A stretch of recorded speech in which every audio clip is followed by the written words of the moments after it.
Welcome to Cover Chapters today. We bring you Crime on the Fens by Joy Ellis, the first in the Nikki Galena series. A murdered girl, a haunting message, and a detective with nothing left to lose. As darkness spreads across the Fens, Nikki must race against time to stop a killer hiding in plain sight. If you enjoy smart, suspenseful mysteries, subscribe now and join us for the full journey. Chapter 1. A night wind blew along the narrow alleyway, bringing with it the smell of ozone and red diesel. Nikki Galena leaned back against the rough brickwork of the derelict warehouse and wondered how many other women of 36 would feel quite so comfortable in such unpleasant surroundings.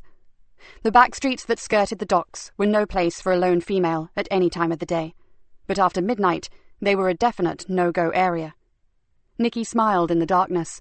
Right now, there was nowhere else she'd rather be. She pushed the light button on her watch. He'd be here soon. She knew exactly what he'd look like, even though she'd never met him before. Worn denim jeans, a hooded jacket, and trainers. It was like an unofficial uniform, except the jeans were sometimes swapped for sports pants, dark ones with stripes down the sides and a designer logo. Nikki stared unblinkingly towards the entrance of the alley. The rain had stopped, but somewhere water was falling from a broken gutter, beating an uneven tattoo on the already wet flagstones. It was July, but summer meant nothing these days, and right now, Nikki didn't give a damn about the weather. She would have stood there and waited for Darren Barton if it had been a searing heatwave or below zero.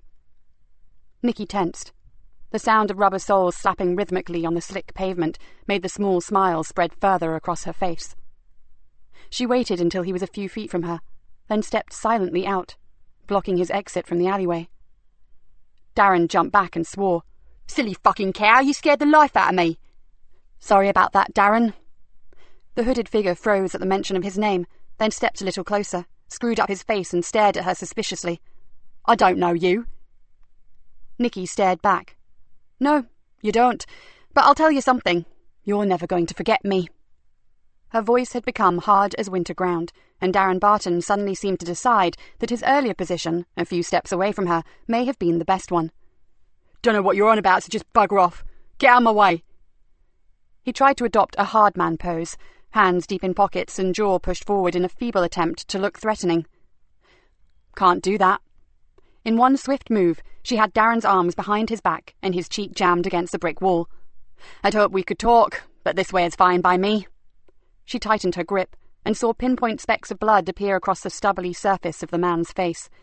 "You see, I don't like you, Darren. Somehow I just can't cope with scumbags like you, scumbags who kill kids." The man groaned and tried to mutter something. Nikki held both his wrists in one hand, grabbed his hair and pulled his head away from the brickwork. "I never killed no one." His eyes rolled. "Listen, lady, I don't know who you're after, but you got the wrong man." Don't think so." "What you want?" The eyes still looked like a really bad case of hypothyroidism. "A name, that's all. I want you to give me a name. But first, let me tell you why I picked this exact spot for our little chat." The man's eyes narrowed. "It's what's called a dead spot. No cameras, no CCTV, no passers-by, no interruptions. So what else does that mean, Darren?" "No witnesses." The voice was just a gravelly whisper. "Exactly. Clever boy. Maybe you should know that I got connections to some very nasty people. They won't be happy about this." Nikki laughed out loud. "Believe me, the nastiest person you'll ever meet is standing right beside you." She spun him round and pushed him back against the wall. "You carry a knife, Darren?" He glowered at her, but said nothing. "Of course you do. Your kind always does." She stared at him, her loathing barely concealed. "Now, are you going to take it out of your pocket and place it on the ground, or am I going to have to get it off you?" "I'll do it all right, just back off." He may be a good foot taller than her and weigh perhaps 1.5 times her weight, but he had enough sense to know he would be seriously outclassed if it came to fighting dirty. "Down here," Nikki pointed to the wet pavement. "Now, carefully kick it towards me, then back against that wall." She picked up the blade with a gloved hand, then pushed it into her own pocket. "Right. Now, I need some information." "I know, I'm no fucking narc, and I'm clean, right? I said before you got the wrong man." Nikki ignored him. "Do you know someone called Frankie Doyle?" Never heard of her. She raised an amused eyebrow. Is that so? Yeah, like I said, name means nothing. Before the man could take another breath, Nikki had leapt forward, one arm across his windpipe, and her knee jammed hard against his groin. So how do you know that Frankie is a woman? For the second time in 5 minutes, Darren's eyes practically exploded from their sockets. I guess I've heard of her. He coughed painfully. But I don't know her. Really, I don't. So she's out of your league, is she? Something like that. He winced and tried to wriggle away from the unrelenting pressure that her knee was exerting. Let me go. Please, I'll tell you what I know, though I'm warning you it ain't much. Nikki leaned back a fraction, and the man gratefully exhaled stale breath. I've heard she hangs out with some new guys on the Greenborough estate. I hear they're a really tough bunch. Always got cash, and I mean a lot of cash. They've got mega funding from somewhere, but no one knows where. Names? No one knows anything about these guys, and there's only one real name on the Greenborough, isn't there? Apart from Archie Leonard. Nah, they use tags. Then give me a tag for whoever supplies Frankie, and I'll help you out of the mess you're in right now. But I ain't in a mess, so I don't need your help, do I? Oh, believe me, you do. Because you're in the brown and sticky stuff right now, up to your scraggy and, if I may say, very grubby neck. She moved her knee a fraction and made to lean forward. No, there's this guy, calls himself Fluke. I think he's connected to the new gang. I don't say he supplies her, but you'll know who does. He's into everything. Does this Fluke live on the Greenborough? I don't know. He kind of comes and goes. Like Frankie Doyle. They may even be an item. Darren swallowed noisily. That's all I know. So you're going to let me go now? Nikki stared at him thoughtfully. Well, I suppose you have been helpful to me. Darren nodded furiously. Yeah, gave you a name, didn't I? She sighed. But sadly, it doesn't work like that. Not with a stinking dealer. I'm no dealer. Search me if you don't believe me. Oh, I'm sure you've nothing on you. She shrugged. Because you sold your last batch to that skinny little tart who's been buying from you outside Harry's club, didn't you? Darren's eyes narrowed. I see you remember her. White blonde hair, black spikes, too much makeup and no tits. She's one of ours, Darren. And the 20s that she gave you, the ones tucked up cosily in your wallet, are marked. Your prints will be all over the bag of crystal meth that you sold her, which, incidentally, is already in an evidence bag and on its way to the police lab. So, along with that nasty knife you so kindly gave me... Darren's face screwed up into a mask of fear and anger. Stinking pig, you said you'd help me! He almost spat the words at her. I lied. You fucking set me up. I did. And funny thing, but I'm not exactly eaten up by remorse. She pushed harder against his groin. You see, in my book, if you deal drugs, you deal death. And me and my colleagues have to sit with the families, breathe in the heartbreak and the agonizing pain that scum like you cause. And we don't like it, Darren. We don't like the fact that you make vulnerable kids turn to violence, to mugging old ladies to get money to feed their habit. A habit that you are so happy to fuel. If they didn't get it from me, they'd get it from someone else. Jesus, don't give me that old crap. You're disgusting.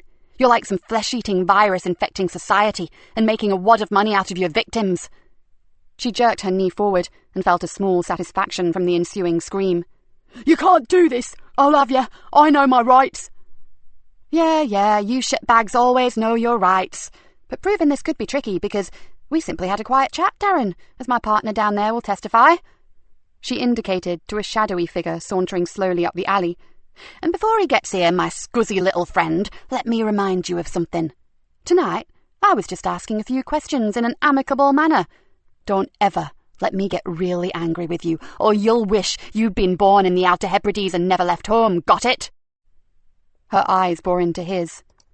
Oh, and before you start bleating about brutality, just be quite sure of what you're going to say, huh?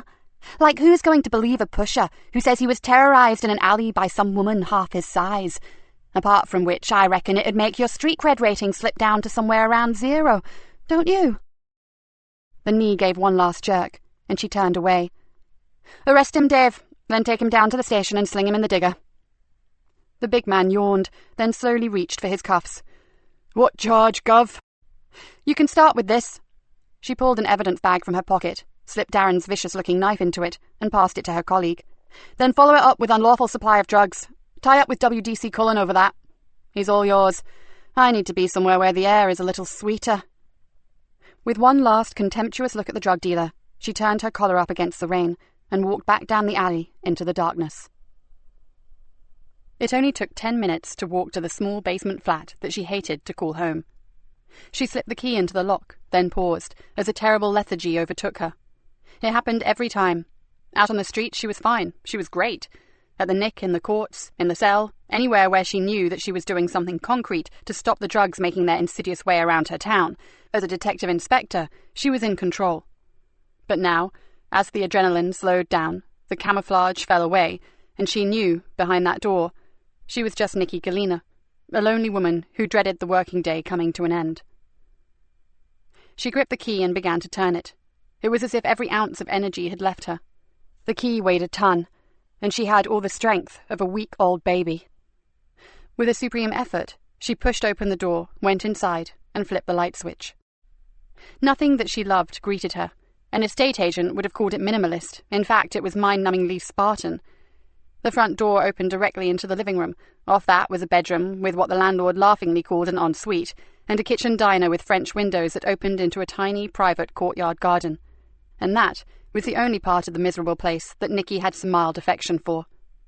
She pulled off her damp jacket and threw it over the back of the room's only chair, then went through to the kitchen. Exhausted as she was, sleep never came easy. Her body was shutting down, but her mind was in overdrive. She needed help to switch off, and for years it had been in the form of single malt. Now she couldn't even do that.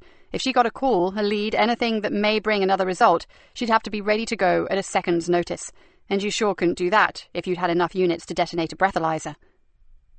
Nikki opened the fridge and peered inside. The top 2 shelves were lined from back to front with dozens of small bottles of wine, red, white, and rosé, French, Italian, Australian, sweet, dry, sparkling, neat little bottles that held 1 wine glass full to brimming, just enough to relax the mind, but not enough to dull the senses. She selected a Grenache and tipped every last drop into the only glass in the cupboard. Normally she would have sat in the garden and planned her next day's hunting, but tonight the rain thwarted her. The lounge housed a lonely chair, a large metal frame futon with a huge soft blanket thrown over it, and something that probably started life as a corner unit for a television. At present, it held a phone charger, a telephone book, a laptop computer, and a lamp with multicoloured glass shade that screamed out faux Tiffany. Nikki slumped onto the futon and tucked her legs beneath her. As always, she had felt the initial rush of relief at having prepared the way for another pusher to face the legal system. But it was never enough. Not anymore. There were too many dealers, too many drugs out there. She sipped her drink and thought how radically things had changed over the last few years. Greenborough had always been a pleasant rural market town. To some it still was.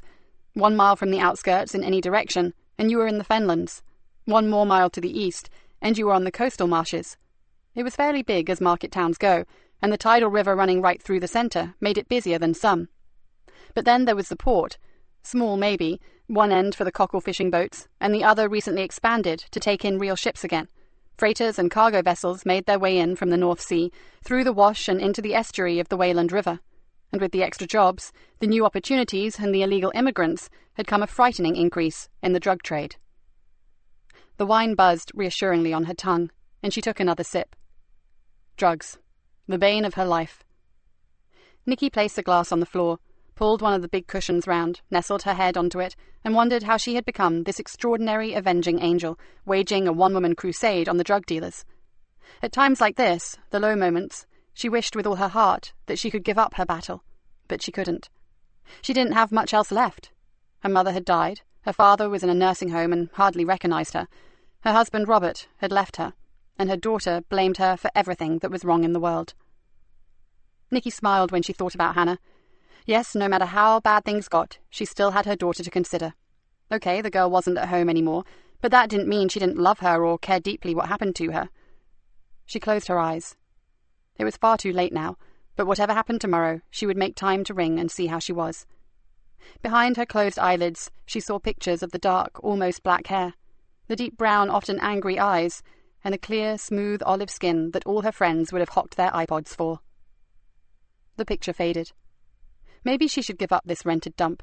For the sake of her daughter, maybe she should go back to their family home on Cloud Fen, Clear out the old cottage, gut it, make it nice, make it somewhere to call home again. Nikki yawned.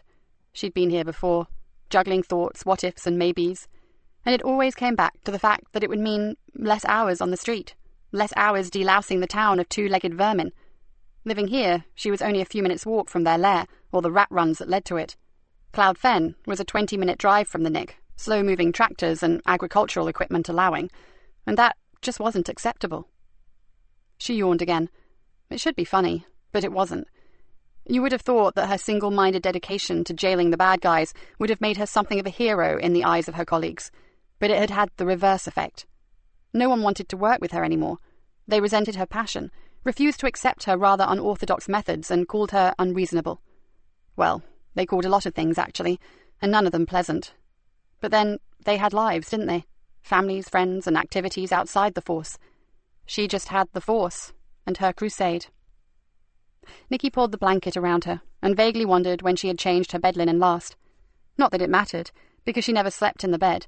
She only went into the bedroom at all because the shower was off it, and her clothes needed to hang somewhere. She hated the poky dark room with the low ceiling and the mud-coloured carpet. She hated it most of all, because it was the only room with a photograph in it, one she could never bring herself to hide in a drawer. One she loved with all her heart, but could hardly bear to look at. Chapter 2. At the same time as Nikki's drug pusher was being processed by the custody sergeant, a young woman was picking her way hesitantly along the dark sea bank. The track was muddy and uneven, full of waterlogged trenches and gullies, and although she knew it well and carried a pretty useful torch, it really wasn't a good place to be at night. She shivered, pulled her short denim jacket tighter across the thin, skinny t-shirt, and thought that maybe she had made a mistake in rushing out here to meet him. In daylight, it was different. She hated the town, and whenever she could, she would escape to this strange water world. Out here, you could look across the vast stretch of marshland, see flocks of migrant seabirds and hares and rabbits, and no people. In the distance, you could sometimes see the silver-grey waters of the wash, and you could always see the clouds. Wonderful skyscapes full of magical, billowy, fluffy, wind-blown clouds. She believed it to be almost mystical, with its ever-changing light and the elusive mists that would creep across the fens like wraiths. Tonight, however, it did not seem mystical. The girl shivered and wondered how somewhere that she loved so much could suddenly feel so threatening. She paused and looked along the long, straight track that was the sea bank. The black outline of the old pumping station looked stark and menacing against the paler indigo night sky. She should be able to see him by now. He always used a powerful lantern with a red shield to set up the Newtonian reflector telescope on its mount and get it aligned on the heavens. But she could see nothing, and something about that darkness bothered her. So did the fact that he had sent her a text. It was so out of character. He liked to talk, not send electronic messages. In fact, he was the only person she knew that owned a fountain pen and used ink from a bottle. From the moment that she received the message, she had felt puzzled. Earlier, as she had pulled on her rambling boots, she had wondered about the uncharacteristic secrecy. It just wasn't his way. He would visit her, or ring if pushed. He'd blurt out something about the tilt of Saturn's rings, or he'd got some brilliant new lens and some deep sky viewing would be showing some glorious double stars that she just couldn't miss. She knew that most people considered him a freak, but where they saw an anorak, she saw someone driven by passion, and that was something she could relate to. She stopped and tried to ring him, but his phone was switched off. Her anxiety increased. If she took the message at face value, he had seemed desperate that she meet him. But where was he? And where was his dog? It almost always followed him out to the marsh. Something was wrong. She shivered, and then a scary thought crossed her mind. There were no stars tonight. Fear flooded through her. Oh God, she had been a fool, and now she needed to get off the marsh. If he wanted to see her, he could damn well... Something far darker than the night was roughly pulled over her head, and an arm snaked around her throat, forcing her neck backwards and her throat to close. She jerked her arms and legs, frantically kicking and beating uselessly at her unseen assailant. Then a rushing noise filled her ears, and bright lights exploded behind her eyelids. Abruptly, the roaring sound became everything, and she felt her legs stop their dancing, and her arms fell uselessly to her sides. Her fight for air became almost impossible, and she slipped from the iron grasp, to fall silently into darkness. Chapter 3. Nikki knew the superintendent was looking for her, but suspecting yet another bollocking, managed to evade him for most of the day. Now she had run out of excuses and found herself grudgingly making her way to his office. Superintendent Rick Bainbridge peered at her over thin, wire-rimmed glasses. "Come in. Sit down." His icy tone spoke volumes. She walked across the room to the waiting chair, drawing in a long, slow breath and preparing herself for the onslaught. "Know what these are?" In one hand, the super held a thick pile of reports, each of which he carefully placed one after the other like giant playing cards on his desk. "Fan mail." "You know it bloody isn't, and this is no joke anymore." He threw the remaining papers down. "Complaints, Nikki. Damned complaints." He sat back in his chair and shook his head.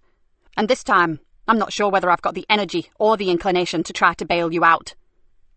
Nikki opened her mouth to reply, but decided against it. Better to let him rant for a bit. He cooled down eventually. He always did. "I'll be frank with you, Nikki. I'm running out of detectives who will work with you. And considering the fact that you get more arrests than the rest of the bloody teams put together, that is one ridiculous situation to be in." "Dave and I get along, sir." "Dave Harris is uniform. He's not detective, and he's only tagging along with you because he's too damn lazy to get his finger out and do some proper police work." "Well, it wasn't my fault that dear Salter decided to move to the West Country." The super glared at her. "It was, and you know it, and she's still not sure if Truro is actually far enough away." "Unfortunate clash of personalities, sir." The super's eyes rolled up towards the ceiling. "Oh, please, this is not a game. Now, will you just cut the snide comments and wake up to the fact that this time—" He slammed his fist down on the desk. "This time, it's serious." Nikki blinked and felt a jolt of concern. This wasn't following the usual pattern. She looked up and saw an uncharacteristic mixture of concern, anger, and frustration on that familiar, craggy face. "There's no easy way to say this, but top brass are talking about disciplinary action." "What?" Nikki's jaw dropped. "Oh, sir, I know my methods are a bit extreme sometimes, but Jesus, we have to get the dealers off the streets. You know this area is overrun with drugs. You can't just pussyfoot around with these villains. I just play them at their own game, hit them where it hurts, and I get results, good results. You know that, sir." "Of course I know it. I've been protecting you and damn near perjuring myself for years. And why? Because I happen to think you're a damned good copper, and you, Inspector, know full well that I need you. But you just can't go on acting like a bloody loose cannon.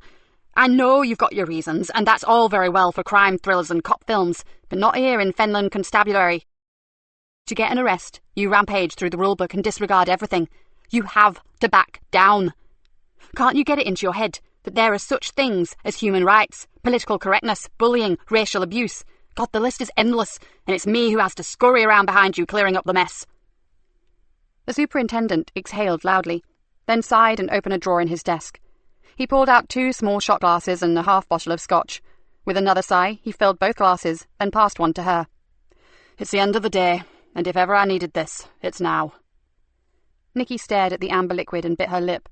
So, either Rick Bainbridge was going for a well-earned Oscar nomination, or the shit had really hit the fan. He'd read the riot act on many occasions, but never like this. In her mind's eye, she saw the orderly rows of tiny wine bottles in her fridge. Then she looked back at the super's scarlet face and downed her drink in one. "So, what was the final straw?" The old familiar taste of whiskey hit her like a painful memory, one you couldn't ignore. "Which one of my many misdemeanors actually broke the camel's back?" "Nothing specific, Nikki. It's just the sheer volume." He pointed back to the heap of reports. Nikki closed her eyes and hoped that when she opened them, the super would have refilled her glass. She squinted hopefully, but the glass remained empty. Perhaps it was time to test the waters and maybe cool his bluff. "Sorry to say this, sir, but if there had been anything that would actually stick in that pile of paperwork, the complaints and discipline investigator would have dragged me into an interview room by now, and my warrant card would be in your drawer, along with that very nice bottle of scotch." She pushed her glass hopefully across the desk. "It's no trick, Nikki. You were in real trouble. The powers that be are sincerely pissed off." He splashed more whiskey into their glasses. "Now they've firmly wedged me between rock and a hard place, so I'll tell you this straight. The message I've been given is that you fall in line or move on. So you really have to help me out here, or it goes out of my hands." "Maybe I should move on?" She hardly recognised her own voice. It was not a poor me statement, and it was not for effect. There was a deep desolation in her words. an emotion that surprised even her. "Oh, sod that for a game of soldiers." The super sipped his scotch and ignored her comment. "I have no intention of losing you, Nikki Galena, but I do have one last-ditch suggestion." He placed a shot glass back on the desk and stared at her intently. "I've had a volunteer." Nikki's eyes narrowed. No one ever volunteered to work with her. "Detective Sergeant Joseph Easter from Fenchester has asked for a temporary transfer, so—" "Holy Joe, oh, no way. I could not work with him." "He's a bloody good detective." "Right, with a huge emphasis on the word good, no doubt." Nikki grabbed at her glass and threw a mouthful of the fiery whiskey down her throat. "Volunteer? Oh yes, I can see what his game is. And he knows my reputation, and he clearly wants to take good cop, bad cop to a brave new dimension. Or maybe he's after the conversion of the century, and believe me, that would rival that of St. Paul on the road to Damascus." "So, you know something of the Bible, do you? I thought maybe you only read Butterworth's Police Law or Xander on Pace." "Very funny. I'm not a bloody heathen. I would just prefer a detective for a sergeant, not a lay preacher." For the first time since she walked into the room, Nikki noticed the hint of a smile on the superintendent's face. "Give it 1 month, okay? And I guarantee that you'll find there's more to Joe Easter than what the mess room gossips would have you believe." Nikki gritted her teeth. This was a disaster, but she was very aware that the super had been loyal enough to throw her a lifeline, even though a great deal of pressure had been exerted on him. She took a deep breath. It would appear that he wasn't the only one between that rock and a hard place right now. 1 month. Is that a calendar month or 4 weeks? Because if there's a choice, I'd prefer the 4 weeks. "Don't push it, Inspector." The superintendent tilted the remaining spirit in the flat bottle backwards and forwards and raised his eyebrows. "Are you walking home tonight?" Nikki pushed her glass forward, sod the tiny bottles in her fridge. "I am now." Rick Bainbridge watched Nikki leave and let out an audible sigh. He knew so much more about her than anyone else. He'd known her since she was an eager young probationer, full of all the right things that would make her a great officer. But then she had volunteered to take a distress call, and had finished up cradling a dying teenage girl in her arms in a rat-infested basement. It was something that changed her life forever. It screwed up both her marriage and her head, and it sent her off on a personal vendetta that had waged constantly from the moment the youngster died to the present day. If she had never raised her hand and volunteered for that particular job, Rick was sure that Nikki Galena would have been weighed down with brass, gold braid, and respect by now. She certainly wouldn't be the hard-nosed loner, a scary enigma that she'd become over the last years. Rick stood up, picked up his jacket and briefcase, and walked slowly to the door. He would hate to lose her. She practically kept their arrest target going single-handed, but now the ice had become too thin for him to support her for much longer. And at this late stage in his career, he couldn't afford to sink below the waterline with her. He turned off the light and closed the door. The partnership with Joseph Easter was their last chance, because if they both went down now, there was no one left to throw them a line. Chapter 4. As 5 a.m. approached, Greenborough Police Station still buzzed with activity. WPC Yvonne Collins flopped down gratefully into a messroom chair and watched as her partner, PC Niall Farrow, unclipped his heavy equipment belt and lowered it gently to the floor. "Maybe if you put on a few pounds around your gut, you'd be able to cram a load more gadgets on that thing." She stared at her crewmate in exasperation. "Something useful, like an AK-47 or the kitchen sink, maybe?" "I like to be prepared," said Niall smugly. "You're a copper, not a Boy Scout, and if you jam anything else around your waist, there won't be room for us both in the patrol car." "Lighten up, Vonnie. One day I'm sure you'll be grateful for my excellent selection of equipment." He grinned at her. "In your dreams, sunshine." Yvonne smiled as she pulled off her hat and placed it on the chair next to her. Her crewmate's constant exuberance amused her. Niall was only 2 years into the job and still viewed every moment as a great adventure. Yvonne was nearing 15 years' service and had a more pragmatic approach to her job, usually praying for peace and goodwill to all men, something she rarely got to see. "So, how many mask-related incidents do you think have occurred tonight?" asked Niall, leaning back and stretching. "Well, we've had 3, haven't we? 1 mugging, a couple of joyriders, and that group of masked kids trying to break into the chippy. I'm not sure what the other crews have had." Yvonne thought about the spate of petty crimes all committed by youths wearing horrible rubber masks and gave a little shiver. "Those things are obscene. I just wish we knew where they were coming from." "Yeah, it's weird, isn't it?" Niall went to the coffee machine and sorted through his pocket for some change. "Started with a few school kids wearing them to scare the shit out of each other. Now they're all over town. Someone must know what the devil's going on. Yvonne accepted the coffee that Niall handed to her. Thanks. I needed this. Let's hope we've seen the last of them for this shift. Oh, those masks give me the creeps. Collins, Farrell, you've got a shout, now.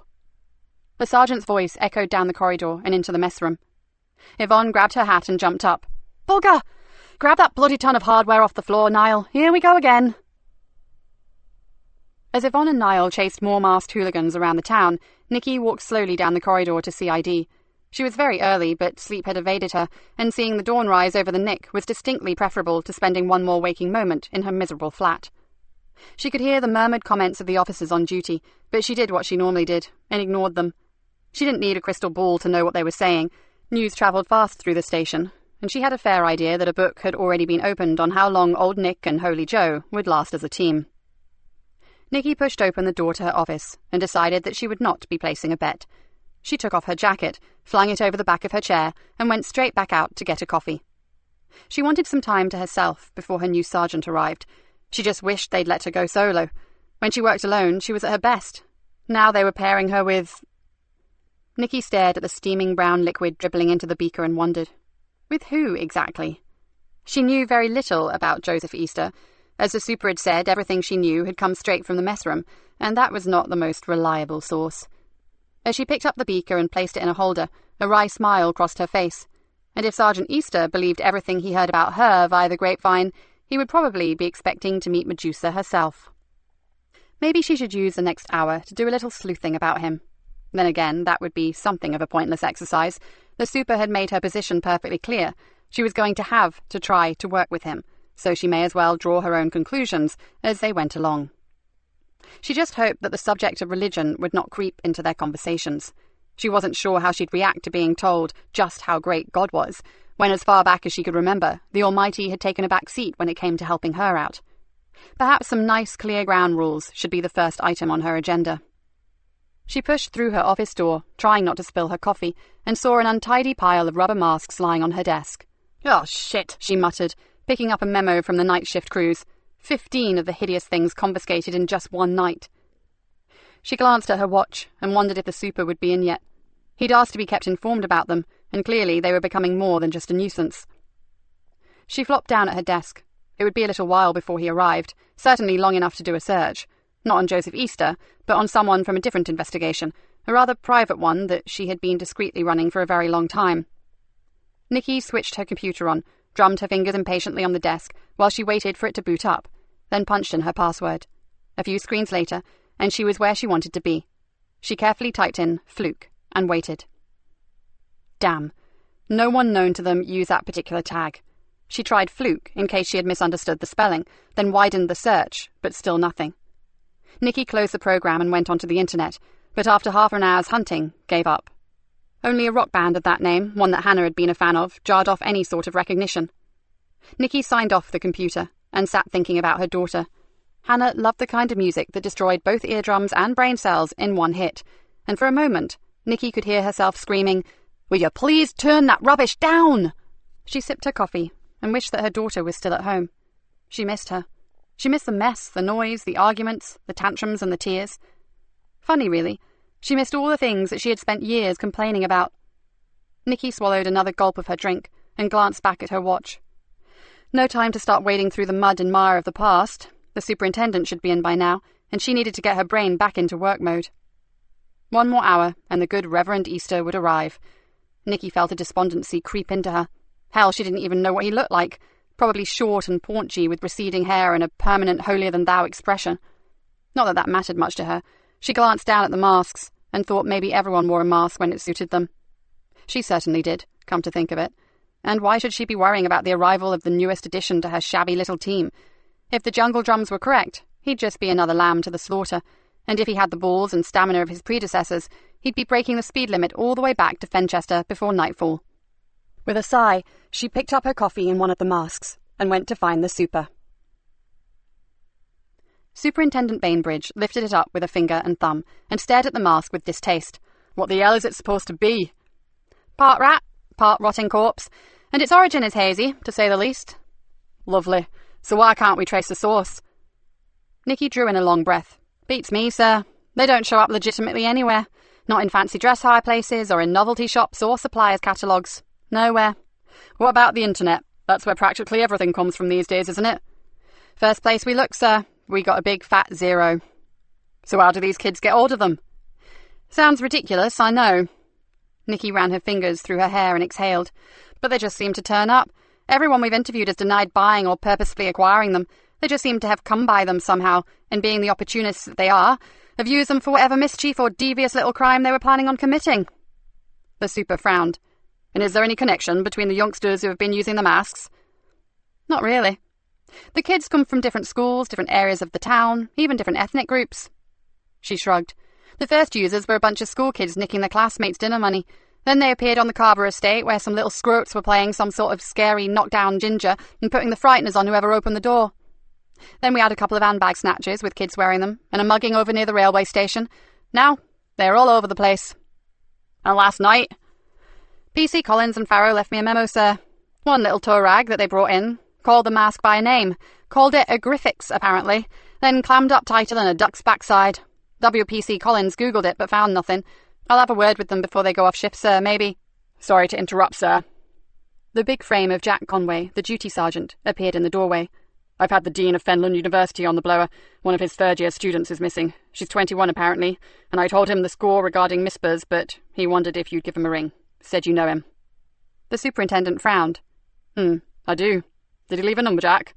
Yes, sir. Got it right here. The sergeant handed him a note and left. As Nikki made to follow him, the super called her back. Hang fire, Nick. Let's just check this out. I've known Kenneth Villiers for years. He's been a staunch supporter of everything we've been trying to do with the youth of Greenborough, both financially and with practical help. One thing I do know about him is that he's not the type to panic over one wayward student. For several minutes, Nikki listened to a one-sided telephone conversation, but from the super's tone and the grave expression on his face, she knew he was taking everything that he was being told very seriously. After a while, he slowly replaced the receiver in its cradle and said, I don't like the sound of this. I'm aware this young woman is not considered at risk or indeed even vulnerable, but Dr. Villiers is quite certain that something has happened to the girl. What's the situation? Her name is Kerry Anderson. She's 21 years old in her last year, taking a BA in photography. Star pupil, preparing to go to postgraduate level. Apparently she went out late on Monday night, which is not unusual, but she failed to show up for a field trip yesterday, which was very unusual. Nikki thought carefully, then said, Well, I know we'd normally refer him to the Missing Persons Bureau, but if this Villiers is such an important benefactor, would you like me to make a few low-key inquiries? The superintendent flashed her a concerned glance. I'm not sure that's a good idea. She leaned forward, knowing full well that the super was remembering the old case that nearly sent her off the rails. I'm okay with it, honestly. Her eyes pierced him with their intensity.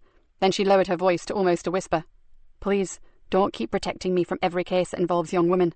I have my new sergeant as from today, and all I'm doing, apart from my constant battle with drug dealers, is playing with bloody Halloween masks. Let's face it, sir, 10 to 1. Your student has buggered off with the boyfriend and discovered that Nookie is far more fun than seminars, tutorials, and lectures.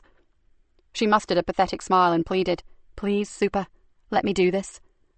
The man's eyes narrowed. He looked as if he was precariously juggling his head and his heart. Finally, he seemed to make some kind of a decision, and he nodded. Okay, maybe you're right. Just be sure to take your new sergeant with you. It'll be a way of getting to know him. Like hell, she thought, but managed to freeze-frame her smile for a little longer.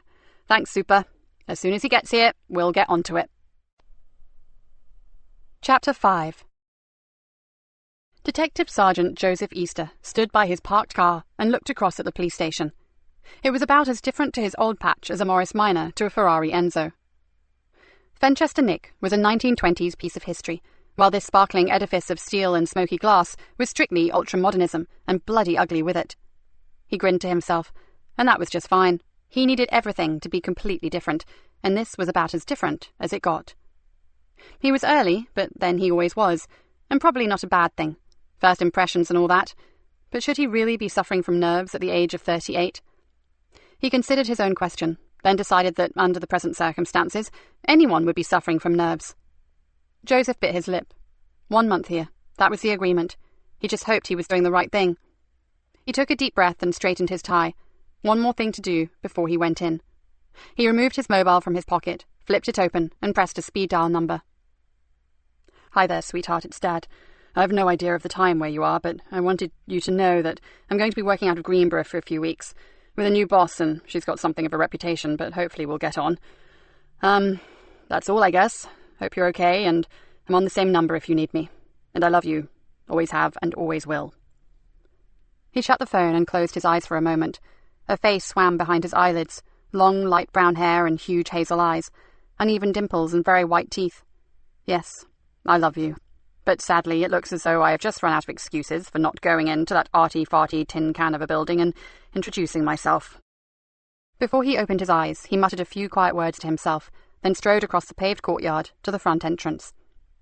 Joseph stepped inside, looked around, and was forced to smile.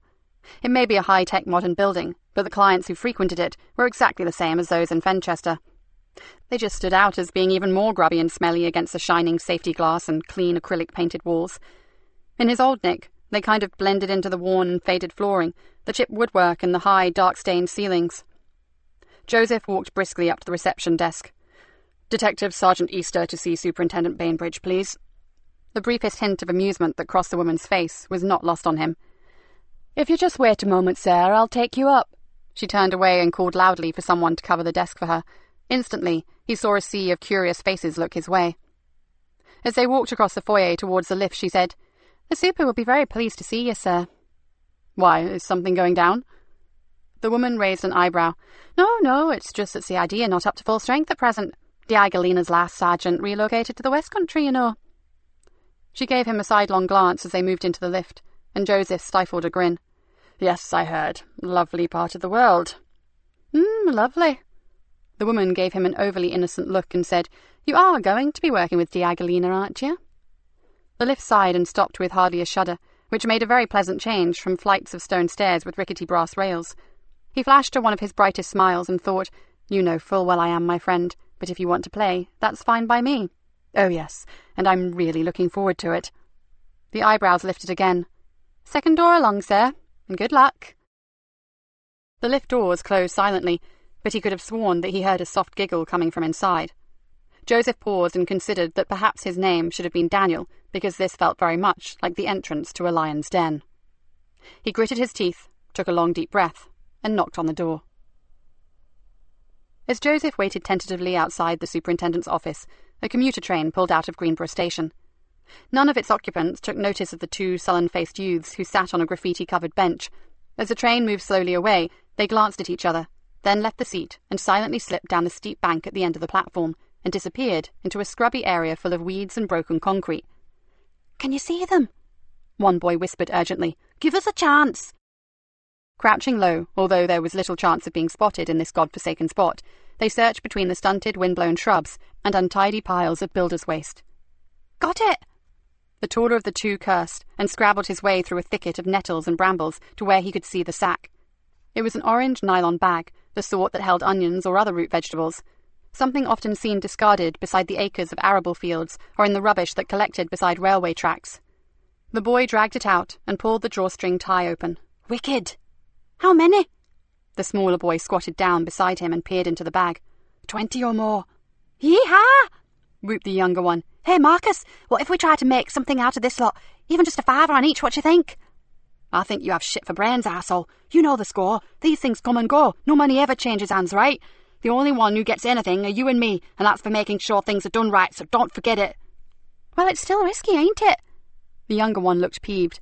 "If we got caught—" "Don't be a total turd, Mickey. No one's going to catch us, and if they did, what exactly have we done?" He shrugged. "We've picked up a sack and looked in it. Last time I drew breath, there was no law against that, so—" He glowered at the other boy. "We take these to the arranged places and forget all about them until we get another call, okay?" He drew a plain sealed envelope from the sack, opened it, and handed his friend a couple of notes. "Just don't get greedy, Mickey. This is money for old rope, and you know it." The boy took the money and counted it. "I suppose. It's just that my granddad told me never to pass up a chance to make a fast buck, that's all." "It would be a very deadly buck, man. The last one you'd ever make. I've been told what would happen if we cock up, and it ain't nice, believe me." Mickey's already pasty face blanched a shade paler. "So, what's it all about? Why all this big secret shit?" The older boy grabbed Mickey's shoulder, fingers biting deep into his flesh. "Look, do you want that cash, or do I find someone else to help me? Someone who can keep his fucking trap shut for longer than 20 seconds at a time and not keep asking fucking stupid questions?" Okay, back off, I'm sorry, all right. Just get off me and let's go make the drops. Without another word, the two boys gathered up their precious bag and made their way to a crumbling wall at the back of the yard, where they scrambled over and disappeared into the copse beyond. Nikki strode down to the front desk. The new recruit would be here shortly, and as she obviously could do nothing to alter that fact, she'd get in first and leave him a message to report directly to her office. "When Detective Sergeant Easter arrives, please tell him—" "Oh, he's already here, ma'am." The officer feigned surprise that she should not know this fact. "He arrived over half an hour ago. He's with the superintendent." Nikki bit back a retort, settled for a muttered "thank you," and turned on her heel. She really should have known that Mr. Efficiency would be early. For a moment she felt very tired of what she had become. She had never set out to be the Fenland Constabulary's #1 harridan. Over the years it had just kind of turned out that way. When the people you worked with are not as driven as you are, it's inevitable that you end up resenting each other. And now the super would no doubt be sitting in his office sipping tea and prepping the new boy for what he should expect from working with old Nick. She pushed open the door to see ID, then halted abruptly, as she saw Superintendent Bainbridge talking to a tall, fair, floppy-haired man. "Ah, Nicky, excellent. The bogus bonhomie that the big man was exuding was almost sick-making, and Nicky was forced to recall that this was her last chance in the eyes of top brass. "I'd like you to meet your new colleague." He turned to the man and said, "Detective Sergeant Joseph Easter, this is Detective Inspector Nikki Galena." The hand was already outstretched and waiting. As she shook it, she fought to conceal her surprise. Her initial impression of Joseph Easter was a very long way from anything she had expected. The face was almost familiar, not because she had ever met him before, but from a grainy black-and-white photograph that had hung on her daughter's bedroom wall when she was going through her deeply misunderstood and unfairly burdened with the worries of the world phase. The man bore an uncanny resemblance to Rupert Brooke. Older, sure, but the ghost of the dead poet called out from behind the eyes of the policeman. Even more astounding than the unexpected good looks was the fact that rather than looking paunchy and pious, he was downright sexy. "It's an honour to work with you, ma'am." Joseph looked her directly in the eyes, and Nikki found it hard to hold their gaze, even if it is only for a month. For one weird moment, she actually believed him. Why didn't she feel that he was taking the piss? Surely he had to be. Jesus, she hated it when she felt confused about people. She needed to take back control. Then she'd feel more comfortable. 4 weeks, actually, Sergeant, and although I hate to break up the party, I think the pleasantries can wait. We have some inquiries to make about a missing young woman. And I think a quick guided tour of the station should come first, Nikki. After all, Joseph is a stranger here. The super threw her a warning glance. No, that's okay, sir. Joseph shook his head. D.I. Galena is quite right. I can find my way around as we go along. No problem at all. The superintendent stepped back and raised his hands in surrender.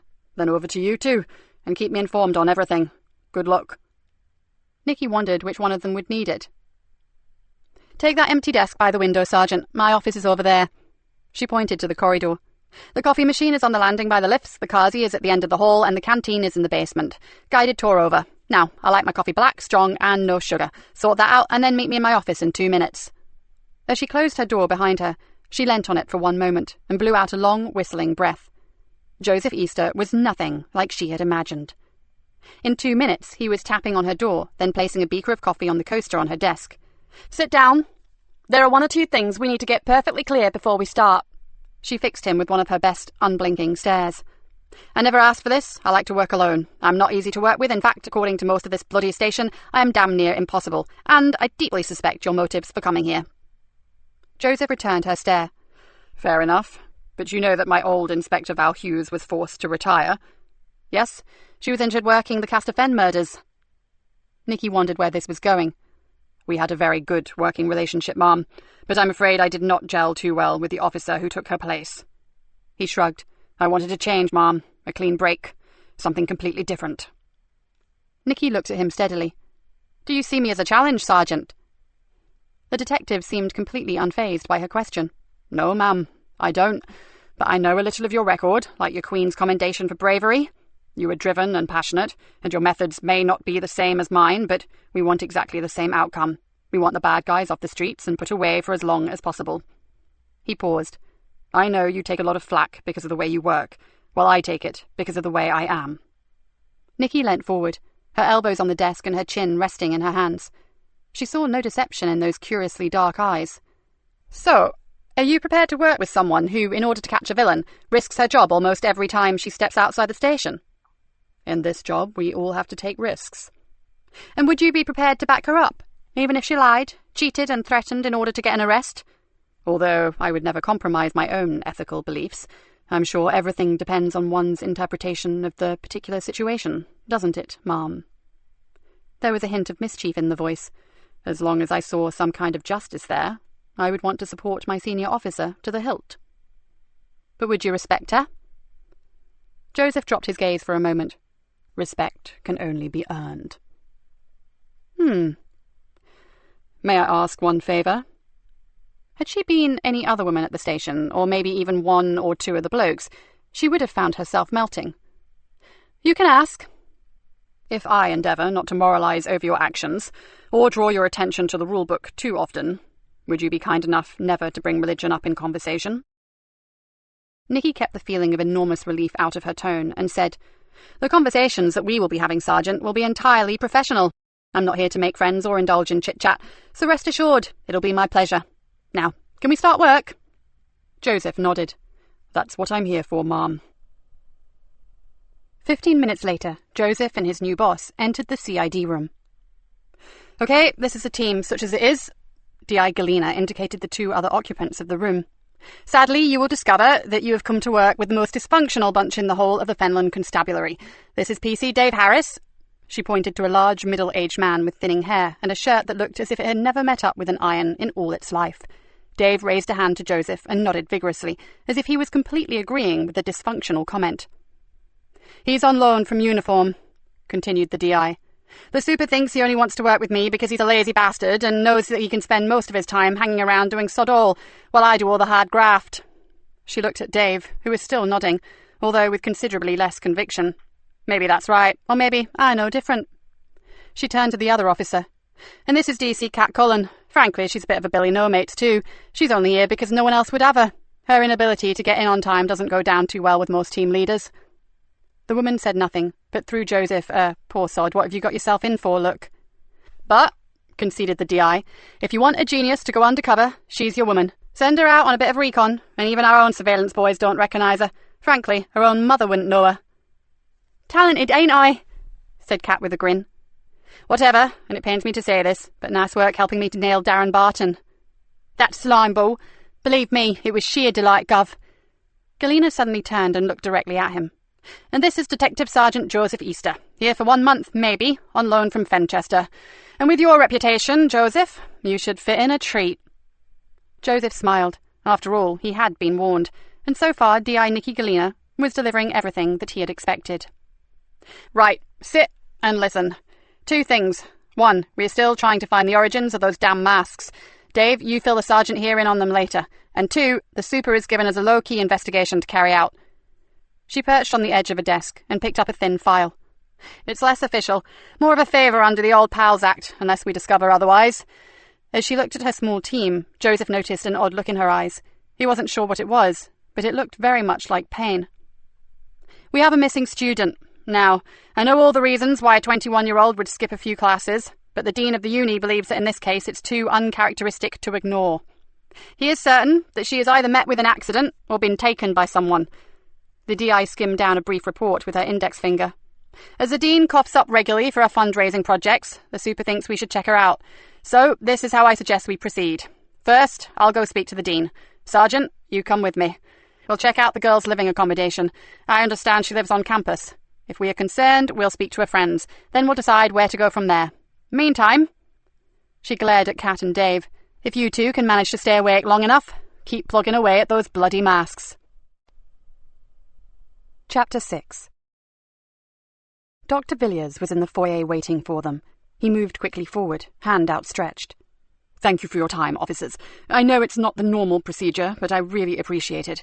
Please, come to my office and I'll explain why I'm so worried. Villiers was stick-thin, but exuded energy. He gave the impression of being able to take on the London Marathon with no notice or training. Nikki and Joseph sat down, but he paced as he talked. Brilliant student.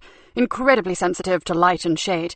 Carey's picture composition is almost a natural thing, the sort of young person who, without doubt, has chosen the right career path to follow. Nikki's usual impatience welled up. She wanted to get down to the nitty-gritty, but recognized that the man felt he should explain himself fully.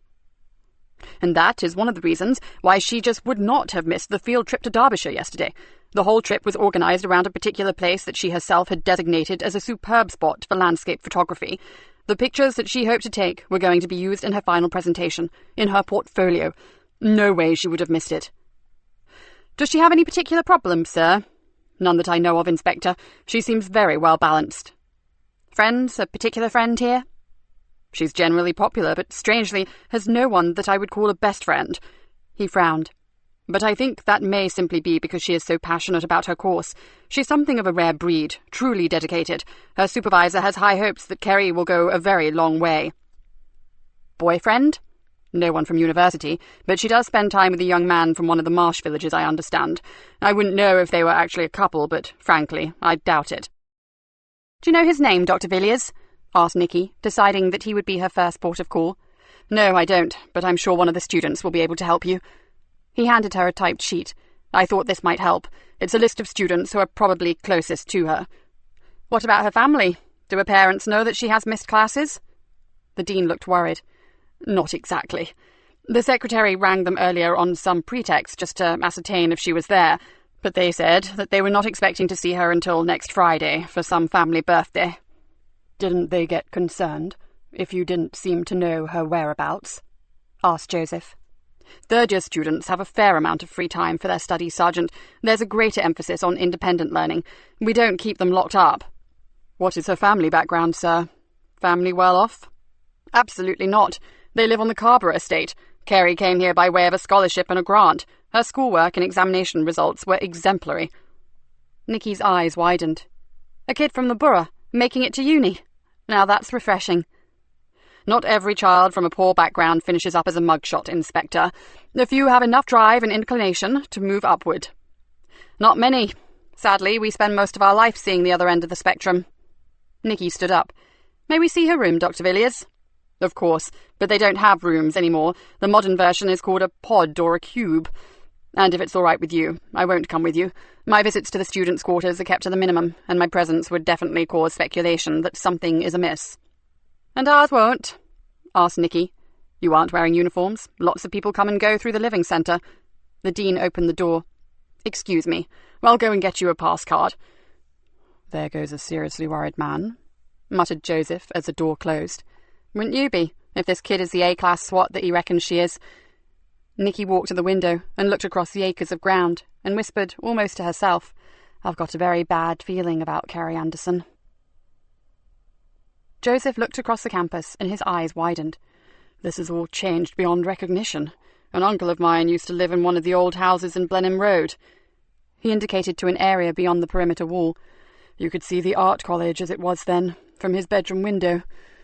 It looked like some rambling old mansion house in lovely Parkland. Nothing like this. Never heard of Progress? Nikki was in no mood for giving talks on Greenborough's regeneration over the last decade, and thankfully, Joseph took the hint. The student living quarters bore no resemblance to any student digs that Nikki had ever seen, and she'd seen a few grubby rooms in her time. Ultra-modern, the main entrance opened onto a large communal space with a central hub that housed chairs and tables, and a bank of ovens, refrigerators, and store cupboards. Several students were making snacks, getting hot drinks, or generally hanging out there. A series of corridors radiated from the central core, and off these were the student pods. Using the swipe card, they let themselves into Kerry's private domain. For a student, it was unnervingly tidy. The bed was made, and there was very little clutter of any kind around. It seemed that Kerry's only concession to traditional student living was to cover the walls with pictures, but hers were very professional pictures. Bloody hell! Villiers was right! Nikki studied an atmospheric black-and-white study of a derelict windmill. She's damn good. I suppose it's her work. I'd say so. Joseph looked from picture to picture, with the probable exception of these. He pointed to a collection of postcard-sized photographs.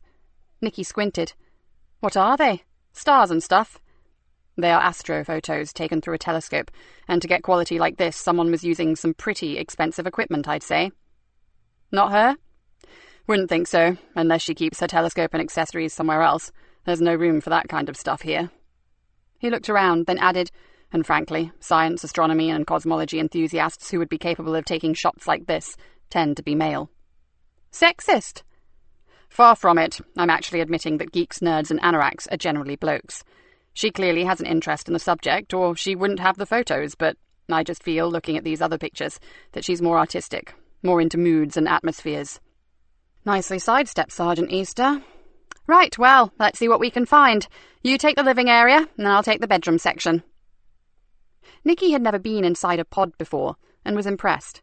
Within the small area was a living space, with desk and workstation, a bedroom with roomy storage boxes, hanging space and cupboards built around the bed, and a full ensuite.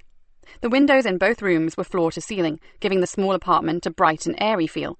There were no cooking facilities except for a narrow breakfast bar with a microwave and an electric kettle, but she guessed the communal hub provided everything they needed for eating and socializing.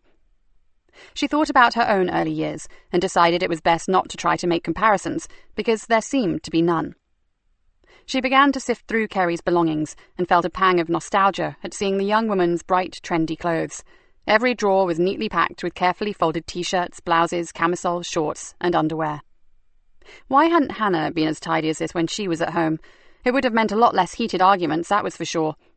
She picked up a makeup bag, took out a lipstick, and undid it. She twisted the base. Same colour as Hannah's favourite. She glanced at the label and knew that she would see the words, "Seriously Sexy Pink." She put it back and tried to push thoughts of Hannah away. Instead, she stole a surreptitious glance at Joseph. Sadly, she found nothing to complain about regarding his search techniques. He was annoyingly thorough, methodical, and careful. "I found a birthday card for her father," Joseph called out. "The Dean mentioned the family birthday. Has she written in it?" "Yes," she says. "Have a great day, old man. See you for a birthday drink on Friday. Love and kisses, Kay." "Oh." His tone altered. "Mom, I've just found her credit card, student card, and some cash." Nikki felt a cold shiver snake across her shoulder blades. "I said that I had a bad feeling about this." Joseph gave a short sigh and held out a piece of paper with a scrawl of handwriting across it. "Look, she's even left herself a note to ring someone about a workshop next week. Hardly the thing to do if you were planning on doing a bunk." "Right, I think it's time we spoke to some of her colleagues, and in a very informal manner, Sergeant. I don't want any of these kids panicked." "Don't worry, Mum. I can do softly rather well." "Why doesn't that surprise me? Come on, let's start with the neighbours." An hour later, they made their way back to the car. "You drive." She threw Joseph the keys. "While I bring the super up to speed. I assume that if your uncle lived around here, you can find your way back to the Nick without needing sat-nav." "I'll try my best, Mom." He adjusted the seat, clipped on his safety belt, and listened as his boss spoke to the superintendent. "Yes, sir. It looks as though your academic friend may be right. Her room shows no signs at all of anything being out of the ordinary. Carrie has taken nothing with her to indicate that she was planning on going away, and she was seen leaving the students' block at around midnight on Monday. She was wearing casual clothes, carrying only a shoulder bag, and wearing hiking boots." After a short break in her side of the conversation, she said, "No, not unusual. Midnight is far from late for a student, sir, and her friends say that she would often go out with her camera taking night studies, although the boots do indicate that wherever she was going, it certainly wasn't clubbing." There was another silence. Then the DI said, "I agree, sir. So if she hasn't met with some kind of an accident on whatever clandestine excursion she went on, I'm forced to think the worst." She flipped the phone closed. "The super has already checked round the local hospitals and zilch." She sat for a while, chewing on her lip. "As soon as we get back, I'll ring Villiers to make sure that no one goes into that pod. I would normally get uniform to close it up, but until we know a bit more, we still have to keep this unofficial.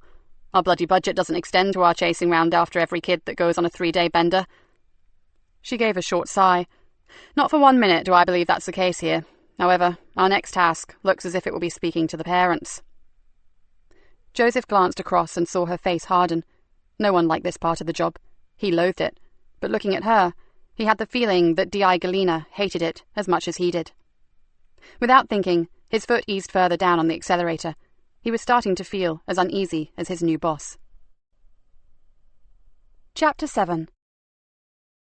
"What do you think of this, Davy boy?" Kat threw a catalogue onto Dave's desk. "Whoa, I'm not sure the old ticker is up to looking at that kind of thing. Where on earth did you get it, and what's it got to do with the investigation?" Dave tried hard not to look at the abnormally large-breasted woman in the shiny red rubber catsuit. "Shot in the dark, but I called into that adult shop down Carvery Lane." She threw him an accusatory look. "Nothing kinky, just checking for masks." "And?" Well, if they ever send me undercover to an S&M club, I know exactly where to buy my outfit, that's for sure. But I digress. The bloke who runs it, Jimmy, he imports all his masks via a wholesaler from China. Hardly surprising, I know, but listen to this. Apparently there's a big market in really scary handmade ones, made here in the UK. I've just been looking at them on the web. They are horrific. Look at this one. He double-clicked the mouse and a hideous rubber horror mask appeared full screen. That is kid stuff, mate, believe me. Take a look at this if you've got the stomach. Kat flicked through the brochure to find the right page. What about that? Dave visibly recoiled. Kat hid a sly smile at his reaction. Effective, isn't it? Apparently made of quality latex and all individually designed and hand-painted. They are full head covering and are moulded from a human head to get a lifelike effect. Who the hell would buy something like that? Any freak who has 60 quid to spare and fancies looking like a flesh-eating nightmare from hell, I suppose. 60 quid. Get one of your own design made up and it will be more like 100. Dave closed the catalogue. Well, whoever is spreading ours around the town didn't spend that kind of money, surely. Of course not. These tacky things, she pointed to the dead rat man mask on the desk, are rubber and nowhere near the quality of this. She jabbed a finger at the brochure. What I'm saying is that it is possible to get things made to order, and Jimmy told me you can even get a DVD from the internet that tells you how to mould and cast your own. Not an easy process, but it can be done. Maybe I'll download it and find out what equipment you need. Checking out the suppliers could be my next avenue to follow. She picked up the magazine and flicked through it. Wow! Gorgeous outfit. I wonder how you would get that on, or more to the point, how you'd get it off. Please. Dave closed his eyes. Remember my art. Kat grinned and shut the book. OK, in the interest of your cardiac health, I'll change the subject slightly. Has anyone got any further with the name Griffiths? Dave shook his head. No, nothing. I've googled it myself, but can't find anything on any variation of spelling. Means nothing to me, but I can ask around on the streets. I wouldn't. Well, not until you've run it past the governor. Don't want to give anything away. So far, it's the only info we've had on the damn things. Yeah, you're probably right. Maybe I'll try a few searches of my own. It sounds like something from a computer game to me. She logged into her computer, and while she waited for the search engine, said, So, what do you think of the new boy? Sergeant Easter? Well, not what I was expecting, that's for sure. Seems okay, and so far pretty resistant to the boss's acid tongue. Well, I think he's hot. If he's what religion is about, hallelujah, I'm converted. You are a lost cause, Cat Cullen, and I'd keep that observation to yourself if I were you. If anyone hears you talking like that, they'll have you up for discrimination of one sort or another. OK, you boring old fart, but I still think he's hot. Now, let me try. Come on, Mr. Griffith, show yourself. She punched in another search and sat back to watch the monitor screen. You know, it's weird when you think about it. Dave looked up. I mean, it's just kids who seem to have these masks, and it's not hard to get a kid to fess up if you lean on him a bit. I catch your drift. You mean that so far not one has as much as squeaked about where they come from, So they really don't know, do they? Which begs the question, what the hell is some adult doing scattering nasty masks around for kids to pick up? Niall Farrow reckons it's a publicity stunt. Maybe the forerunner to some kind of new gimmick thing.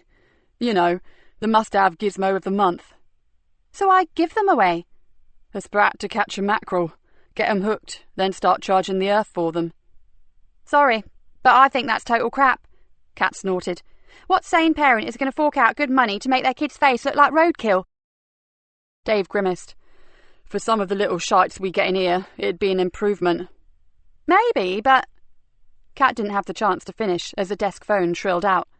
A moment or two later, she replaced the receiver and bit her lip. That was the governor. She's on her way back. She wants us in her office in 10 minutes. Dave pulled a face. That doesn't sound too good. Is it about the missing girl? I think so, my chubby little friend. So if you need a coffee or a bun, I'd go get it now. My gut feeling says we are going to be very busy. Nikki jumped out of the car, leaving Joseph to lock it and chase after her to the back door of the station. She knew that the sooner they acted, the better the chance of finding the girl, and she was not going to waste one damn second. For once, the drug dealer slipped from her thoughts, and Kerry Anderson moved in. She punched in the security number and pushed the door impatiently. What was the name of that boy she spends her time with? Her pod neighbour says he's called Chris, spelt with a K. Joseph breathed hard as he caught the door before it closed on him. Lives in Barnby Odyke. Surname? Brown. Does her friend think they are lovers? Definitely not. She said they are just mates. Yeah, right. Well, I wonder if Mr. Chris with a K sees it like that. As they ran up the stairs to the CID room, Nikki's mind was already in overdrive. Chris Brown was obviously their starting point, and the parents needed to be told. And then... Inspector Galena? A WPC ran up behind them. Superintendent Bainbridge wants to see you right away, ma'am. He's in your office. Without replying, Nikki turned and hurried down the corridor.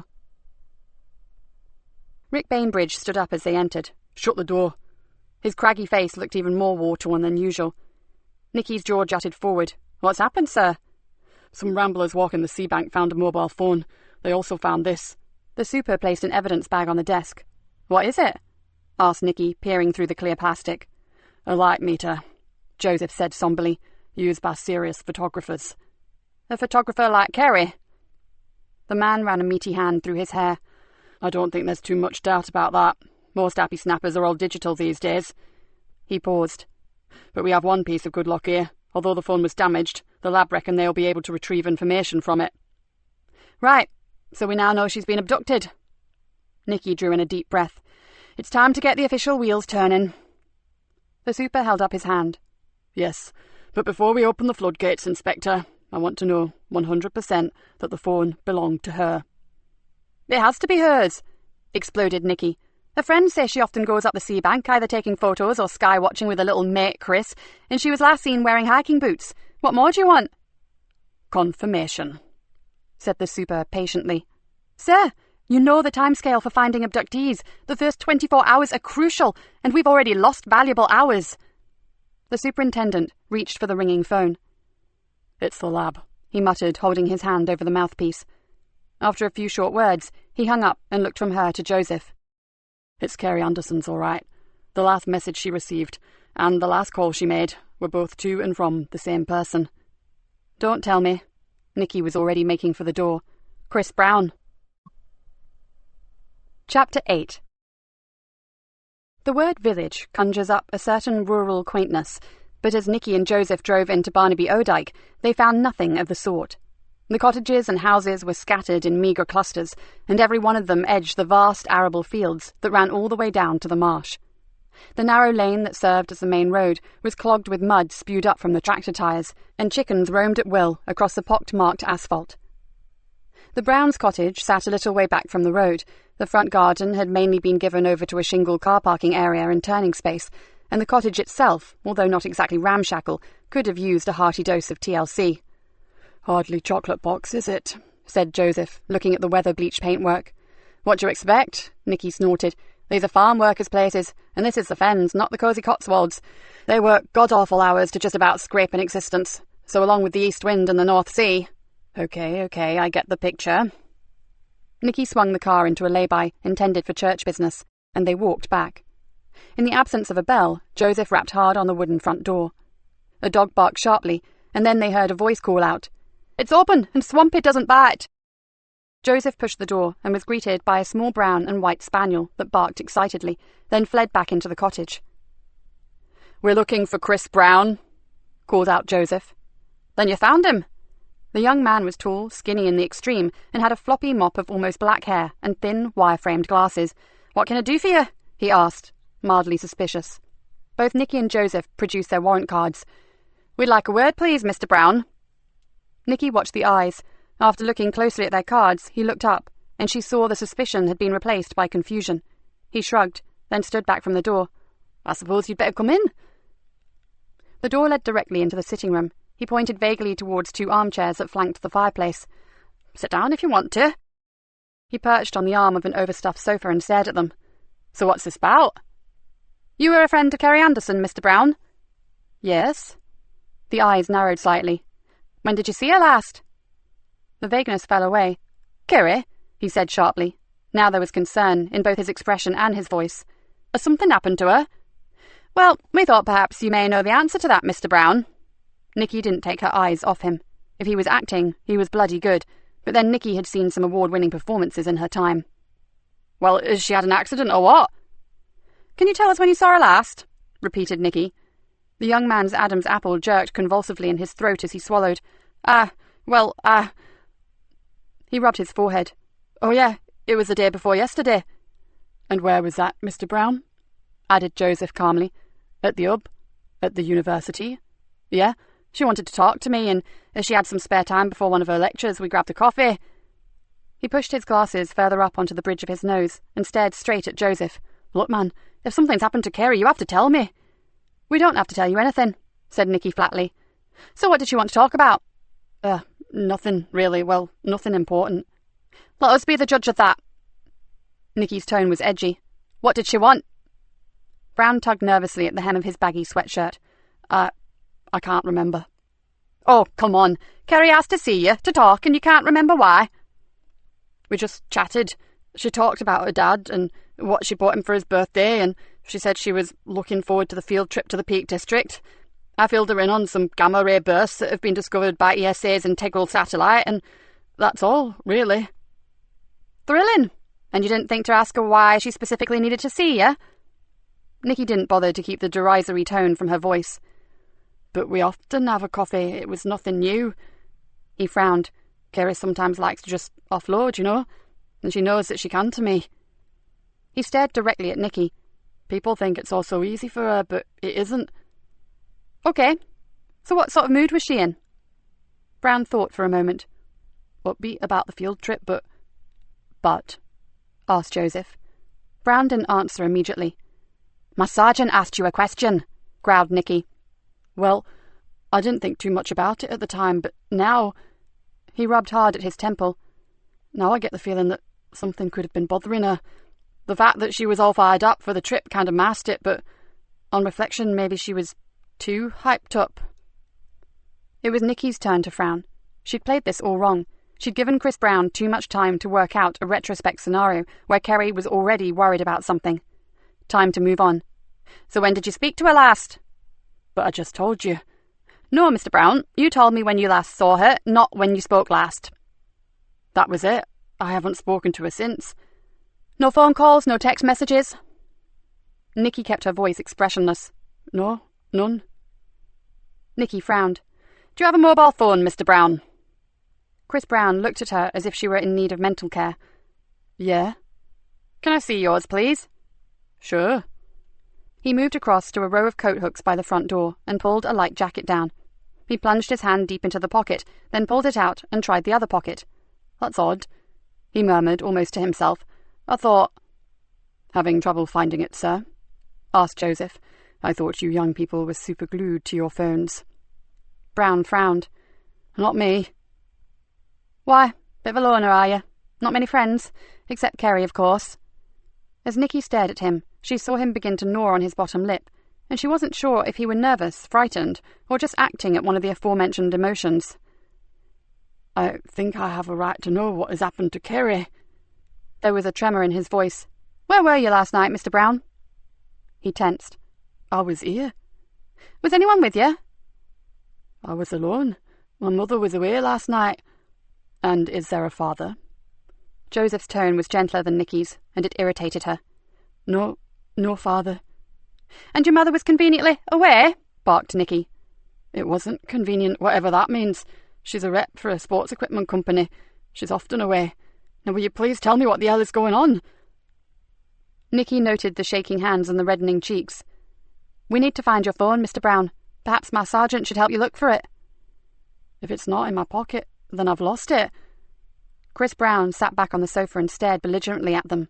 I hate the things. I'm always losing it. Sure, you need one living in a place like this, but I don't often use it, and I never text. We have reason to believe that you texted Kerry Anderson last night. Nikki paused to see what effect her next words would have. That would be just before she disappeared. The man gave a sharp intake of breath. Oh, shit! But I never sent her a text, it wasn't me! I'm sorry, Mr. Brown, but in the absence of someone to confirm your whereabouts last night, and the fact that you cannot produce your mobile, I'm afraid we are going to have to ask you to come with us to the station. Nikki glanced at Joseph. Get him to sort his dog out, then take him to the car, Sergeant. I need to ring for uniform to get out here. I want a thorough search for that missing phone, and any other evidence of Kerry Anderson being here. She turned to Brown. Can we have your permission for that, or do I need to get a warrant?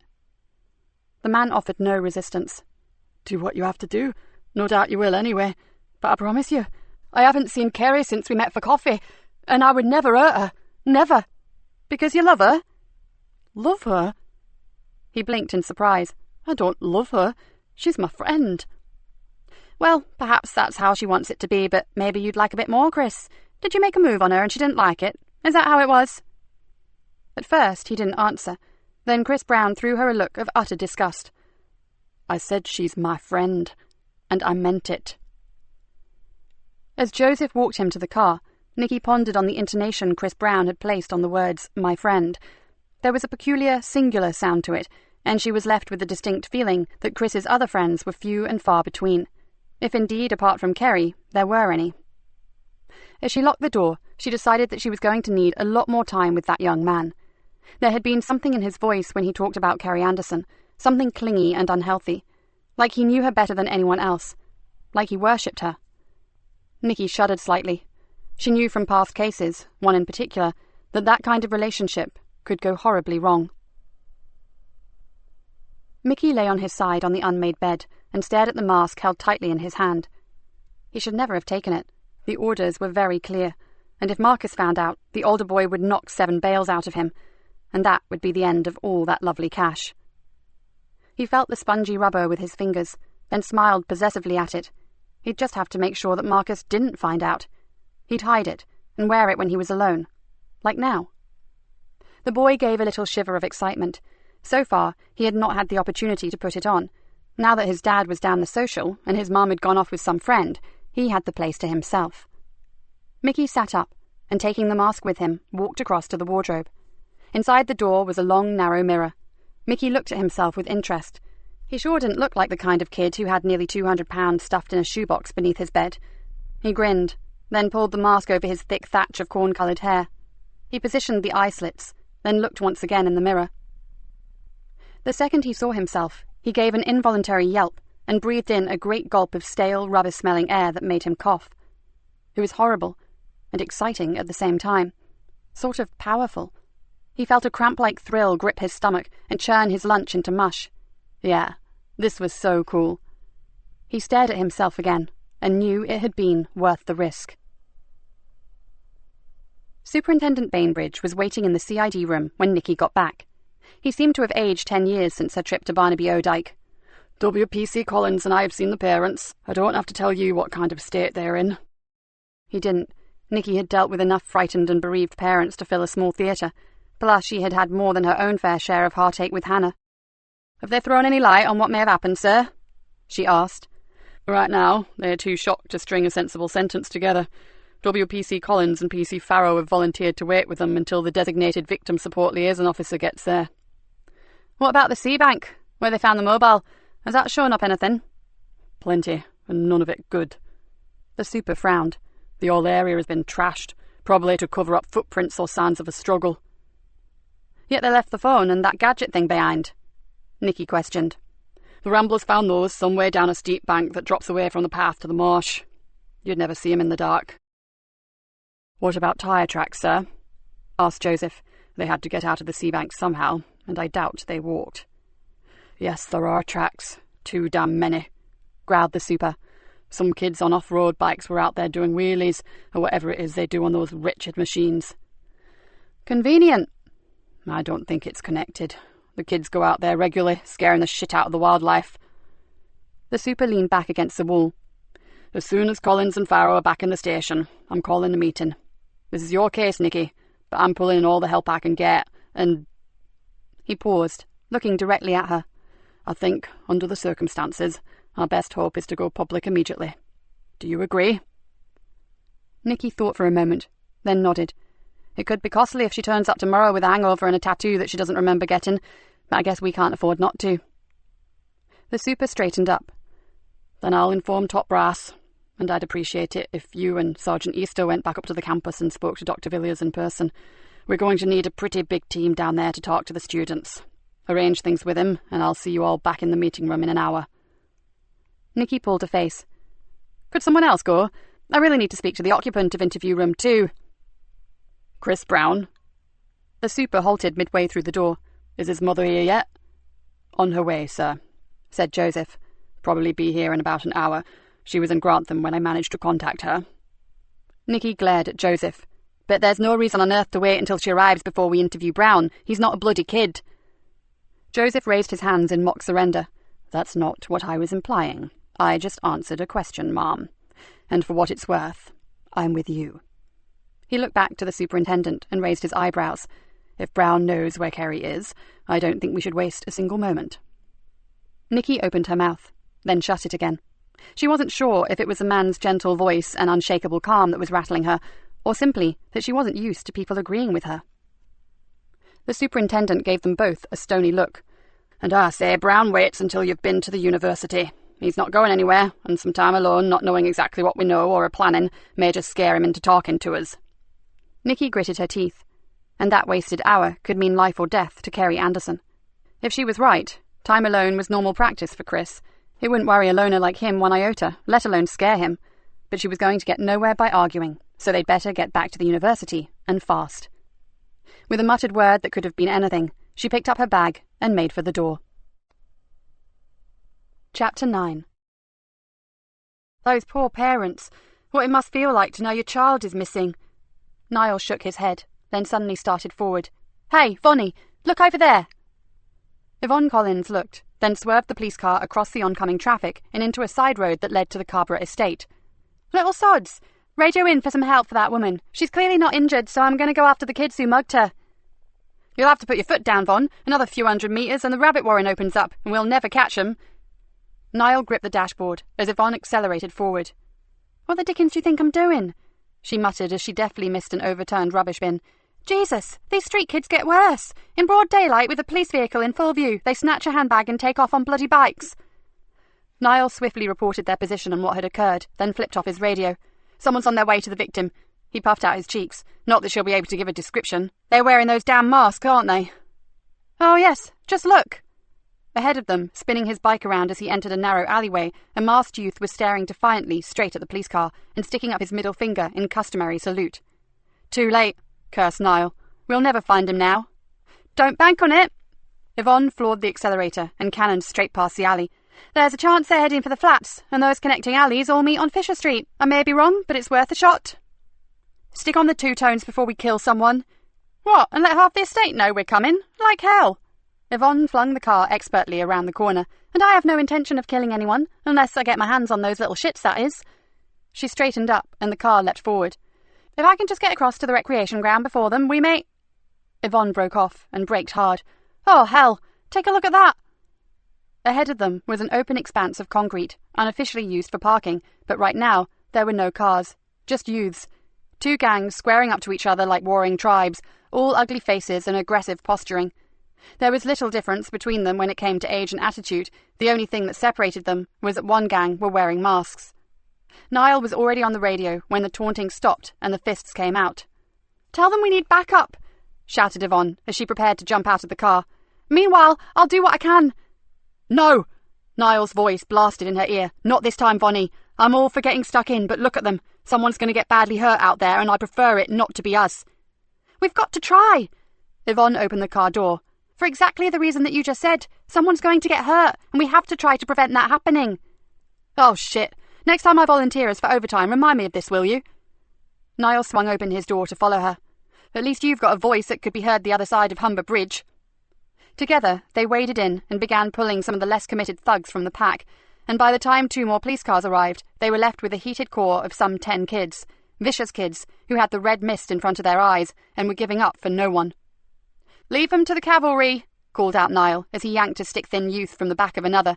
"We've done our bit, and it looks like half the station has turned out to mop up." "Yeah," gasped Yvonne as she propelled another youngster towards the car. "You could be right." Cars and vans were pouring into the estate, and the teenage rioters were now running in every direction to get away. "Blimey, even old Nick and Holly Joe have made an appearance. What the devil did you say was going on down here?" Niall grinned. Seems I may have overreacted somewhat." He pulled the skinny youth towards him. "What's this all about? Don't tell me you're actually fighting over those damn masks." "Sod off, it ain't nothing to do with me. Got caught up in it accidental like." The boy wiped a dirty sleeve across his blood-stained lip. "Really?" said Niall. "And I thought it was you that jumped on that other ugly little kid over there." He looked across at Yvonne. Well, how wrong could I be? I could have sworn that I saw this poor innocent lad smack the other one with a knuckle duster. What, the knuckle duster he just slipped into his jeans? That'd be the one. Niall gripped the boy tightly, pulling the offending implement from his pocket, and pushed him towards the car. You're coming with us, chum. As the teenager stepped forward, something slid from beneath his jacket and fell onto the pavement. Yvonne picked the mask up with distaste. Yours? The boy struggled to get free of Niall's iron hold, and when he failed, he threw her a baleful look. Give it back, pig. Sorry, Poppet, but even though it suits you far better than me, I think I'll keep it. Now, get in the car. There's a comfy little cell back at the Nick with your name on the door. Is everything against me right now? Nikki fumed. Why the hell you had to come this way to get to the bloody university beats me. I'm not local, said Joseph reasonably. It's the only way I remember, and we couldn't ignore an assistance call now, could we? With little or no effort, he frog-marched 2 youngsters towards a waiting police van. I know that. Nikki dodged a flying missile, then wrestled a youth twice her size to the ground and knelt on him until a uniformed constable dragged him up and cuffed him. But the timing stinks. Joseph had just relinquished his hold on 2 charges and was making his way back to her when she heard him call out, Mom, over there. She spun round and saw one boy rip a mask from the face of another, then turn tail and run from the brawling group. The boy who remained screamed and fell to the ground, blood oozing through his t-shirt. Jesus, he's been stabbed! Someone call a paramedic! Before she could get to the boy, 2 other officers were with him. Help's on the way, called someone, and Nikki turned to see Joseph hurtling after 2 youths, one who was still carrying the stolen mask. Oh shit, that silly bastard's going to get himself killed! She cursed under her breath, then raced after him. The 2 boys fled down a narrow alley, one of their usual getaway routes, but found it blocked by a stationary delivery truck. With nowhere to go, Joseph and Nikki were on them in seconds. Come here, you little turd! Nikki threw herself against the shorter of the 2, the one who had stolen the mask, and slammed him roughly against a garage door. Air escaped from his lungs in a loud gasp, and she snapped her cuffs neatly around his wrists. Carefully, she slipped her hands into his pocket and withdrew a sticky-bladed flick knife. Oh, you're so nicked! Holding him firmly, she turned to see Joseph lifting the taller boy from the gutter by his jacket collar. You too, sunshine, said the sergeant brightly. She exhaled loudly. Let's get these 2 scroats back to the van, then. Before she could finish, she heard a grunt, and as she turned, she saw Joseph flip the boy into some weird straight-armed lock position that immobilized the youth totally. Before she could even speak, she heard the sergeant whisper, One more move towards your pocket, and you'll wake up with both shoulders dislocated and your arms ready for plaster casts. Understand? The boy's eyes widened to an impossible size, but all he could do was groan. To her total surprise, Joseph moved with lightning speed and swapped his grip from one hand to the other, never for 1 microsecond losing his hold on the boy or slackening the vice-like grip. The detective then slipped his free hand into the jacket pocket and withdrew it, holding a wicked-looking blade. Nikki's jaw dropped. I bet you didn't learn that move in Bible class. Joseph's eyes snapped up, and for a moment she really didn't like the expression that flashed across his face. Then, just as swiftly, it turned to one of reproach. I thought we had an agreement. Sorry, just an observation. That was nothing like I've ever seen taught at police training school, and it's not the kind of thing you learn when sorting out the lager-louts on a Friday night either. Joseph remained silent, then, pushing the terrified boy ahead of him, made his way back down the alley. Nikki followed, still wondering at what she had just witnessed. She was tough. She pulled no punches, and had been close to overstepping the mark on far too many occasions. But that was in a different league altogether. It wasn't just the unorthodox move, it was the sheer speed, not only of his actions, but of his assessment of the situation. What you saw was most definitely not what you got with Detective Sergeant Joseph Easter. Nikki remembered that strange, ice-cold look he'd given her, and shivered. Chapter 10. Nikki sped through the arrangements with the Dean and hurried back to the police station. Inside, she stopped and stared at Joseph. She had given him 2 chances to talk to her, to and from the campus, but he had chosen to say nothing. A word in private, Sergeant, she said, then marched up the stairs to her office. Close the door. She flopped into her chair and pointed to one on the other side of her desk. Do you have anything you'd like to share with me, Detective? Joseph sat down slowly, but stared at his hands rather than at her. Don't we have a suspect to interview? Yes, we do, and you're wasting time by avoiding talking to me. As soon as you've told me what the hell all that was about, we go interview Mr. Brown, okay? She narrowed her eyes, and until that happens, we sit here for as long as it takes. The silence that followed was almost tangible. Then Nikki's patience ran out. "Okay, so you were in the military." Joseph lifted his head, and she saw no anger in his face, only sadness. "That was another life. I'm not that man anymore." "From what I saw earlier, I think maybe you are." "No, I'm not," exclaimed Joseph. A look of intense pain suffused his face. "Really, I'm not. It's just that sometimes you chance on a situation, and the old ways, the indoctrination, the reflex, whatever you like to call it, just takes over." "Lucky it did, Joseph. I had no idea that little shit had a knife. He could have killed either or maybe even both of us, and for that, I thank you." Joseph shook his head, almost violently. "Forget it. It never happened." He looked her full in the face. "And if you want to thank me, just let this go. I really don't want to talk about the past, and I'd appreciate it if the team and the other officers here never know about my background. You know that regular career police officers don't like squaddies who turn copper. In fact, some of them hate us. So, please?" Nikki tilted her head to one side. Maybe she was getting even more bitter and twisted, but recently she had found herself quite enjoying seeing someone squirm. But this was different. Joseph Easter was different. And strangely, she felt no pleasure. Just a sad sort of discomfort for him. Certainly there were a dozen questions running through her head, but now was not the time to ask them. Not with a girl missing. She nodded, and to her surprise found herself giving him the first smile that she could remember handing out for a very long while. "I think we have a suspect to interview, don't we?" The rest of the day passed in a blur, and by nightfall every available man and woman was out hunting for Kerry Anderson. Local media had been contacted, and the superintendent had made an impassioned plea on national television. Chris Brown had told them no more than they already knew, and his distraught mother had painted them a picture of a sensitive, highly intelligent, but slightly introverted, home-loving boy. Something more on a par with St. Francis of Assisi than a cold-blooded abductor of pretty girls. Then, at 11:30, Nikki received a call from one of the villagers from Barnby Odyke.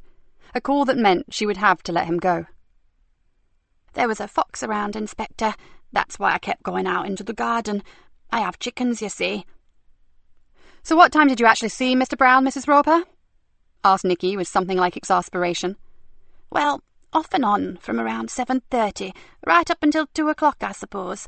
I saw him when I checked my hens.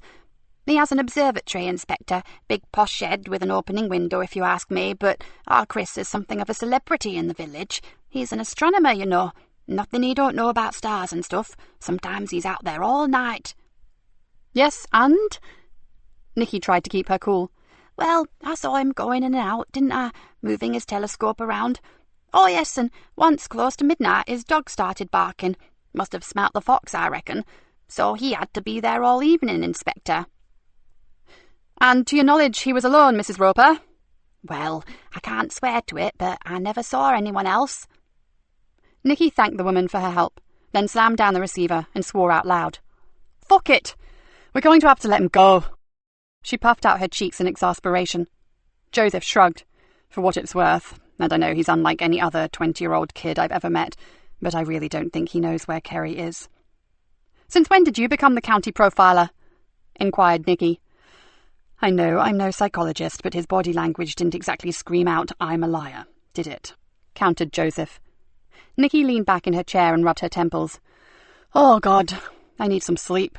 But how can I walk out this station with a girl missing?" "We have to. Wherever Kerry is, she needs us to be 100% on the ball.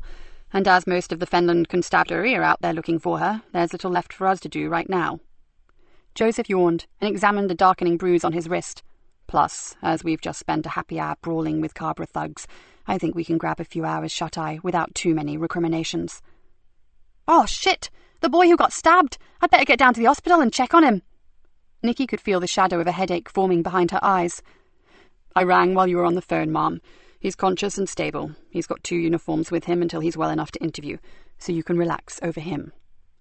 "Nevertheless, that kid got stabbed because of one of those bloody masks. I need to get those evil things off the streets before something even worse happens." She gave him a look full of frustration. "There are not enough hours in the sodding day."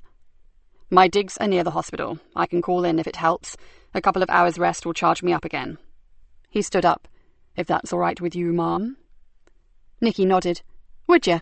That injured kid may just be scared enough to tell you something about the masks. It's worth a try. and I have no doubt you'll be a damn sight more compassionate with him than I would be." "No problem. See you later, Gov." Joseph walked to the door. "And Sergeant," she called after him. "About earlier. I won't be mentioning it again. But thank you. I still believe your actions may have saved our lives." Joseph Easter didn't answer immediately, but he paused in the doorway, then threw her a small smile. "Any time, Mum." Nikki sat for a while. Her first day with her new detective sergeant had been quite something, and he was certainly a far cry from what she had been led to believe. She frowned. Maybe for her own safety she should make it her business to find out more about him. One thing was certain, he was a man who had deep, dark secrets. Nikki gave a short bark of laughter that echoed around the empty office. If anyone should know about keeping secrets, it was her. Yeah, when it came to talking about the past, let's hear it for Nikki Galena, the queen of the sealed lips. She yawned. Just one more thing to do, then it was a hot shower and a few hours' sleep. She flipped open her phone. Maybe it was the horror of having a young woman missing on her patch, maybe it was tiredness, or maybe it was a flashback she kept getting of her new sergeant immobilizing a thug in the time it took her to blink. But she needed to see Hannah. She flicked down to H and pressed call. Sure, it was late, but she really needed to talk to her precious daughter, and a quick visit might do them both good. After just a few words, Nikki grabbed her coat and went out into the night. The corridors were almost empty and dimly lit. Energy-saving, Joseph supposed. Whatever, it gave the rambling old hospital an eerie feeling. His footsteps sounded oddly loud as he tried to locate the lifts, and several times he found himself glancing over his shoulder. The injured boy, Callum Lodge, had had a close shave, but was out of danger. Sadly, he had little inclination to talk to the police, even if they had saved his life. The youth had been both scared and aggressive, but Joseph had managed to extract a few more snippets of information about the masks. And then Callum had mentioned a name, well, a street tag. It wasn't much, but it may help. He'd check it out first thing in the morning. Joseph cursed softly and decided that he must have taken a wrong turn. If it had been Fenchester Hospital, he could have done it blindfold, but this place was a maze of unfamiliar clinics and corridors. After a while, he was forced to admit to himself that his usually reliable bump of direction had failed him. He was on a long straight passageway that he certainly did not recognize from his trip in. He walked along for a while, hopeful that he would find a way out sign. Then to his relief he spotted two nurses hurrying out of a door at the end of the corridor ahead of him. He accelerated towards them, but by the time he got there, they had disappeared. He scanned the walls for a hospital plan, a fire drill map, anything that would get him back to the foyer in the car park, but he found nothing. He'd clearly wandered into a completely different wing, and now he felt both tired and pissed off. "Can I help you?" The voice was like an answered prayer. "I just want out." "Don't we all, man?" laughed the male nurse. He flashed the whitest of teeth, then pointed to a set of double doors. "Go through there, past the high dependency unit, and you'll see the lifts. Down one floor, turn right, go 100 yards on, and freedom is yours." Thankfully, Joseph made his way through the doors, then froze in his tracks. Going towards one of the rooms some way ahead of him was his new detective inspector. For a moment, he queried his observational skills, but as he watched the back of the woman, he knew he had not been mistaken. It was definitely D.I. Galena. For some reason, he pulled back and waited for her to go inside. His mind raced. Why was she here? Had she decided to talk to Callum anyway and then got as lost as he had? He doubted that very much. This was her patch. She wouldn't get lost on her own turf. And her stride had been confident. She knew exactly where she was going. He moved slowly forward. And where exactly was that, he wondered. Almost tiptoeing along the deserted corridor, Joseph approached the room that he had seen her enter. The door was shut, but there was a small glass window set in it. Keeping to one side so as not to be noticed, Joseph glanced inside. Nikki Galena sat holding a young woman's hand in hers. The girl, just a teenager, lay unmoving in the bed. He could see Nikki's mouth working as she talked animatedly, but there was no similar response from the girl. In fact, as far as Joseph could see, there was no response at all. Joseph swallowed hard and moved back. He had just witnessed something that was intensely private, and he truly wished he hadn't. Sucking in air, he put his head down, moved swiftly past the door and headed for the lifts, but not before he caught sight of the small handwritten nameplate to one side of the closed door. It simply read, Hannah Galena. Chapter 11. Nikki had only managed to snatch a few minutes' sleep in between tossing and turning uncomfortably on her sofa. Earlier, when she had finally arrived home, she had felt better. It always helped to talk to her daughter. and she was sure she'd seen signs of improvement in Hannah. The nurses had not agreed, but then they wouldn't. It wasn't up to them to give what may be false hope. But her mother knew best, didn't she? She had curled up under her blanket, believing, as she always did, that one day she would get her beautiful daughter back. But then the dark thoughts had descended. Thoughts about Kerry Anderson. Would her parents ever get their beautiful daughter back? The clock was ticking, and they still had nothing to go on. And then there were the other disturbing thoughts about Joseph Easter. Since the fight on Carrborough Estate, she had been seeing flashes of how her new sergeant had conducted himself. Those lightning-fast moves were not right, and those later comments about being a squaddy? No squaddy she'd ever met had that kind of reflexes. And they were always proud of their regiment, far more so than their place in the police force. That was why they were often disliked, because their allegiance was always, first and foremost, the army. And Joseph wasn't like that at all. As Nikki locked her front door and stepped out into the early morning air, she wondered if she should talk to Rick Bainbridge about him. After all, the super had made some comment about there being more to Joseph Easter than met the eye. Perhaps he knew something she didn't. She shook her head and carefully stepped around a torn rubbish bag that had deposited its stinking contents across her path. She really couldn't afford all this. She needed to keep her whole focus on Kerry Anderson, not pondering about her sergeant's dubious origins. With a grunt of irritation, she quickened her step and headed towards the police station. As Nikki headed for work, Marcus and Mickey slipped quietly away from the Carrborough. "You shall drop?" asked Mickey as he struggled to keep up with Marcus's long-legged stride. "Not this time. Things are heating up, so they've changed the location." The older boy looked almost haggard in the early morning light. "And you're dead certain that your mum and dad don't suspect anything?" Mickey frowned.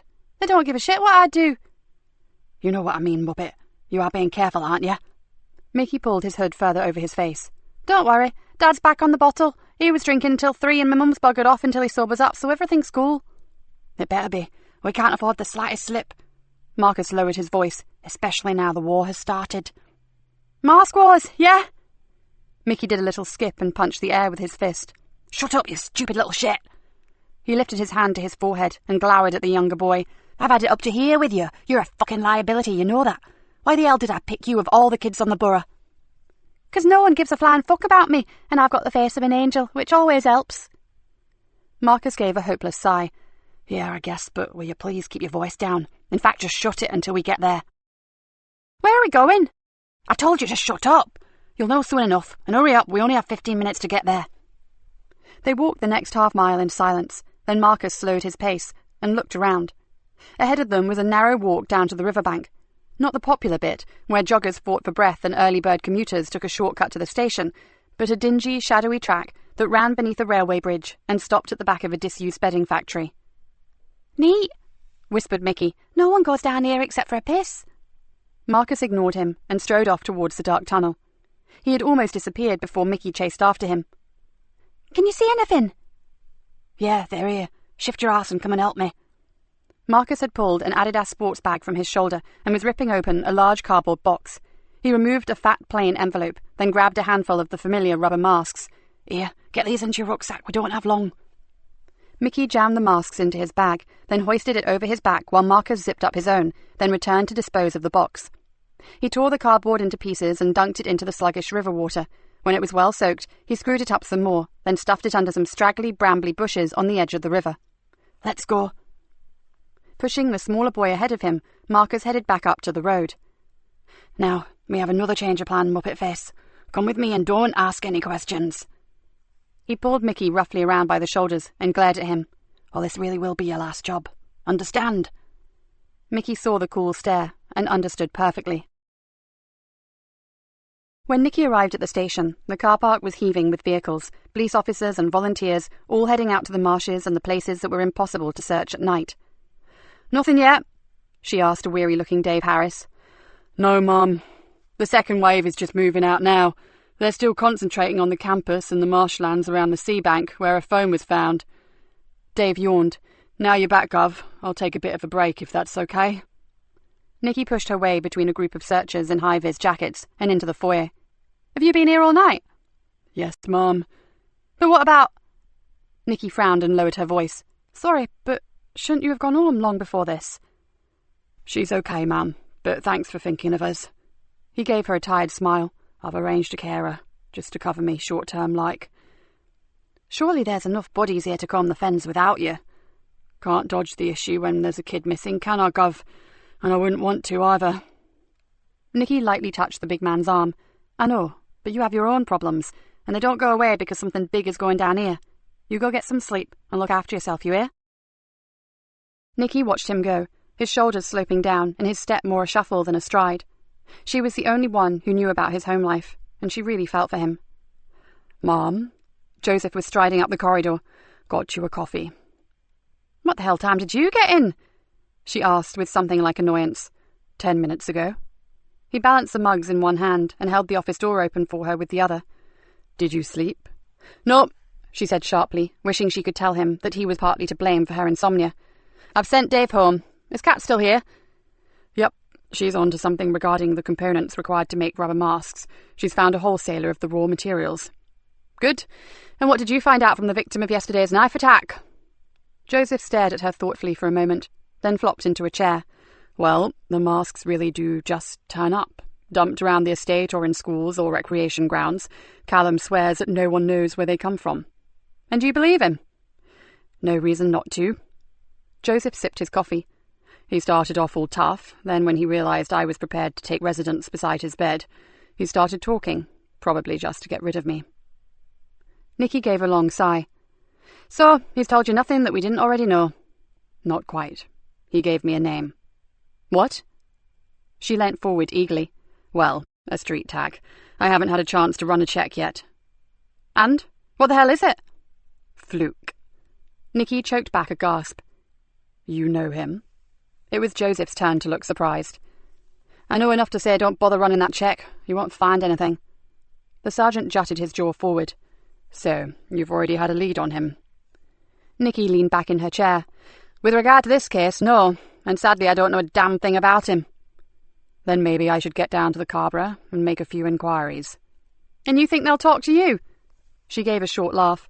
I don't think so. Someone may. One of the mothers, perhaps. He shrugged. They will have been pretty shaken up by a young kid getting stabbed. Oh, get real, Sergeant. On the Greenborough it's a common occurrence, and right now we have to concentrate on Kerry Anderson. She came from that estate, said Joseph pensively. Do you think there may be a connection? I can't make one personally. The thought had already crossed Nikki's mind. Kerry comes from the northern side, not an area known for trouble. Well, not anywhere near on the scale of that around the flats or the south side. She pulled a face. And how would a hard-working young student possibly be connected to a spate of petty crimes committed by a load of masked yobs? It doesn't make sense. Oh, that's another thing that Callum said. He overheard this fluke mention something called mask wars. He doesn't know what it means, and it's only the intensity of that fight yesterday that made him think about it. Mask wars, repeated Nikki softly. They'd risk their lives for a crappy piece of rubber. Hell, I know some of these kids have had half their brain cells devoured by alcohol and crack, but this is plain insanity. I agree, sighed Joseph. But as you said, we have Kerry to worry about. So what now? Nikki finished her coffee and stood up. Back to the university. I want to get up close and personal with her friends. Someone knows more about her relationship with Chris with a K than they've let on. You really don't trust him, do you? Joseph grinned at her. He's a weirdo, and I don't trust weirdos. As they arrived at the University of the Fens, the sun was just coming up. A green-gold glow suffused the glorious old trees that were a legacy of days gone by with an almost magical luminescence. This is really beautiful, mused Joseph. My university was an inner-city concrete monstrosity. Nikki swung the car into a tight parking space and killed the engine. My heart bleeds for you. She slammed the door. Didn't quite get that sort of education myself. Had to work for a living. She marched on ahead of him, but couldn't help wonder how many squaddies had ever gone to uni. We'll split up. You take the students to the right of her pod, I'll take the left, and anything you think may be useful, call me. With luck, they'll still be half asleep and easier to interview. The door to the hub swung soundlessly open. See you back here in half an hour, Sergeant, and we'll reassess. Nothing much, Mom. Joseph perched on a high stool and looked across the hub. They will know Chris Brown by sight, and one or two have seen his astro photographs, which I'm told are awesome, but no one believes that Kerry and Chris are an item. In fact, most of them laughed at the notion. Same damn thing with the ones I spoke to, grumbled Nikki. One point, though. said Joseph. A guy called Lewis, who was organising this field trip with Kerry, mentioned that Chris had been mugged recently. He rubbed his chin with his forefinger. Probably not connected, but worth asking Mr. Brown about it, don't you think? As good a reason as any for taking another trip out to Mr. Weirdo's place. Nikki stared around at the small clusters of students gathered in the meeting place. He's still my number one, even if his mother believes he's a modern-day saint. She looked back at Joseph. Anything else? Joseph pulled a face. Nothing specific. I just get the feeling that no one here really knows Kerry. He paused, then said, And how many girls do you know who have no close girly mates to gossip with? Nikki nodded. She understood exactly what her sergeant meant. The kids were shocked by Kerry's disappearance, but their reaction had been more detached than she would have expected. If Hannah had disappeared, Nikki was pretty sure that her girlfriends would have been distraught, throwing every kind of teenage histrionic known to man. If she's a top swot, perhaps her contemporaries don't like her. Maybe they're jealous of her good grades or the attention she gets from the tutors. Could be, but it didn't seem that way. There was no animosity there. I just didn't get the reaction I was expecting. Joseph shrugged. Maybe I'm just out of touch with youngsters these days. There was a strange wistfulness to his voice that was not lost on Nikki, but now was not the time to wonder on the enigma that was Joseph Easter. Right, then it's back to the station. As they reached the car, Nikki's phone rang. After a few curt words, she hung up. Problem, Mom? Joseph's face was apprehensive. More trouble on the Carborough. A group of masked yobs have torched a car. Are we required, Mom? Not this time. Uniform has got it covered. Nikki looked thoughtfully at her sergeant. Was there a hint of disappointment there? Or maybe it was relief. It was hard to tell. So, I think it's time we paid a visit to Kerry Anderson's mother and father. Joseph took a deep breath, then nodded resignedly. He clearly had no more liking for facing grief-stricken parents than she did. As they got into the car, she tried to conceal the small private smile that played on her lips. So maybe she and her strange sergeant had one thing in common after all. Chapter 12. The Andersons' pride for their daughter screamed all around the small terraced house. In most rooms, photographs, diplomas, certificates and press cuttings practically replaced wallpaper. And that made the absence of the girl herself even more poignant. Sergeant Lucy Wells, the family liaison officer, had a brief word with them in the kitchen before they spoke to the parents. Mr. Anderson is very quiet, but I think he's more switched on to the gravity of what's happened than his wife. She's a bit flaky, convinced it was a great big mistake, and her daughter will come marching through the door at any moment. Well, we can't blame her for that, can we? Said Nikki flatly. Of course not, but I'm worried about her. Apparently she's not strong at the best of times, and this has been one hell of a shock for her. I assume her doctor has seen her? Oh, yes, said Lucy. She's got a bucket load of pills for her nerves, but I'm still keeping a close eye on her. And you have no suspicions about the father? Asked Nikki, knowing the sad statistics about the abductor being a close family member. If it's him, Lucy raised an eyebrow, I'll give up my career and go cut cauliflowers for a living. OK, well, we won't overdo the questions, but maybe they know something that could help us, even if they don't think it's relevant. In the living room, the Andersons sat close together on a floral-patterned sofa. Lucy introduced them, then went to make some tea. Can you tell me why Kerry is in halls of residence when you live so close to campus, Mr. Anderson? Asked Nikki. The man rubbed at the stubble on his chin and sighed. We argued about that, the wife and me, but it came down to the simple fact that we live on the Carborough.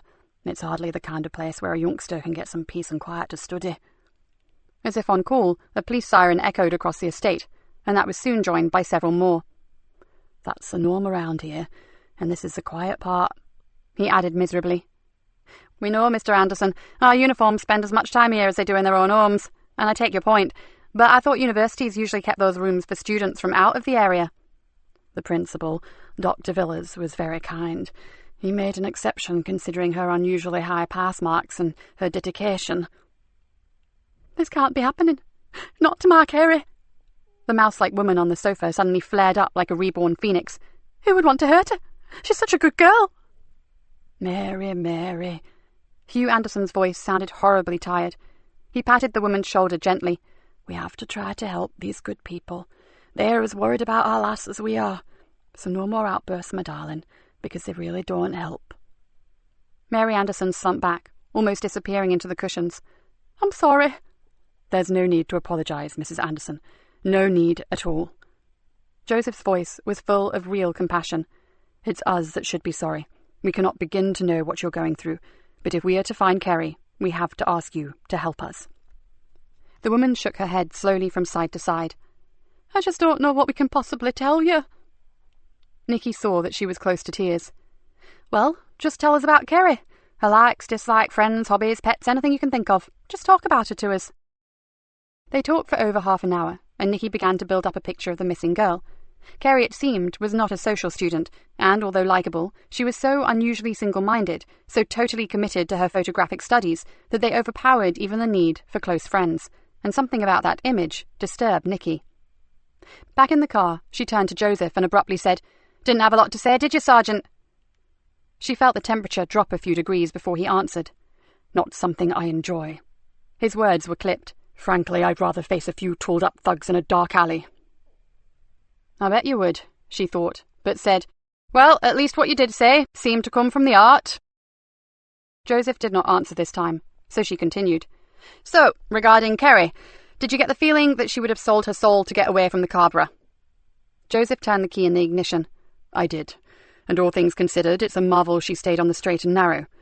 She had to have some special kind of strength to remain focused on getting to uni. I dread to think where she would have ended up if she'd relinquished her dream." Nikki nodded thoughtfully. "Some of the names that her parents gave us, contemporaries from junior school years, they would not mean much to you, but I can assure you that as young adults, they are regulars in the custody suite." She sucked in air, and the name Frankie Doyle was something I never thought I'd hear from anyone in connection with Kerry Anderson. "Why? Is she known to us in some way?" "She's known to me," said Nikki through gritted teeth. "And not in a nice way, I guess." Joseph stared at her inquiringly. "She's poison. She hurts people. Innocent people." Nikki stared out at the windshield. "And I've never managed to pin a bloody thing on her." She felt an involuntary shiver chase down her spine. Her own inquiry, the very private one that she'd successfully kept under wraps for so long, was suddenly becoming entangled with the hunt for Kerry Anderson, and with this bloody mask war, whatever it was. She bit down hard on her lip and glanced across to the man sitting next to her. No matter what his reputation said about him, he was the most astute officer she'd worked with for years. He was no fool, and she'd be a fool herself to try to deceive him. The problem was, just how much was she prepared to tell him, and because of his secrets, she couldn't totally trust him. Her mind went into overdrive. She clearly needed some time to work that one out, so all she could do at present was stick to basics. "One thing, though. One of my sources reckons Frankie Doyle started mixing with some very nasty people, so hopefully she'll get out of her depth and slip up, and I'll be waiting." Joseph raised an eyebrow. "Then it sounds like Kerry was very lucky to get away from them." Nikki bit her lip again. "If she did." "You won't believe this, Mom, but Archie Leonard is here to see you." The civilian from the front desk pounced on them as they entered the station. "He's been here for ages." "What the hell?" breathed Nikki. "Even I've heard of him," muttered Joseph from behind, "the godfather of the Greenborough." "Well, this is a first. You'd better sit in, Sergeant. Could be interesting." "Try to stop me." "But first," Nikki pulled Joseph to one side and dropped her voice to little more than a whisper, "just so that you know, Archie Leonard is no mindless thug, okay? He's been the king of the Greenborough for as long as I can remember. His family have lived there since it was built, but he's an old-school crook, if you know what I mean." "What, one of the heroes and villains brigade?" "Yeah, even when I was a rookie, he was the man, but you knew where you stood with him. Life was like a massive game called Them and Us, and when they won, we worked harder, and when we won, they threw up their hands and coughed to it." "Surely it was never really like that. No one said, 'Fair cop, officer, I'll go quietly,' did they?" Joseph's eyes widened. "Not quite, but Archie Leonard and his two brothers earned quite a bit of respect back then." Nikki ran a hand through her hair. "Yes, they were villains and people did get hurt, no denying that, but they never went in for violence sake. They were damn clever criminals, and anyone who managed to stick a conviction on one of them was pretty well thought of." "And I've no doubt you've had your moments with the Leonard family." "Off and on over the years we've had the odd run-in, but I thought you should know what kind of man Archie is before you draw any conclusions about him." "Okay, I'll bear that in mind. So, any idea why he's here?" "None whatsoever, but I do know he won't be behind the violence on the Greenborough. That's not his way, and he has family and friends living there." "Right." Joseph flashed her an intrigued smile. "Let's go see what the man wants, shall we?" Chapter 13. If Joseph had had any preconceptions as to what the godfather was like, they would have been blown away the moment he entered the interview room. Archie Leonard sat at the desk, sipping black coffee. 3 other empty beakers were lined up on the table in front of him. Joseph smiled inwardly at the understated indication to the inspector as to exactly how long the man had been waiting. Joseph did a quick appraisal and noted a man who would have looked totally at home in a courtroom, but not in the dock. Archie Leonard would have been the one dressed in a red robe and wearing a curled wig. He was straight-backed, good-looking in a greying, distinguished way, and had piercing, intelligent, bright blue eyes. Nikki strode into the room and straight up to Leonard. "Archie, how are you?" Joseph remained close to the door and silently observed the greeting. He hadn't been in the Greenborough long, but Di Galena was giving this high-ranking criminal the warmest smile he'd seen her stony face produce since he'd met her. And just as surprising, the feeling was clearly reciprocated. Leonard had clasped her outstretched hand in a 2-handed grip and was pumping her hand up and down with obvious warmth. There was history here, and Joseph wondered what the hell it was. When Leonard finally let her go, he sat back down and drew in a deep breath. His gaze then whipped round to Joseph. "And you are?" The voice was deep, and although Joseph wasn't sure, he thought it held the slightest hint of an accent. He waited for a moment, then realised that his boss wasn't going to introduce him. "My name is Detective Sergeant Joseph Easter. I'm temporarily assigned to work with Di Galena, sir." "Ah, Joseph. A good name. My eldest boy is called Joseph, isn't he, Nicky?" There was an almost conspirational lift of a thick grey eyebrow. The DI chose to ignore whatever that implied, and simply nodded. "But you haven't come here to discuss the family, have you, Archie?" "Actually, I have." There was a long silence. Then she said, "Look, I know that you'd rather eat broken glass than walk in here voluntarily, so it has to be serious. What has happened?" The man seemed to shrink as he said it. "Lisa Jane's missing." "Your brother Frank's daughter, the pretty one with the long dark hair?" "All our girls are pretty." He looked at the DI reproachfully. "But yes, the long dark hair, my lovely Lisa Jane." "How long has she been gone?" She was clearly shocked. 2 days. She was going to a new club with her friends, but she never arrived." "For God's sake, Archie, why didn't you come to me sooner?" The man looked excruciatingly tired. "You know how we do things, Nicky.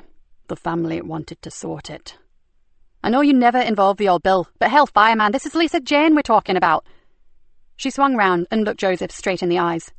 "Lisa Jane Leonard, 19 years old, beautiful, dark brunette, brown eyes." "Small scar below her left ear, and a tattoo of a butterfly on her right shoulder blade," added Archie painfully. "Right, so sit, Joseph, and get down what Archie has to say." The DI jabbed a finger at the chair next to her. Joseph frowned. "Shouldn't I put a tape in, Mom?" "No, you shouldn't." She looked hard at him. "No tapes, just you and a pencil, okay?" Now was not the time to argue. Joseph nodded, took out his notebook, and obediently began to write. It took very little time to note the relevant details about Lisa Jane. She had left home, all excited and dressed to party, then disappeared. "And you have no idea who might have taken her? If, of course, that's what happened," asked the DI. "Of course I have enemies, but not the kind who would do this." "Honour amongst thieves," thought Joseph. "I wonder." Archie Leonard continued. "We wondered if it had something to do with some new outfit that are haunting the Greenborough, but—" Archie raised his eyebrows and shrugged. "To be honest, we don't even know if they actually exist." "How so?" "It's all just vague hints and rumours that someone is muscling in on us, but that's not the way it works." He looked at the DI. "You know the score. The new boss declares his intention. He steals your deals, messes up your jobs, and leans on your personnel. It's a standard preliminary before the full turf war begins." "And you've had none of this?" asked Joseph. "No, Sergeant." Archie looked at him carefully. "And as you will appreciate, I have a lot of seriously heavy connections, but no one can give me either a name or a face." He shook his head. "It is our way to settle our own problems, but this is something I just can't fix, and I will not risk my niece's life by sticking to age-old gangland rules." "You know, I'll do whatever it takes to help you, Archie," said the DI solemnly. "I know. That's why I came to you. But Nicky—" He stared at her intently. "No press yet. Whatever you do, you'll keep it low-key, won't you?" Joseph watched as his boss took a long intake of breath. "As I said, I'll do what I have to, in the best way that I can. The bottom line is that we get Lisa Jane back." She stared at Archie for a time, then said, "Can you tell us anything about something called Mask Wars?" "Ugh, those damn kids. But that can't have any bearing on my girl going missing, can it?" "Probably not, but it's costing us time and manpower, and that takes us away from much more important issues, if you see what I mean." Her eyes never left those of the older man. He nodded shrewdly. "I'll do what I can, but those idiots in the masks listen to no one, not even me. They're just brainless waste of space kids." His brow drew together into deep wrinkles. "The baseline is that one gang has them, the other doesn't. They are a prize that they fight over. Simple and stupid as that." "So where do the masks come from, Archie?" He threw up his hands. "No idea, and I've had more pressing things on my mind to care." The DI smiled. "I know, same here, but I need to put an end to it before someone else gets stabbed or dies." "I suppose you do." Archie Leonard stood up. "Now I have to go. No one knows I came to see you, but I'll see what I can find out about your masks." He gave her a weak smile. "Nikki, find my girl, please." The DI gave him her card. "Private mobile number. Any time, day or night. Trust me. And take care, Archie." After Archie Leonard had been escorted out, Joseph and his boss returned to the interview room. The DI closed the door, leaned back on it, and let out a long sigh. She then stared at the floor until Joseph began to wonder if she were all right. To break the silence, he said, "That can't have been easy, to walk in here and ask for help." "You've no idea." She walked over to one of the chairs and sank down. "He's broken every underworld law there is by turning to us." "So, do you know anything about this mysterious new outfit?" Joseph flopped into the chair opposite her, and wished he wasn't so out of his depth. In his own area, he knew all the names, knew what was going down, but in a different manner, it was difficult and frustrating. The DI thought for a moment, then shook her head. "Not much. An informant told me he'd heard rumours about a new gang, vicious, violent, and wanting a patch of their own. Maybe they're looking at the Greenborough." "Then surely we know exactly where to look for the girl's abductors?" asked Joseph in surprise. "There's just one tiny problem. Just like Archie, we don't know who they are." She frowned. "And, as there have been no prior direct threats to him or any of his family, these shadowy newcomers really may just be a myth." The DI bit her lip. "Our biggest problem right now is how we deal with it when Archie doesn't want Lisa Jane's disappearance broadcast." Joseph shifted uncomfortably, knowing they were wasting time. "Well, whatever he wants or doesn't want is irrelevant, as we now have 2 girls missing. We have no choice but to work fast, do we? So what next?" The DI leaned back in her chair and stared at him. "Carefully, that's how. We don't just rush out there like headless chickens. This is delicate stuff, Joseph.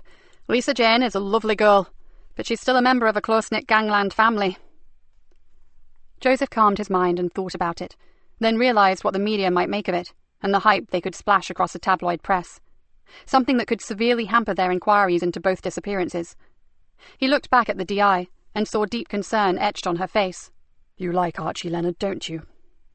For a moment, he thought she was going to tell him to mind his own damn business. Then she nodded. "Maybe like isn't quite the word I'd use, but as you said before, our paths have crossed in the past. A while ago he helped me out with something." She shrugged. "And although I was able to reciprocate on another occasion, I still feel I owe him." She took a deep breath. "Whatever. He loves Lisa Jane, and he's distraught about her, and we have to do all we can to find her." "Naturally, a missing girl is a missing girl, no matter what her background," said Joseph.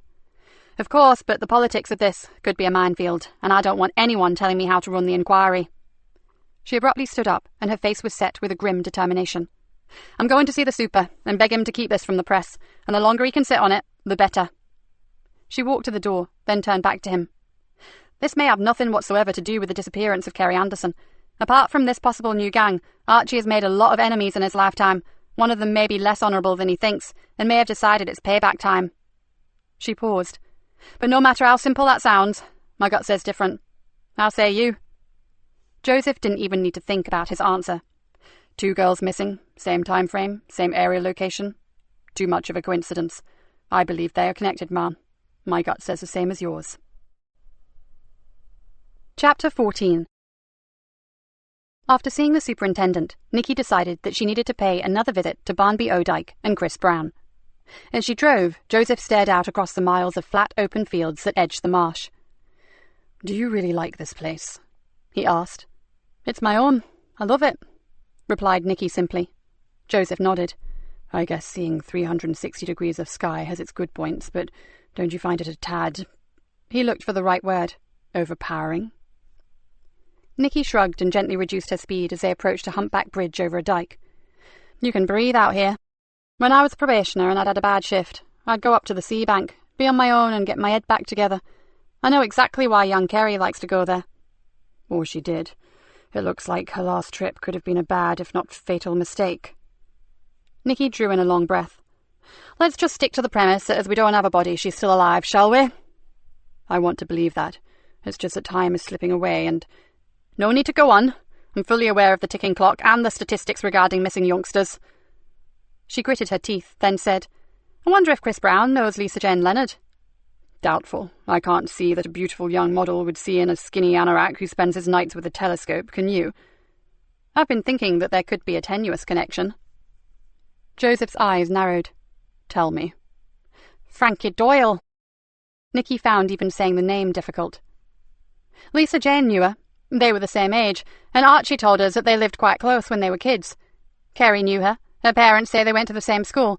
Ergo, Chris may know her too." "But that doesn't mean that Chris would also know Lisa Jane." Nikki pulled her face. "I said it was tenuous." Before Joseph could answer, the radio crackled into life and they heard her call sign. "D.I. Galena, over." "Mom, it's Sergeant Jack Conway. What's your position, please?" "Siltmarsh Lane en route to Barnby Odak." "We've had a call from the farmer who owns Amber Drove Farmhouse. He's reported finding the body of an IC-1 female in one of his barns. Can you attend?" Nikki stiffened. "On our way, Sergeant. ETA 2 minutes." She floored the accelerator. Amber Drove Farmhouse was an imposing stone building with a collection of massive barns and numerous outbuildings and glasshouses. The whole place was meticulously neat and reeked of old money. As Nikki parked close to a stable block, the farmer hurried out to meet them. As she got out of the car, she noticed the pale face of a woman, probably the man's wife, staring at them from the downstairs window of the house. From the look on her face, finding bodies was clearly not in the country diary for a Tuesday afternoon. Nikki flashed her warrant card and made the briefest of introductions. The farmer was a big, broad-shouldered, florid-faced man. "I'm Nigel Greaves. God, you got here quickly. I only rang 999 a few minutes ago." "Has this area been checked by the search parties yet?" asked Nikki.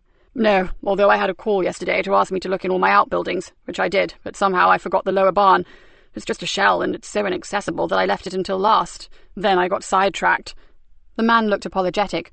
"I'm sorry, but running all this can be pretty demanding." "So where is she, Mr. Greaves? Can you take us to her?" "Of course. This way, Inspector." The man moved off towards the stable. "Know how to ride one of these?"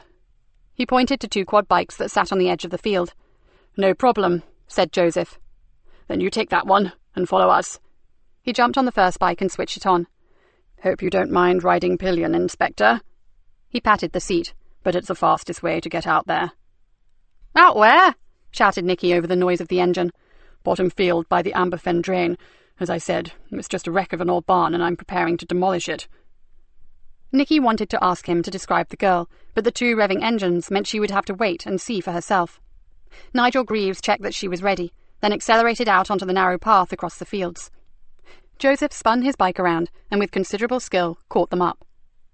It may have only taken about 3 minutes, but the track was rough and uneven, and as Nikki hung on grimly, she wondered if they would ever get there. Finally, the dark, dilapidated hulk of a barn drew closer, and she began to worry. Would it be Kerry Anderson, or Lisa Jane, or maybe another girl, one they didn't even know about? Whoever it turned out to be, Nikki was not looking forward to walking into the gloom and seeing a dead youngster. She swallowed hard. After everything that had happened in the past, she was going to need every ounce of her strength just to walk in there, and as the bike pulled up, her feelings of deep concern turned into dread. A silence fell over the vast landscape. In the distance she could see the wash, glistening and sparkling. A light breeze whispered across her skin, and she stared at the decrepit old barn. This disgusting, decaying building was not fit to be the last resting place of a lovely young woman, no matter who she was. "She's at the back. She's lying on some old hay bales." Nigel Greaves's voice held a hollow tone. "I'd rather not go in again if you don't mind. I'm no coward, mind you, but I've got kids of my own and—" Joseph leaned forward and gripped the man's shoulder. "We'll take it from here, sir. No need to see more than you have already."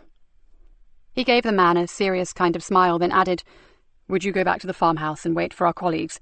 This is a pretty remote spot. I would think it'll take them about 15 to 20 minutes from town. He looked around. I assume there is no other way to get out here. The man shook his head. No, the sea bank veers around towards the coast about a mile back. The way we came is the only route, I'm afraid, and you won't get any normal vehicle out here either. You'll need something that'll go off-road. You get back, sir. We'll radio in and get a 4x4. You're welcome to use some of the farm vehicles. Nigel Greaves climbed back onto the quad bike. There's one thing I haven't mentioned. He paused and looked at them, suddenly uncertain of himself. And what's that, sir? Nikki was getting very bad vibes from the man. When I phoned in, I couldn't describe her because she's wearing some kind of horrible mask. Shocked me rigid, I can tell you. I only knew she was a young woman from her clothes and her body shape. Okay, said Joseph gravely. You go now, sir. Greaves didn't need a second telling, and he rode away, earth flying up from the thick tyres, and with not as much as a glance back. The man was more than glad to be leaving his wreck of a barn and all that it concealed. Nikki wished she could do the same. Then she took hold of herself. There was no way around it. She pulled on a pair of gloves. Come on, Sergeant. Let's get this over with. She moved forwards, knowing that she looked far more in control than she really was. It took a moment or two for their eyes to grow accustomed to the gloom inside the old building. The floor was littered with detritus, and they had to pick their way between shattered packing boxes, heaps of decaying root vegetables, and small piles of bird shit. Watch where you walk. Joseph had moved ahead of her, and his voice had taken on an air of command. There are bits of old farm machinery here. An unprotected blade or spike could shear clean through your ankle. He's back on patrol, thought Nikki, and suddenly she was glad to have him with her. Slim shafts of light crisscrossed the barn, where the sun had found its way through the gaps in the broken and rotted walls. Dust motes swam in them, giving the whole place a strange, surreal effect. As they carefully moved forward, the smell of decaying vegetation and musty wood turned into something else, something far nastier. Nikki almost gagged. It was a smell she never got used to. She glanced across to Joseph, but like an automaton, he was still moving forward, his face set like stone. Nikki sighed. Gentle and mild-mannered he may appear, but Joseph was obviously no stranger to violent death. She's here, he said softly. Nikki shivered. She really wasn't sure how she would cope, but she had a damn good idea it would not be well. This was all too familiar, too close to home. Who is it? She whispered. Joseph's body was still between her and the dead girl. Can't say. It's like the farmer said. She has one of those damned masks over her face. Kerry was wearing hiking boots. Nikki moved closer, but still could not bring herself to look directly at the girl's body. Then she saw 2 white, straight-toed, bare feet protruded from the end of the rotting hay bale. Oh, dear God, the poor child. We have to get that filthy mask off her, said Joseph. No, she snapped. We'll compromise the crime scene. They'll need to photograph it. Joseph's voice was calm. Mom, we have to know who she is. I'll take every precaution. He pulled a large evidence bag from his pocket. He was right. Then do it, Sergeant. All Nikki wanted to do was run away, but this was something she knew she had to face.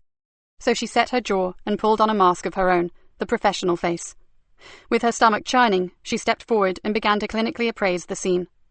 The girl, clothed only in a short blue skirt and a thin cap-sleeve t-shirt, lay on her back across 2 mouldering hay bales. The hideous rat-like death mask concealed her face, and from the blotchy discoloration of the skin, she had been dead for a while. Nikki had seen her fair share of unnatural deaths, and she guessed at maybe 2 days. There was no obvious cause of death. Right. Are you ready? Joseph had carefully moved around to the back of the grotesque tableau, and with gloved fingers, prepared to remove the mask. Just do it, she muttered. With a deft movement, the sergeant peeled back the mask, and as he did so, a cascade of brunette hair fell gently over the girl's shoulders.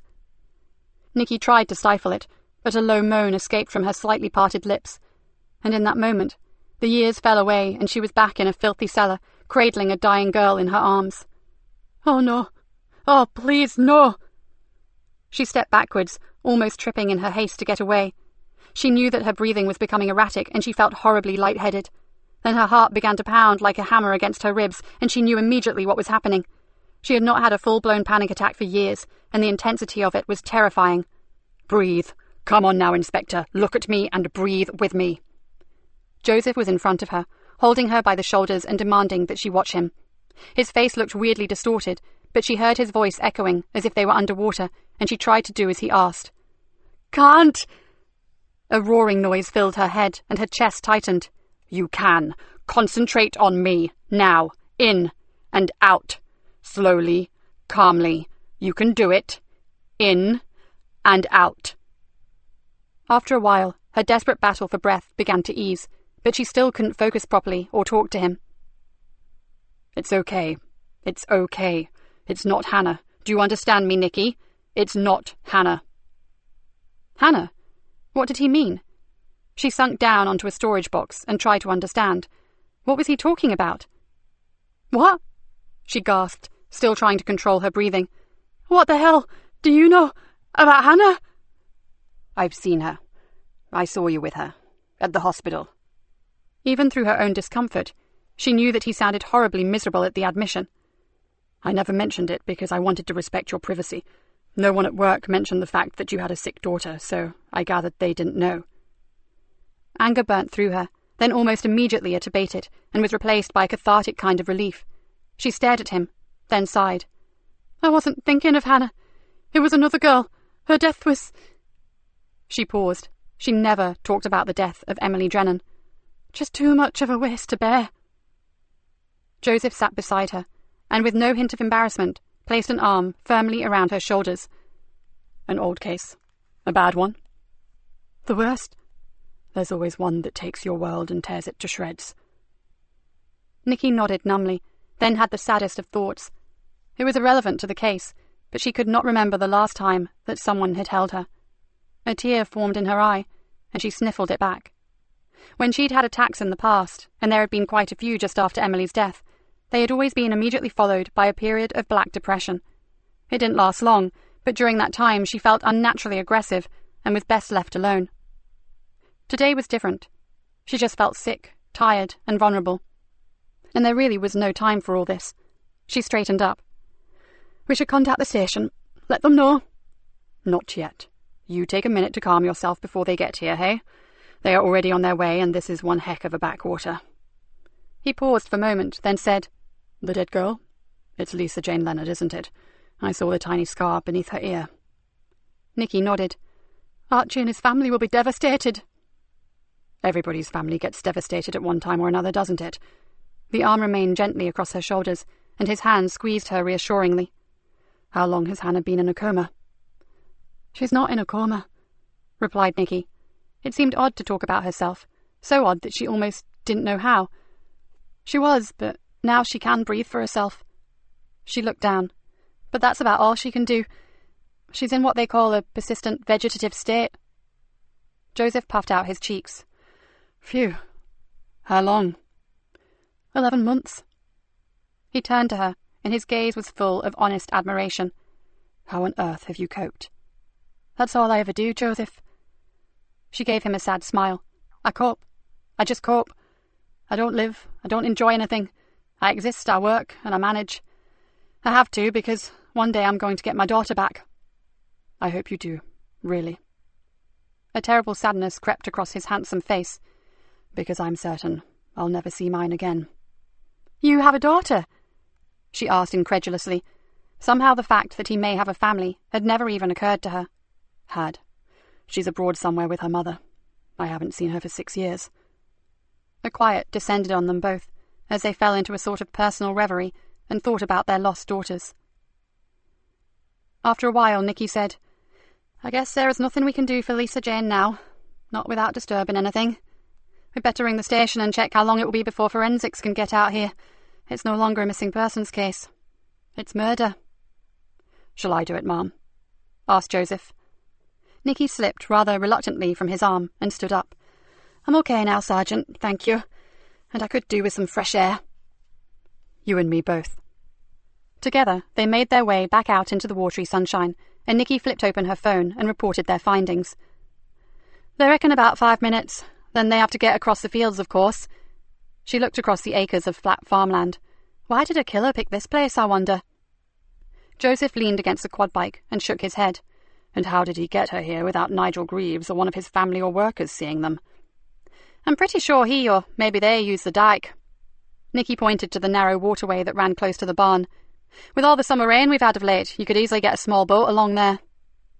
Joseph walked across to the edge of the dike. I think you're right.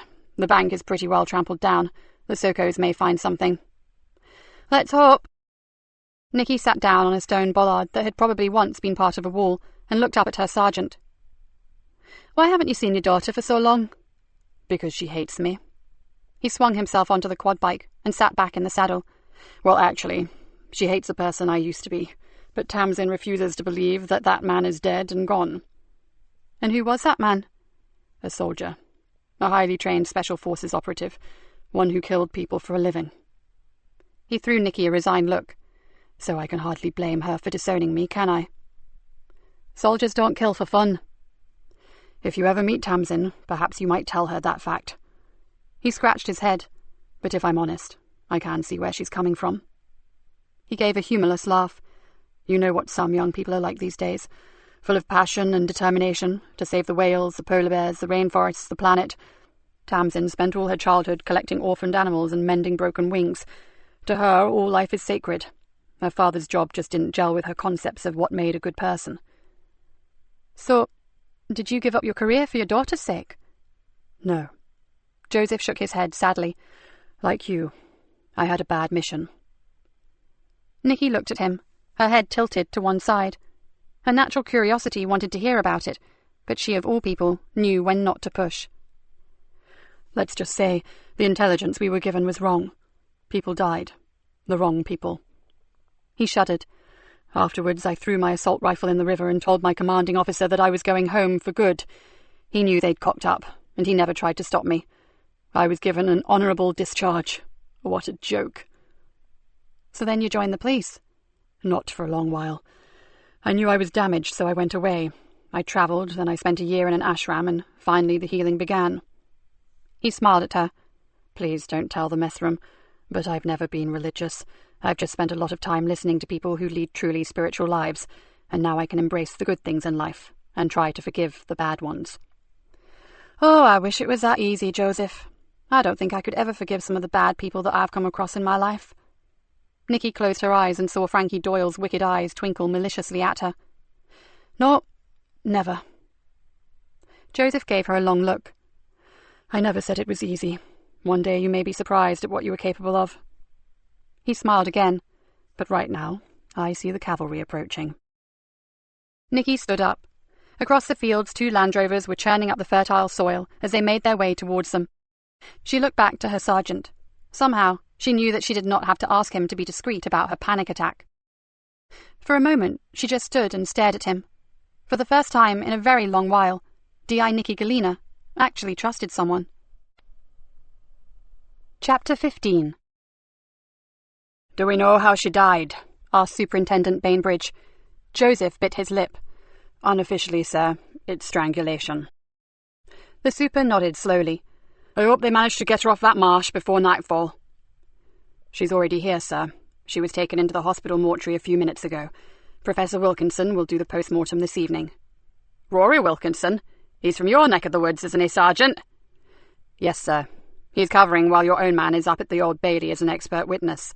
Wilkinson is a brilliant forensic scientist. If you can put up with his weird sense of humour. I know him, Sergeant, and you're right, he is very good. Nikki felt relieved. She had known the girl and wanted her treated respectfully. If his reputation was to be believed, Professor Wilkinson would do just that. Now, the super ran a big hand through his iron-grey hair. We have to break the news to the Leonard family. Lisa Jane needs to be formally identified. I'll do it, said Nikki. Then she looked across at Joseph and corrected herself. We'll do it, sir. The super stared at her for a second, his expression mildly confused. Then he nodded. Okay, but do it quickly. This is one bit of news I do not want him coming by on the underworld grapevine. He sat back in his chair, and Nikki saw deep worry lines etched all over his already craggy face. And be careful, Nikki. I know you have a particular rapport with Archie, but the situation itself could be like lighting a firecracker under a powder keg. The Leonard family will want revenge. I know that, super. and we'll do whatever it takes to keep him from starting a bloodbath, I promise. How much are you prepared to tell him? She thought for a moment, then said, Everything, sir. I need his help, so he has to know all the facts. The superintendent pursed his lips. You trust him more than I do, but I'll support you in whatever you decide, Inspector. Now, you have a job to do. I suggest you go do it. As they drove towards the Scarborough estate, Nikki was forced to wonder just how good her relationship with Archie would be after this goddamn meeting was over. The only thing she knew for sure was that her sorrow for his loss was genuine, and he would realise that. She began to rehearse what she would say, then gave up. There were no right words at a time like this. You just had to hope that what you did say came from the heart and didn't finish up sounding like a load of tawdry platitudes. What happened to Hannah? Joseph's voice broke into her thoughts, and for a moment she felt like telling him to mind his own sodding business. Then she remembered his kindness earlier, and the fact that he had shared some pretty painful memories with her. Drug overdose, she said quietly. After Emily died, I was really screwed up, and in the end it wrecked my marriage. Robert went to live abroad and refused to take Hannah. She was gutted by his rejection, and blamed me for everything. And went off the rails. Nikki gave a short, barking laugh. Oh, no, not Hannah. She was far too clever to do that. She had a master plan. Her one aim in life was to make me suffer, every day, in every way. So she dabbled with drugs just to piss you off? Again, Nikki shook her head.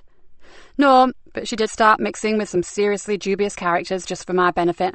Then she made the mistake of confiding in someone who hated me even more than she did, someone who was much cleverer than Hannah, and totally unscrupulous.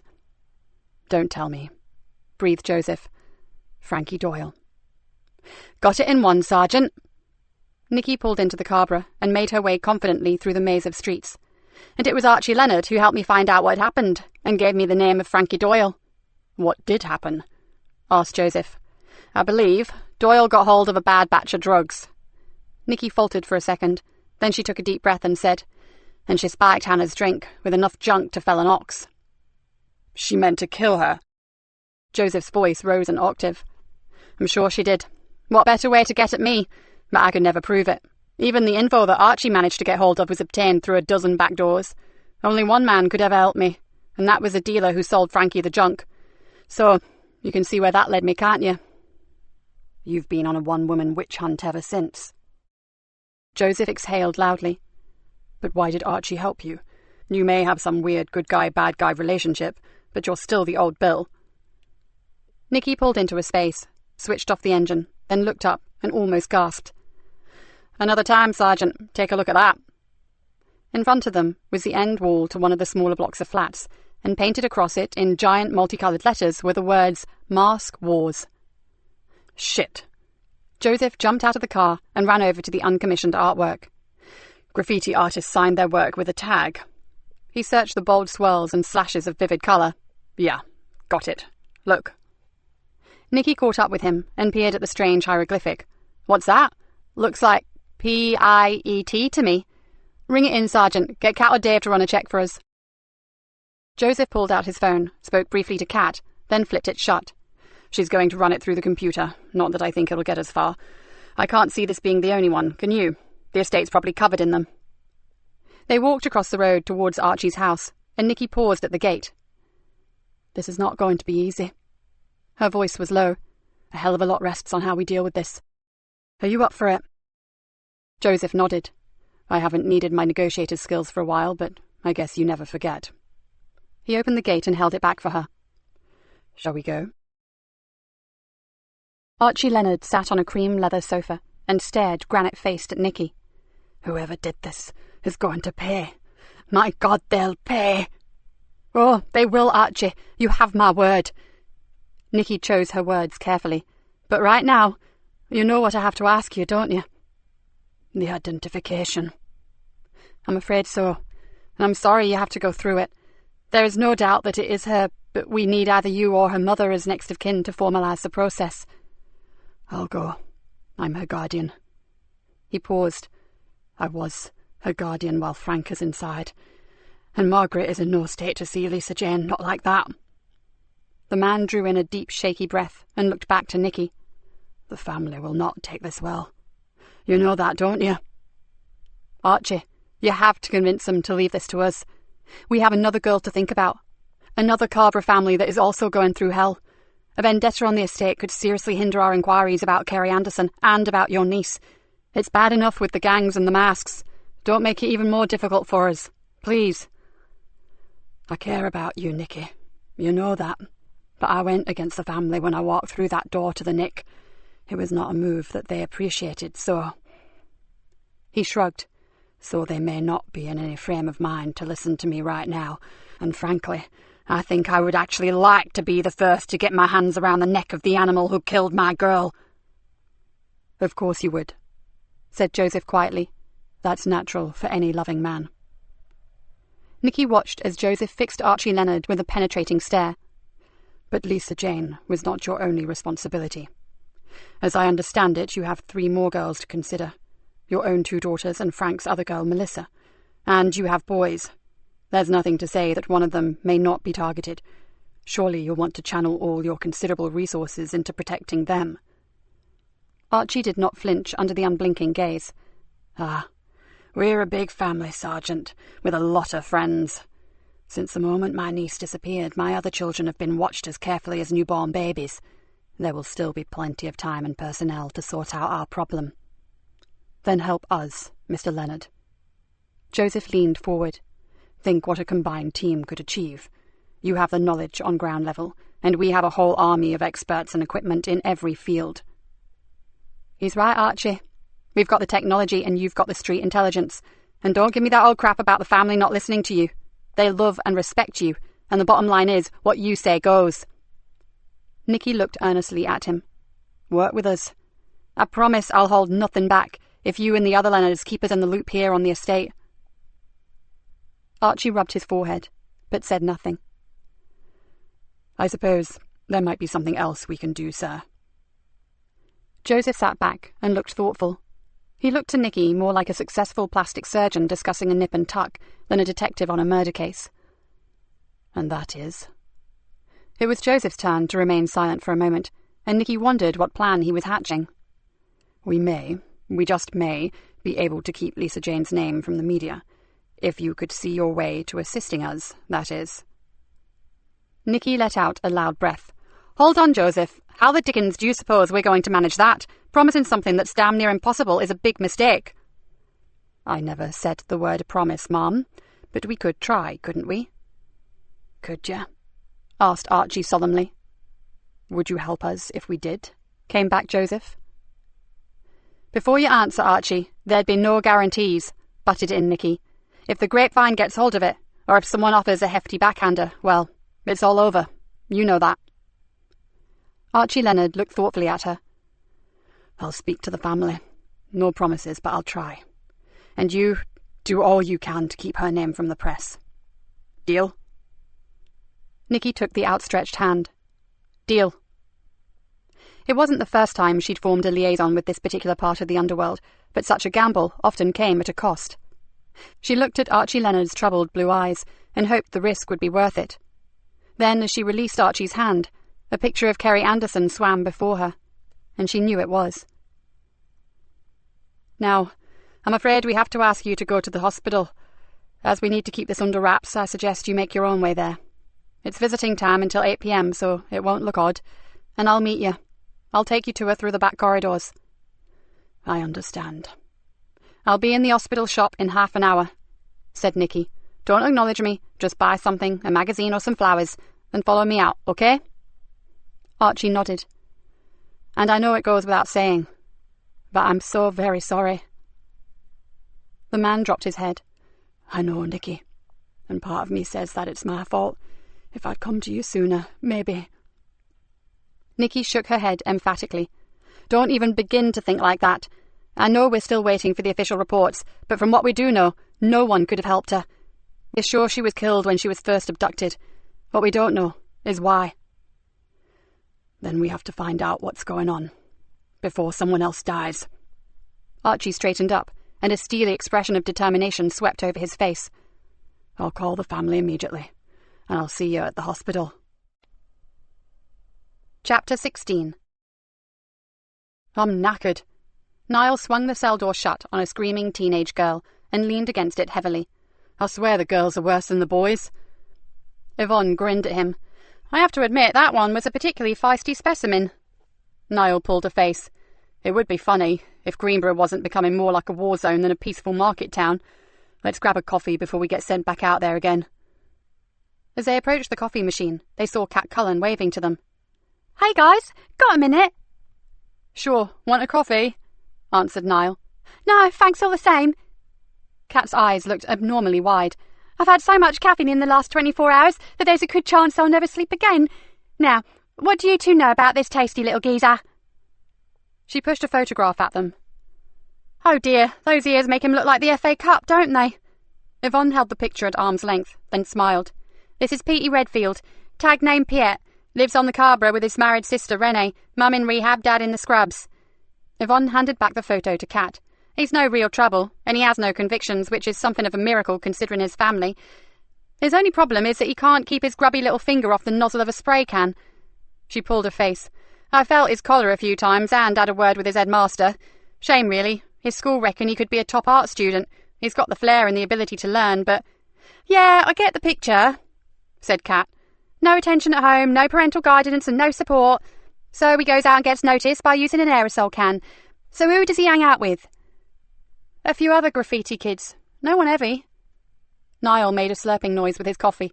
Actually, he's got real talent. If I could paint like he can, I wouldn't be hanging off a railway bridge somewhere. I'd be trying to get myself into college. Yeah, well, that's where the difference lies, mate. And why you're in gainful employment and he's hanging off a bleeding bridge with a paint can gripped between his teeth. Got an address for the sister? 43 Tennyson Buildings. Her name's Renee Wilson, Yvonne replied immediately. We really don't need a police national computer with you around, said Niall, shaking his head incredulously. Is there anyone you don't know in Greenborough? I don't know who abducted Kerry Anderson, and that's the only name we really need, isn't it? And that of whoever killed the other girl, whispered Niall. Is it true she was wearing one of those rat masks when they found her? Seems that way, said Cat.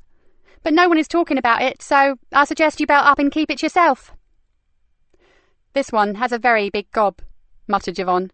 One day it will get him into deep shit. Nah, Niall grinned broadly. I'm just enthusiastic, that's all. Now, if you finish that drink, let's go nail some bad guys. Yvonne raised her eyes to the heaven. Any room in your department, Cat? I'd pay good money to get in. In fact... Collins, Farrow, get your asses into that car of yours. There's been a serious attack on a youngster. Where, Sarge? Called out Yvonne as she ran towards the door. Just around the corner in the recreation ground by the river. Show is committed, Sarge. We're on our way. Do you think Leonard can be trusted, Mum? Joseph perched on the edge of Nicky's desk. I trust him. If he says he'll help, then he will. Nicky sipped her coffee, then glanced at her watch. Shit, I need to be at the hospital. Shall I come with you? No, Sergeant, it won't take two of us for this miserable job. And I'll try to grab a private word with Archie after he's seen Lisa Jane. She stood up and grabbed her jacket. You catch up with Cat and check out the graffiti kid lead. Go find him if you want, although I doubt he'll be sitting at home playing Scrabble with Granny. Probably not, but I'll give it a try, Mum. And if you can't find him, ride around the estate. See how many new artworks have sprung up with a connection to the masks. She paused at the door. Then get yourself home and grab some sleep. Today has had its fair share of traumatic moments. Joseph looked at her intently. Will you be all right, seeing Lisa Jane again? I'll go if it helps. I'll be fine. It wasn't the girl that upset me, Sergeant. She thought for a moment, wondering how much of herself she was prepared to share with this unusual man. It was just that whole scenario, that gloomy half-light, the filth everywhere, She shuddered. The way her hair fell. Then she knew that she'd said enough, maybe too much. She shook her head, trying to rid herself of the horrible returning memories of Emily Drennan's death. In the mortuary, it won't affect me at all. And if I keep Archie waiting, we may not have a deal anymore. She moved quickly out of the door, then called back. A nice one with Archie, by the way. I'm sure he realised that it's very much in our own interest to keep the news of the death of a gangster's girl quiet, but you put it over beautifully. Even I believed that you were only thinking of him. She flashed a rare smile and raced off down the corridor.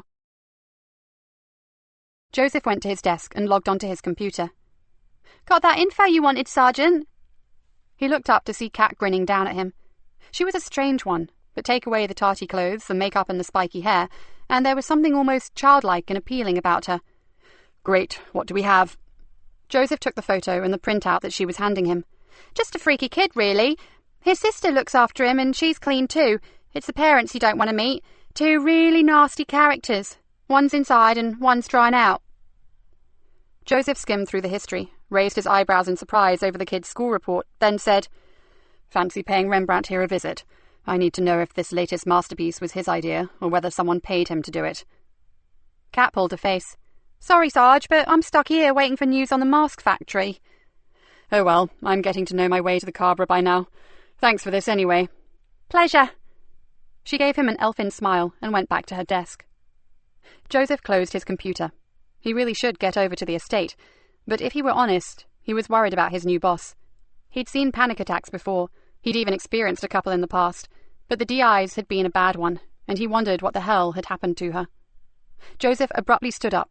Whatever it was not his business. No way should he be prying into Nikki Galena's nightmares. He had enough of his own to deal with. He pushed his chair under his desk and grabbed his car keys. He couldn't put off his trip to the Cabra any longer. He called out a brief goodbye to Kat, then made his way downstairs. As he passed the station desk, the duty sergeant called out, "Excuse me, is D.I. Galena still around?" "Sorry, no, she's at the hospital." "Oh, now that could be advantageous. We've got something that I think she should see." "Can I help?" "There's been an attack on a young boy. He's in a pretty serious condition." "On the Cabra?" asked Joseph. Jack Conway shook his head. "No, not far from here. There's a kids' recreation ground down by the river. A dog walker found him in the bushes. I thought the DI should know because from what my officers report from the crime scene, it's mask-related again." "Oh, what a surprise." Joseph puffed out his cheeks. "Look, best not to ring the inspector. She's carrying out an identification, so she'll probably have her phone switched off. I'll go down to the hospital and tell her myself. Then we can go directly and check on the victim." "That's fine, sir," said Sergeant Conway. "If it's no trouble." "Do we have a name for the boy?" "Not yet. He had no identification on him." "And what's the mask connection?" "He was wearing one." Jack Conway's expression darkened. "And I'm afraid that's all he was wearing, sir. He'd been stripped." Joseph gritted his teeth. "Poor little sod. How old do your officers think he is?" "Hard to say. He's taken one hell of a beating. Maybe 12, 13. "What the hell is going on here?" Jack Conway looked almost grey with tiredness as he shook his head and said, "I wish I knew, Detective Easter. I really do." Chapter 17. As night fell, Nikki and Joseph sat outside the intensive care unit and waited for news on the unidentified boy. "Why don't you go home and get some sleep, Mom? I'll ring you if there's any change." Nikki yawned. "Tempting, but I need to be here." Joseph stared through the glass section of the door at the small figure on the hospital bed. Tubes snaked everywhere around his thin body, and to Joseph, the child seemed almost overpowered by the bank of monitors and equipment that surrounded him. "I don't think that lad will be talking to anyone for a while." "I agree, but in the absence of a mother or a father—" She left the sentence unfinished, and he filled in the gaps. Joseph flopped down on the chair next to hers. "I drove through the estate on the way here, Mom. There is more Mask Wars graffiti, but not as much as I'd expected. Then I saw they were all courtesy of P.T. Redfield." Joseph stretched and leaned back, his hands interlocked behind his neck. "He'll probably be out there again tonight, so maybe—" He sat forward again.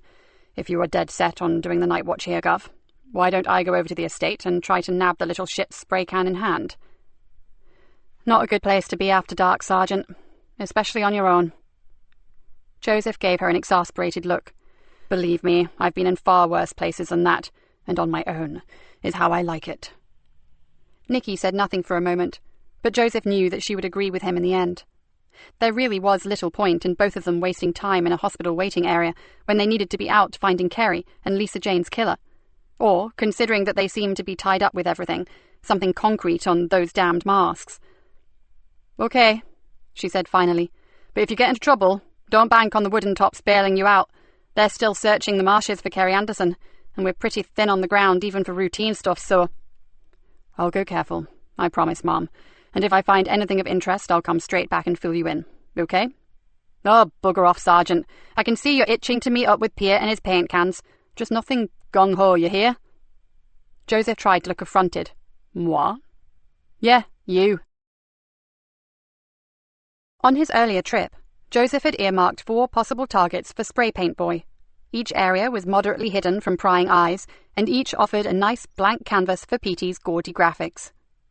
Leaving his car parked well away from the danger zone, Joseph changed his shoes for a pair of black trainers and slipped on a black zipper jacket with a deep hooded collar. There was no point in making himself obvious. He'd just blend. The air around him felt heavy, like when a thunderstorm was imminent. He hoped it would hold off, as a downpour would not provide the greatest conditions for decorating the council's exterior walls, and he would dearly like to meet young Piet. With his hood pulled up, he sauntered silently through the streets in search of his 4 likely spots. On the 3rd, he got lucky. He did not so much see his mark as hear him, that singular sound of a can being shaken. The tiny rattle of the bearing inside was unmistakable. "Perfect," he whispered, as he slid like a shadow along the side of a darkened building. He was careful, because there could be a whole gang waiting around the corner, but somehow Joseph doubted it. If money was at the heart of Petey's new venture, he probably wouldn't want to share it. Not only that, graffiti kids usually work solo. He just hoped Petey was a loner. For a while, Joseph hung back in the darkness and watched the artist at work. If he hadn't been defacing public property, Joseph would have been full of admiration. Petey Redfield worked on stilts, the sort you see plasterers wear to enable them to reach higher without the use of ladders. They strap to the legs and give the arms freedom of use. Very neat, thought Joseph, although probably not too clever if you need to make a run for it. The kid worked fast and with considerable skill. It was almost a shame to interrupt him. But, as the governor had already said, this was not a nice area to hang around in, so he really needed to deal with young Petey as speedily as possible. "Evening, Mr. Redfield. Not quite good enough for the academy, but close." Joseph grabbed a firm hold on the boy's wide belt. "Afraid I need a quiet word." "What the fuck?" Without another word, Joseph yanked him backwards, caught him, and laid him on his back on the ground. "Just a few words, then I'm going to disappear into the night, and you can continue to paint the town red or sky blue pink for all I care." He tightened his hold, and Petey yelped. Okay. You the fuzz?" "Not tonight." Joseph leaned over the boy. "Now, I really don't want to hurt those talented fingers, but if I have to, I can arrange it that you never paint again. Unless you use your toes, of course. Catch my drift?" "I said okay, man. What do you want?" Joseph caught a strong whiff of sweat. Petey was scared, and he had every right to be. Only Joseph knew that he had no intentions of hurting him. With a boy like this, the simple suggestion that he might should do the trick. "Now, how much are you getting paid to do this?" The boy swallowed. "Not enough." Joseph smiled. "Probably not, but now that we've ascertained that you are getting paid, I asked, how much?" The boy thought for a moment, but sensibly decided not to be a hero. 100 smackers a night for 3 nights. "And as many walls as you can cover, I suppose?" "Yeah." "And who is it that is willing to cough up £300 for a bit of graffiti?" "No idea, and before you break my fingers, that's the God's honest truth." Joseph nodded. "Funnily enough, I believe you. So how did you get the money?" The boy shifted uncomfortably, but Joseph just leaned a little closer and stared intently at his long, narrow fingers. "Come on, Petey. Tell me, and your sweet little pinkies will live to paint another day." "Okay, but just get away from my hands, man. I don't know when, but someone shoved a Griffiths into my school bag." Joseph was startled to hear the name being used, but kept his interest hidden under a blank expression. "There were 250 stuffed inside it, and a note telling me to scribe a wall with the words Mask Wars. If I did it and promised to go out for 3 nights, I'd get 200 quid more." "Nice work if you can get it. And how did they get the remaining money to you?" Petey shivered. "I found it on my bed when I woke up this morning. Some freaky creep had gotten into my fucking room and left it there." He pulled a face. "That's why I'm out here now. No way am I going to piss off someone like that. They are seriously scary people, so I need to get on." "Patience. You can, just as soon as you tell me where the tag Griffiths came from." "Check out Lyco's blog and follow the link to the game, then you'll see. Now, please, mate, can I go earn my money?" Joseph helped the boy up, then raised both hands in the air and stepped back. "Go do what you have to, Petey, but keep away from those guys, whoever they are. I get the feeling that they would be happy to do far worse than break a few fingers." Petey Redfield stared at him. "Who the hell are you?" Joseph pulled up his hood and started to walk away. "No one, son. I was never here, and I never saw you or your aerosol cans. Just lock your doors at night. It would be a real sin to waste all that talent." He glanced over his shoulder and called back, "And I like your tag. Fan of Mondrian's War Works, are you?" Petey was adjusting his stilts, but he stopped and looked incredulously at Joseph. "Most people think I can't even spell my own name. I don't know who you are, man, but respect. You're the first one to make the connection." "Your teacher reckons you're a smart kid with a passion for Bauhaus. You could go far, Petey. Do yourself a favour, and use your new wages to buy some art books, and maybe a proper canvas." As he slipped back into the shadows, he heard the familiar rattling sound, and he smiled to himself. Back at the station, Joseph found the office empty, but as he switched on his computer, his mobile rang. "Joseph, Galena. Look, if you were planning on coming back to the hospital, I'll be getting away shortly." "How's the kid?" "Not good, he had some sort of fit. They've got him on a respirator." She paused. It wasn't nice to watch Joseph, I can tell you. He thought about what she must have gone through with her own daughter, and knew that it could not have been easy for her. "No, I'm sure it wasn't, Mom. So are you going home?" "Shortly. As I'm here, I'll call in on Hannah for a few minutes, and I'll go grab some sleep. I suggest you do the same." "I've one more thing to do. Petey gave me a lead on the Graphics. I'll check it out, then go back to my digs for a few hours kip." "I'll be calling a meeting for the old team at 9 a.m. tomorrow. Bring whatever it is that you come up with, and I'll see you then. Good night, Sergeant, and don't work too late. Remember what you told me. We need to stay sharp." "Roger. Night, Mom." Joseph closed his phone and turned to the computer. Now, what was it? Lyco's blog, and follow the link to the game. He tapped the name into the search engine, yawned, and went to the coffee machine. On his return, he found 1,890 results, and decided that he should have been a little more thorough in his interrogation of young Petey. He hadn't even clarified the spelling. With a sinking feeling, he sipped the hot coffee and tried again. After 15 minutes searching, he found what he was looking for, and quickly came to the conclusion that the link had led him to just the kind of game site that parental control locks had been invented for. Joseph started to play, but soon gave up, made a few scribbled notes, then shut down the computer. It may be clever, in a macabre puke-making kind of way, but the bit he'd seen both turned his stomach and made him boiling angry. Tomorrow he'd pass it over to Kat. She'd handled this sort of crap before, and if the Graphics was there, she'd find it. Well, he sincerely hoped so, because they were getting nowhere fast, and Kerry Anderson was still missing. Chapter 18. The general noise in the CID room ceased the moment she entered. Nikki moved to the front of the room and faced them. "There's no good news this morning. In fact, things are going from bad to worse.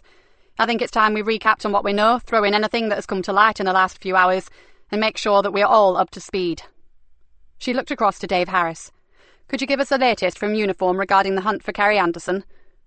Dave stood up, his face drawn and his eyes tired.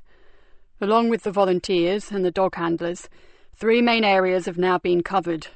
The sea bank and the marsh, for 4 miles in each direction from where we believe Kerry Anderson was abducted.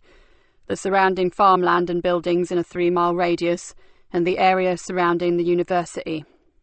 The Coast Guards have patrolled the washbanks, the estuary and the river. Nothing of note has been found." He looked apologetically at Nikki and sat heavily back down. "Thank you, Dave. What about the other major incidents that have occurred?" "Well, there's a cordon in place around the spot where the unidentified youth was attacked, Mom. The recreation ground is closed and boards have been put up to ask the public for assistance. And with regards to your particular find out at Amber Fen, the barn and the farmland is off limits to everyone until a full forensic examination has been conducted and the crime scene released." "Okay, right. Let's take these occurrences in order, shall we?" Nikki walked across to where a large glass evidence board was in place. "Here," she pointed to the right-hand side of the board where the title "Unknown Young White Male" had been written. "We have the brutal attack on a youngster. For those of you who were not here yesterday, the boy, who we believe to be around 12 years of age, was found around 7 p.m. last evening. He had been beaten and stripped of his clothes. All he was wearing when he was discovered was a mask. His status is critical, but despite all our inquiries, a local radio station alert, and a slot on television news this morning, no one has come forward to identify him." "CCTV cameras, Mom?" "The only 2 in the vicinity had been disabled prior to the attack." "What about the schools, Mom?" "That's our best hope, WPC Collins. We've already sent a general description out to the schools in the area. We just have to wait and see." He could be a runaway, Ma'am. He looked too clean, Constable, but we are running a missing persons check for that age group. She looked back at the board. The only information they had was a photo of the area where he was found and a list of his injuries, and that made Nikki feel both angry and sad. It seemed all wrong. Someone must have missed their son by now. After all, he'd been missing all damn night. "What are his chances of recovery, Mum?" asked Yvonne Collins. Nikki paused and saw again the battered child convulsing on the hospital bed. "Not good, I'm afraid. We have officers there with him, and the hospital are keeping in close contact regarding his condition. Swabs have been taken from him for DNA testing, but it'll be a while before we get any results. So anything you guys can pick up off the streets regarding a missing friend, sibling or relative, check it out immediately, okay?" There was a murmur of assent.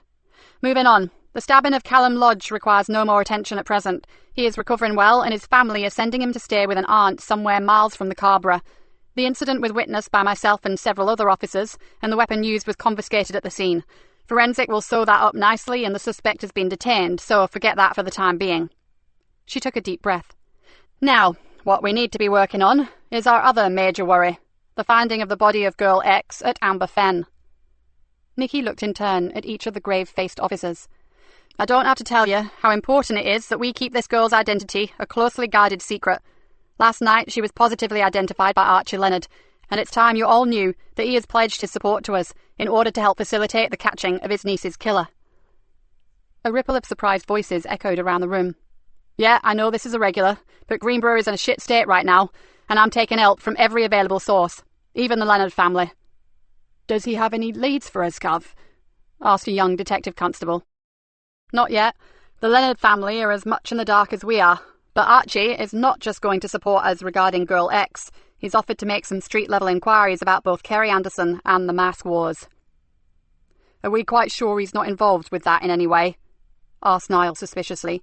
"The masks seem to emanate from the Greenborough, and we all know that Archie is a big daddy there." "Sorry, PC Farrow, but Archie Leonard is as sincerely pissed about the troubles that they are causing as we are." She drew up a chair and sank back into it. "So, what have we got on the masks? Sergeant Easter, any luck last night?"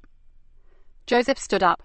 "I managed to have an informative chat with the graffiti artist who has recently been decorating the Greenborough. It's fair to say that he's been pretty badly frightened by whoever commissioned him. He really does not know who it is, but he gave me a website to check out regarding the name Griffiths." "Well, bugger me, I've been working on that for days," muttered Cat Cullen. "So what's the story, Sarge?" "I need your help with it," said Joseph. "The site is some sort of online game, all weird fantasy stuff." "What sort of fantasy?" Cat's eyes lit up. "Violent and pornographic. Not one for the kiddies, that's for sure." "Oh, I bet that upset the good Reverend Easter," whispered an anonymous voice. "Whoever said that," hissed Nikki, "should keep their stupid mouths shut until they have something worth saying. Do you understand?" She did not expect an answer, and she didn't get one, which was fine. She'd made her point. It wasn't until she looked around afterwards that she noticed a lot of mildly surprised expressions. Apparently it must have been some while since anyone had heard old Nick spring to the defence of a second-in-command. Cat broke the silence. "So, Sarge, just pass all that computer stuff my way, and I'll take a look at it for you."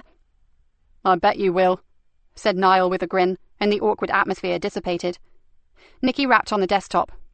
"OK, anything else? Anything sensible, that is?" "Figures from Control show that mask-related crimes have increased to around 10 a day, Mum," said Yvonne, "and that doesn't include the serious issues." "And I've temporarily hit the wall regarding the manufacturing of masks, Ma'am," said Cat.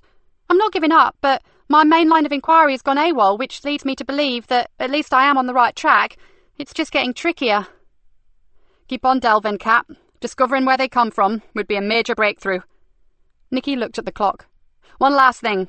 Does the tag fluke mean anything to anyone?" There was a low buzz of discussion, but the consensus of opinion came up only with a vague, "it sort of rings a bell." "Then ask around. Speak to your snouts. This tag is cropping up too regularly for comfort. I want his or her name, and I want it soon. Right, back here at 4 o'clock, and I know I don't have to tell you this, but Kerry Anderson is still, above all else, our major priority. Off you go." Nikki leant back in the chair and exhaled. "What now, Mom?" Joseph sat down next to her. "I'm going to ring ITU about the boy, and then I think it's time we completed the journey that we were on the other day. Don't you? Barnaby O'Dyke. Barnaby O'Dyke and our creepy night watcher." Joseph nodded. I'll go introduce Kat to my computer game while you talk to the hospital. I can't believe that you've got a lead on the Griffiths when I've been working my butt off looking for a connection. Kat sounded mildly miffed. If you'd come with me to see Petey last night, you'd probably have it all figured by now. Yeah, and if I'd known my lead on the manufacturers was going to bugger off, I wouldn't have wasted my time waiting on a phone call. Joseph grinned. Bummer, but that's the way it goes. He handed her his notes. This is the pathway I was given. His tone turned serious. It's pretty disgusting stuff, Kat, and I mean by anyone's standards, not just mine. But I've seen worse. I worked the Vice Squad for 2 years. Oh. Had its upside, said Kat as her fingers flew deftly over the keyboard. At least I got the chance to remove a lot of human garbage from the streets. She stared at the screen. Here we go, it's loading. She looked across at him. If you like to avert your delicate eyes, I can take it from here. My eternal thanks. He stood up. I have an appointment with the governor, so I'll catch you later. Best of luck. Kat watched as he left the room. Nothing had changed her earlier opinion of him. Sergeant Easter was sincerely hot. She shook her head and tried to stop her hormones going into freefall. There was work to be done, and it would help if her mind was actually on the job and not on luscious fit detectives. Suddenly the monitor screen went black, and a small red dot appeared in the centre. It slowly increased in size until it was about 2 inches in diameter, then morphed into a bloodshot eye. A leathery, heavily veined lid blinked a few times, then a strangely echoing voice asked if she would like to enter the kingdom of Lyco-Rapture. If I must, she mumbled and hit enter. A new screen full of light and unimaginably colourful flowers filled the monitor. Waterfalls cascaded into crystal pools, and eagles flew over snow-covered peaks. The voice told her that this was her home, and she was the guardian. She would need a name and a physical appearance before she could play. Oh, I don't know. What? She turned around and called over to Dave. Give me a name to use on this computer game. What sort of name? Anything. Just think of something quickly. Bumtilda. Lovely. Can't you think of something a bit more, well, attractive? Dave grinned across at her. Considering that magazine you were looking at, how about Rubatiti? Oh, get a grip. That's from a Carry-On film. Oh, just forget it. Bumtilda will do. She typed in her name and was given a selection of body types to adopt. She chose tall, athletic, scarlet hair, and incredibly sexy. Can I watch? Asked Dave. No, you can't. It's very difficult to get dribble marks off a silk blouse. Now shut up. I have to defend my new kingdom from the Lyco monsters. Kat sat engrossed for almost 20 minutes, then saw Dave placing a coffee next to her mouse mat. How's it going? He asked. I've reached level 6, and if this is anything to go by, I don't think I want to get to level 10. Is it as bad as the Sarge reckoned? Worse, said Kat, and exited the program. And from his description, I'm pretty sure he never got past level 1. It's all about going to extremes for something you care about, then getting rewards. She paused. Or punishments, as the case may be. And the Griffiths? It's there all right. You don't meet it until you reach level 5. It's one of the monsters, kind of half rat, half human, and it dispenses the most unpleasant retribution if you are unlucky enough to cross it. It also has the biggest dong I've ever seen. Thanks for sharing that. Dave grimaced. And does it look like the masks? I'd say they are based on it, yeah. What I need to do now is find out who the devil Lyco is. Do you reckon he's connected to the mask war? Kat stretched and massaged her shoulders. We won't know until we meet him, Davy boy, and if I'm honest, I'm not sure that I'd want to be in the same room as the twisted mind that devised this. She had needed to deal with some pretty hardcore material while with the Vice Squad, but this particular game had shocked her. There was a vicious ruthlessness here that made her believe that its inventor had already lived out 1 or 2 of his sadistic fantasies for real. She shuddered. Sergeant Easter had said that a school kid had told him to view the site. If she felt physically sick, what the hell would a vulnerable youngster feel like? A wave of anger burst through her. She hated injustice, and just for a moment, she changed her mind about being in the same room as Lyco. Only she'd make sure she took a pepper spray and a meat cleaver with her. His mother says Chris is out. Nikki put the phone down and pulled a face. She reckons he's been scouring the marshes day and night looking for Kerry. Even his dog's been chasing all over the fen trying to find her. No point in driving all the way to Barnby O'Dyke if he's not there. I've asked her to get him to contact us when he gets back. I've just had the report from the officers who searched his cottage. Joseph unsealed an envelope and removed several sheets of paper. Anything interesting? Joseph skimmed through quickly. Nothing really. No sign of his missing phone, and nothing to indicate anything untoward had happened there. Apparently both Chris and his mother were pretty unhappy about his observatory being searched, and when the officers saw 2 heavy padlocks and a mortise on the door, they wondered what they'd find. But the whole interior is packed with computers, telescopes, cameras, tripods and accessories, like Jodrell Bank, is the comment made. And that is relevant in some way? Joseph shrugged. It indicates he's obsessive, and stuff like that costs big money. How big? Hundreds, maybe thousands. So where the devil does a 20-year-old get that kind of dosh from? Pass. Joseph placed the papers on her desk. Nikki glanced at them. I'm more concerned about his being out day and night. He could well be spending time with his captive. But the neighbour gave him an alibi for when Kerry was taken. Not good enough for me, Sergeant. The dog may have been there, and Chris may have made quite sure that his potty old neighbour saw him at certain times, but in between times he could have gone out to abduct Kerry. Nikki grimaced. Sorry, but I think that alibi has enough holes in it to strain cabbage. Maybe. Joseph gnawed on his bottom lip, but I have a different kind of concern about young Chris. For someone who is so averse to mobile phones and texting, he seems to be very comfortable with a computer console that sounds like its previous owner was NASA. It doesn't add up. If you ask me, not much about that lad does, growled Nikki. And another thing, do you remember when his mother spoke to us about him? She said he treasured his friends. Isn't that odd terminology when describing a young bloke? Yes, that does have an unhealthy feel to it, I agree.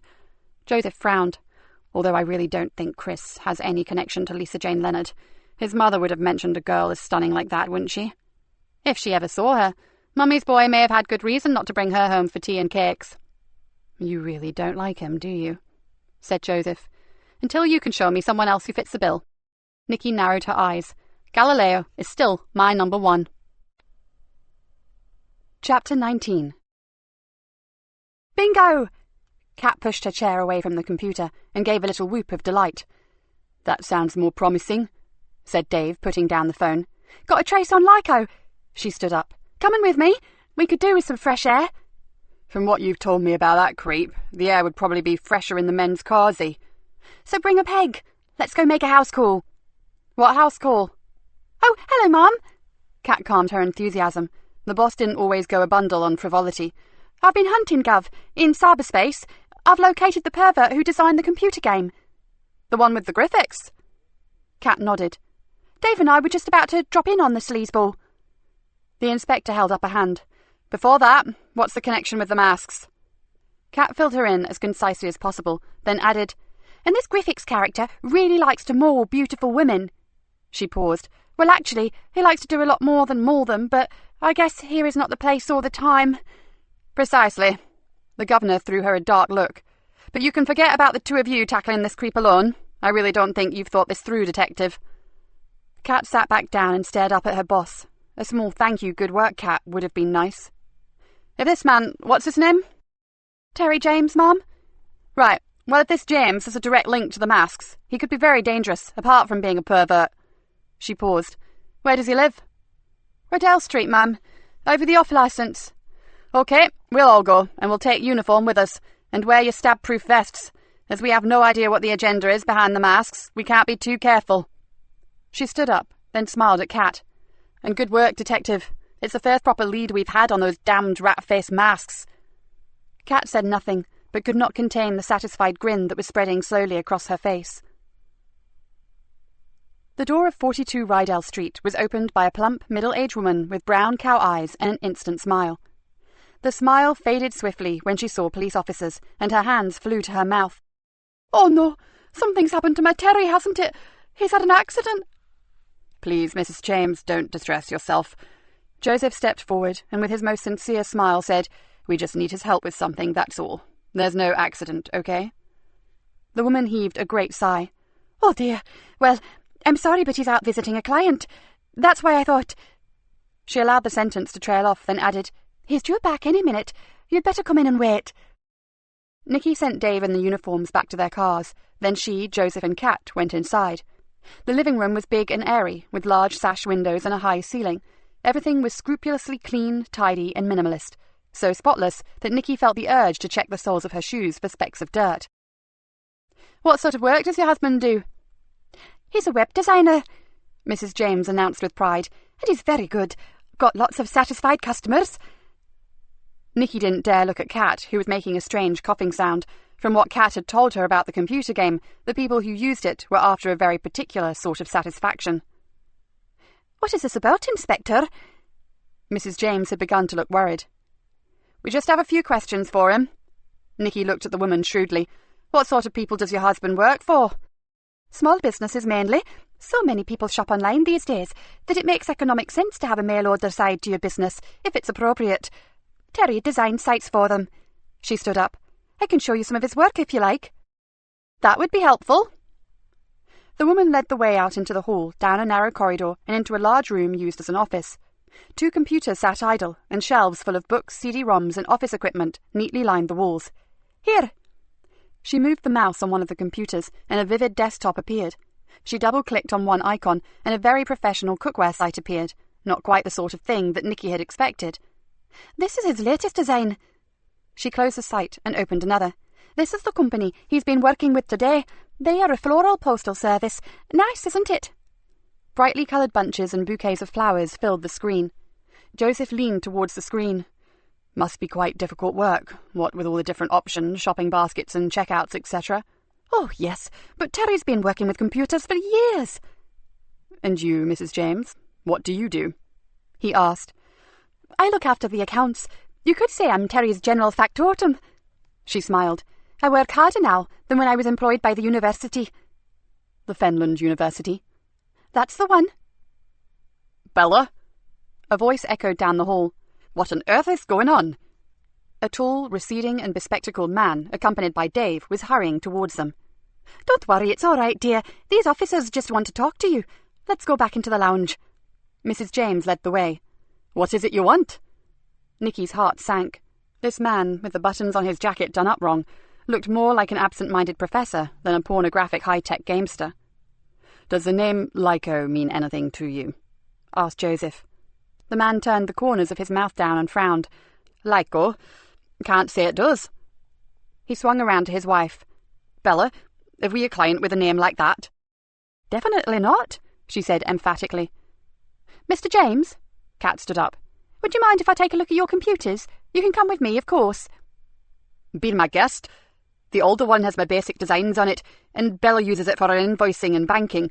The newer one has the finished articles and a database of all my business accounts. There's nothing on there you can't look at." "Do you encrypt anything, sir?" "No need.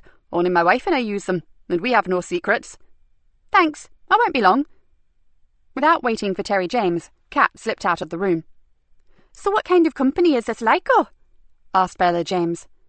"It's not a company, Mrs. James," said Nikki. "It's an alias for someone we want to talk to." Mr. and Mrs. James looked at each other with puzzled glances. Then Terry James said, "And you think this Lyco person has used our company?" "If he did," cut in his wife, "he must have done it under another name." Nikki drew in a long breath. With every minute that passed, she was closer to thinking that Kat had made a massive error over these people.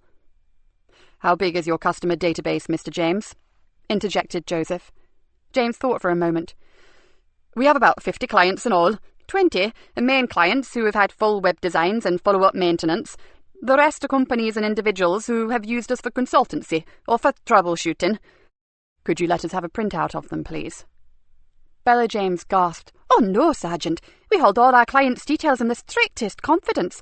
I don't think it would be very ethical if we just handed information like that out. Do you?" "Do it, Bella." Terry James shrugged. "We have nothing to hide. Just the names and addresses won't hurt."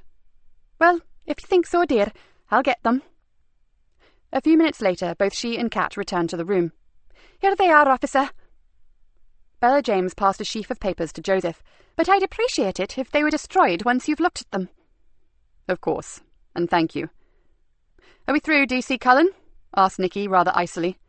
"I've seen everything I need to, Mom." Nikki noticed a look of something like excitement on Kat's face, but whatever the detective had unearthed, she clearly did not want to share it with the James family. "Then we are sorry to have taken up your time," said Nikki with a fake smile. "You've been most helpful. If we need anything else, we'll be in contact." Back in the car, Nikki turned to Kat. "Okay, spill the beans." "I think I know what's happened, Mom. I saw this with another case, a pedo ring that we busted."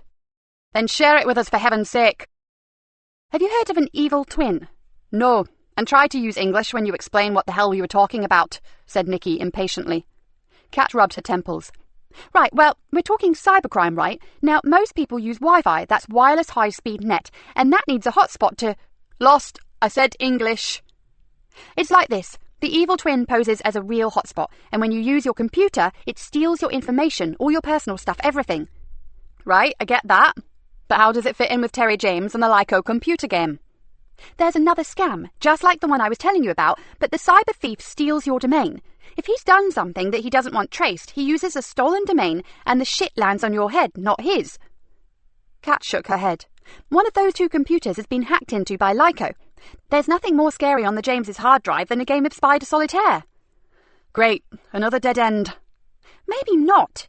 Kat grinned. If I ask the IT section to help me, I think I can still track Lyco. That's unless Sergeant Easter feels like leaning on Graffiti Boy, the one who gave him the lead in the first place. I don't think P.T. Redfield would have a clue who Lyco was. I'm sure it's just a dirty game that one of the gang stumbled on. Now everyone wants to play it, said Joseph. Then we go down the IT route. Kat, get onto it as soon as we get... Nikki's phone interrupted her. Hello, D.I. Galena here. Sorry to bother you, Inspector, but it's Sister O'Keefe from Greenborough ITU. Hi, Leia. How's the boy? Showing signs of improvement. We will be taking him off the respirator shortly, and we wondered if you'd like to be here. I certainly would. Thanks for that. We'll be straight over. She closed her phone and looked at Joseph. We'll drop Kat off at the station and get straight over to the hospital. They're going to try to bring the lad round. If he says anything, I want to know what it is, first hand. Chapter 20. As Nikki entered ITU, she was met by familiar faces. This was one of the few places where she was rarely known as a detective inspector, but simply as Hannah's mum. We almost lost him, said the sister, shaking her head, but he's a tough little devil. The doctors are pretty certain that we can keep him stable this time. Is he off the ventilator? Asked Nikki. Yes, and he's holding his own. We're just waiting for the anaesthetist, then we'll bring him round. Leia looked at Nikki, her eyes full of compassion. And considering your previous involvement with this procedure, it's our joint decision that you wait outside for a bit. We'll call you when he's compos mentis, okay? You're all very thoughtful, said Nikki, and I really appreciate it. But I'm here with my police hat on today. It's imperative that I hear everything that he has to say. It could be very traumatic for you. Leia looked worried. It's bad enough without all the bad memories that you have. She squeezed Nikki's arm. I'll come and get you immediately he's stable, I promise. Nikki raised her hands in silent surrender, and secretly felt a rush of relief. After the panic attack in the barn, she still didn't quite trust her own emotions. I suppose you've had no luck finding out who he is, have you? Leia was asking. Nothing as yet. Beggars belief, doesn't it? Beautiful-looking child, too. Well, he was before someone decided to resculpture his face. Nikki shuddered. I cannot begin to wonder what he could have done to warrant such a brutal beating. Hopefully we'll know soon. Then you can get the animal that did this. The sister looked towards the door. I have to go. The anaesthetist is here. Keep your fingers crossed, Nikki, and I'll be out as soon as I can, all right? Nikki watched as the nurse hurried away, then went back to the family room to find Joseph. He stood up as she entered, and somehow that simple gesture touched her. It may have been just inbred good manners, or an army-indoctrinated respect for a higher-ranking officer, whatever. It made her feel somehow worthwhile, and that was a welcome change to the kind of treatment she generally received. How's the lad? She slumped into a chair. They are about to bring him around. It's a critical time. Anything can happen, and not all of the options are good. Joseph sat down beside her. This must be hell for you. Nikki looked around the empty waiting area. Put it like this. I'd never want to go through what I did with Hannah with anyone else, especially a loved one. She gave him a sad smile. But right now, all I can think about is that little kid in there. How long does this procedure take? Not long. The anaesthetics they use these days are carefully patient-targeted, so they can bring him out of sedation quite easily. It's just that boys often fight for some reason, and they'll want to know that he's safe and calm before we see him. Luckily, apart from the bleed that they drained, they didn't find any severe lesions on the scan. Nikki paused, but until they wake him up and do some tests, they'll have no idea of how the damage will have affected him. Have they told you what other injuries he sustained? Broken nose, deep laceration to the right cheek, 3 broken ribs and a cracked sternum, plus extensive bruising to the abdomen and groin areas, and that's without the head injury. Then dumped naked in the bushes, presumably to die. Joseph's face hardened. What drives some of these animals? Drugs. Nikki almost spat the word out. Yes, I guess so. And alcohol and hate and abuse and neglect. But mainly drugs. Nikki sank further down in her chair. I know that back at the station the others think I'm obsessed, and maybe I am. But when you see the damage they do, the families ripped apart and the abysmal waste of young lives, can you blame me, Joseph? No, I can't. But whereas we see it every day on the streets, it's far worse for you because it's hurt you on a personal level. It's not just Hannah, although God knows that was enough to drag the heart from any parent. Your bad case? Asked Joseph tentatively. Nikki nodded. My bad case. She looked at her sergeant and saw a face full of compassion. Not a condescending kind of pity, just a simple understanding, from one injured soul for another. Why don't you go grab us a coffee, and I'll tell you about Emily Drennan.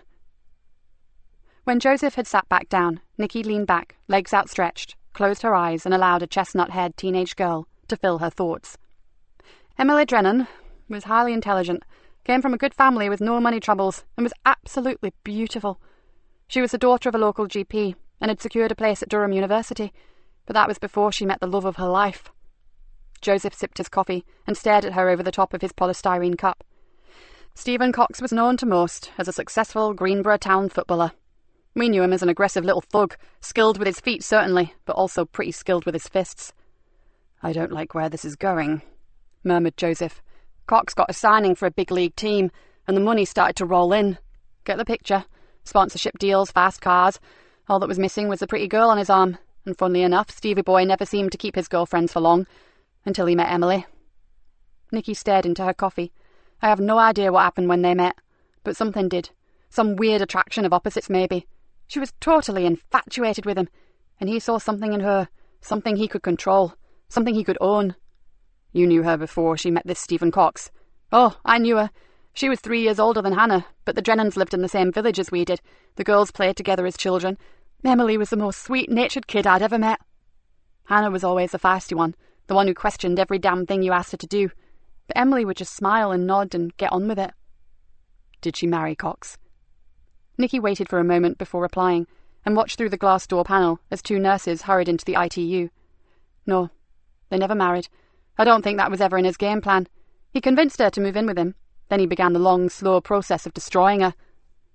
Nikki stared impassively at the door to the intensive care unit. I hadn't seen her for almost a year. Then one evening, I was just going off duty when a call came in. Someone had heard crying coming from a derelict building near the docks.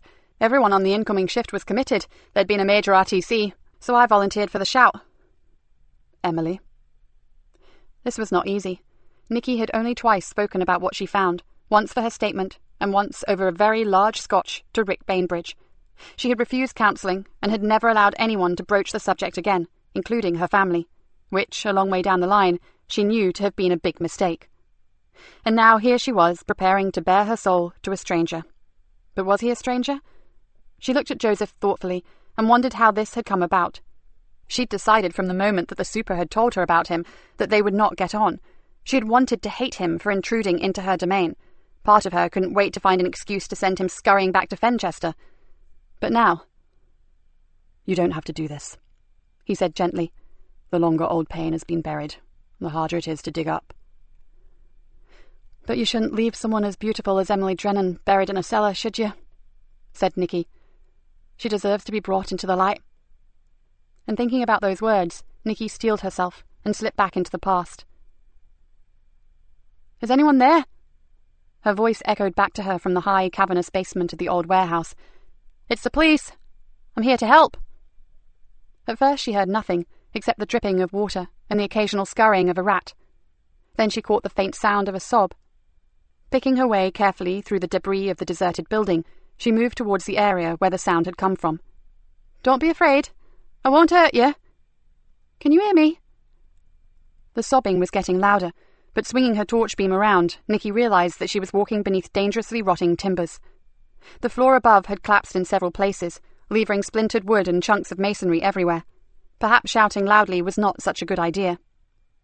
Nikki stopped to get her bearings and looked around. Shafts of late-evening sun were filtering in from the ground floor, through the gaping holes, and into the cellar. They crisscrossed the dark, gloomy basement like a giant cat's cradle of golden light. If it were not so treacherous, it may have been beautiful. Over here? The voice was tremulous and weak. Nikki sprang forward. "Where are you? Are you badly hurt?" For a second she thought she heard a laugh, but it was not a happy laugh, or a laugh of relief that help was finally at hand. It was a sound that made Nikki's blood run cold, and a sound she was to hear for years to come, in the dead of night, when sleep evaded her. "Help me." It was a girl's voice. "I'll get help, don't worry." Nikki pulled herself around a pile of broken brickwork and saw her. The girl was lying, curled up in the fetal position, in the dirt and rubbish on the cellar floor. One ankle was twisted in an unnatural position away from her body, but she didn't even seem aware of it. She cried softly, whispering one name over and over. "Stevie, Stevie, Stevie." "You're safe now, sweetheart." Nikki dropped down beside her. "Can you tell me your name?" "Stevie? Oh, I knew you wouldn't leave me." The voice was little more than a hushed sigh. Nikki tried her radio but couldn't get a signal. "I've got to find a spot where my radio works. You just hold on. I'll be back, okay?" She scrambled towards one of the holes in the ceiling and managed to get a weak, stuttering message across for an ambulance and some assistance. When she got back, the crying had stopped. She sank down on the floor beside the girl and gently rubbed her wrists. "Come on, sweetheart. The paramedics will be here soon. You'll be out of here in no time. I'm Nikki. Can you tell me your name?" The girl turned a little, and in the hollow eyes and the gaunt face of the heroin addict, Nikki saw the fleeting hint of a smile. Then she said, "I'm so cold." Nikki slipped off her jacket and wrapped it around the girl's thin shoulders. Junkie or not, this kid was going to be lucky to make it. She needed to do all she could for her. "There you are. You just hold on for a bit longer." "Thank you, Mrs. Galena." The girl gave a shudder, then whispered, "I'm Emily Drennan." Nikki's eyes flew open, and she saw Joseph's concerned expression. "I never recognised her." Nikki shook her head violently. "It was horrible. Not until she said her name. Then I saw something in that ravaged face that I knew. That bastard had taken a beautiful, beautiful child and annihilated every lovely part of her." "And the ambulance didn't get there in time, did it?" said Joseph. "That RTC I mentioned. Everything was jammed up. She died in my arms," said Nikki, with a long, painful sigh. "And did you get Cox?" "It's amazing what money can do, Joseph. He played the part of the grieving partner and managed to get some cheap tabloid newspaper editor on his side, vomit-making stories of how he'd tried to get her off the drink and the drugs." Nikki's face screwed up with distaste. "But the worst thing of all was the fact that she had loved him. She died believing that he'd come back for her. How could you build a case when Cox produced a dozen witnesses to say how much he loved her?"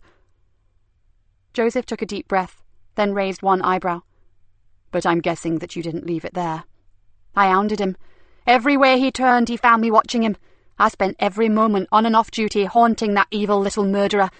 And then I hit on his dealers, and I hit hard. In the end, he moved out of Greenborough. Last I heard, he was in rehab, and his money had run out." "Good. That's how karma works. What goes around comes around." Nikki picked up her cooling coffee and drank it back. "And now, I wonder, if I'd known that my vendetta would wreck my marriage and ultimately leave my only child in a high-dependency unit, would I have just let him go?" "I doubt it. Given the circumstances, we do what we think is right at the time. That's all we can do. The fact that we agonise and moralise over it afterwards at least means we have a conscience, and that separates us from the ones who don't give a toss." He shrugged and gave her a bitter smile. "Believe me, there are things that I would have done differently in hindsight, but you can't live your life constantly wondering about repercussions that may occur." "I'm sure you're right, but why do I still feel so guilty?" Nikki looked out through the glass. "At last, Leia's given us a thumbs up. We can go see the boy." "He's sleeping naturally now, and his breathing is fine," said the sister, her fingers gently pressing on the boy's pulse. "You can stay with him until he wakes up again." "Has he spoken, Leia?" "Just to tell us that his name is Mickey. He knows that he has been attacked, that's all so far. His throat is naturally sore from the tube." "He gave you no surname?" "No, he stuck at Mickey. And strangely, he didn't ask for his parents." Nikki looked down at the sleeping boy, and her heart went out to him. Half his face was a mottled purplish red, with a long row of stitches and steri strips holding together the torn flesh of his cheek. His corn-blonde hair was still streaked with drying blood, and a wide band of dressing covered the bridge of his nose. Whatever reflection the lad had seen in the mirror that morning had gone forever. Leah O'Keefe saw her looking at the child's face. "We've let the maxillofacial surgeon take a look at him, and luckily his jaw is okay. Plastics will sort that scar out later, although he'll always have a mark there." "Sounds as though a scar should be the least of his worries," remarked Joseph grimly. "He's lucky to be alive." "Maybe that depends what his life is like in the first place," Nikki mused. "Whoever did this is still out there, maybe waiting to finish the job." "That's if Mickey here was actually the target, and not just a wrong place, wrong time kid." "Sorry, Sergeant, but something tells me my theory is the correct one. Now, pull up a chair, and we'll wait and see, shall we?" Mickey slept for half an hour, and when he came round and saw his two visitors, he remained abnormally quiet. His frightened eyes darted from one to the other, but he said nothing. "You're not in trouble, Mickey. Honestly, you are the victim here, so you can talk freely to us, I promise," said Joseph. "Absolutely," added Nikki. "We just want to get the people who did this to you. They have to be punished for hurting you." "We only want to help you, Mickey. Do you understand?" The wild eyes continued to dance around, as if he were looking for a way out of the small room, but still he refused to speak. Nikki sat back, trying not to crowd or intimidate him. He'd been through too much already to wake up and find himself pressured by a couple of pushy strangers. "What's your surname, son? I'm sure that your parents are worried sick about you." For the first time, Mickey showed some sort of expression, and it wasn't one of pleasure. Through split and bruised lips, he rasped, "That's a laugh. They couldn't give a flying fuck about me." Nikki sighed with relief. At least he was fully aware of his situation, even if it wasn't a good one. "Come on, Mickey. We have to let your mum know where you are," said Joseph amiably. "You'd have to find her first." He shifted uncomfortably, then groaned in discomfort. "Shit, my ribs." "Just lie still. The doctor will give you some more pain relief soon. Now, if you just tell us your name." Mickey closed his eyes and said nothing. "Do you know who did this?" asked Joseph. The boy didn't reply. "Because sadly, until we get some answers from you, we are just going to have to sit here and bug you." He smiled down at the lad, and we possess endless patience. Still, Mickey chose to keep silent, but after a while, he sighed shakily, and Nikki noticed a tear creeping slowly down his cheek. "Please go away and leave me alone."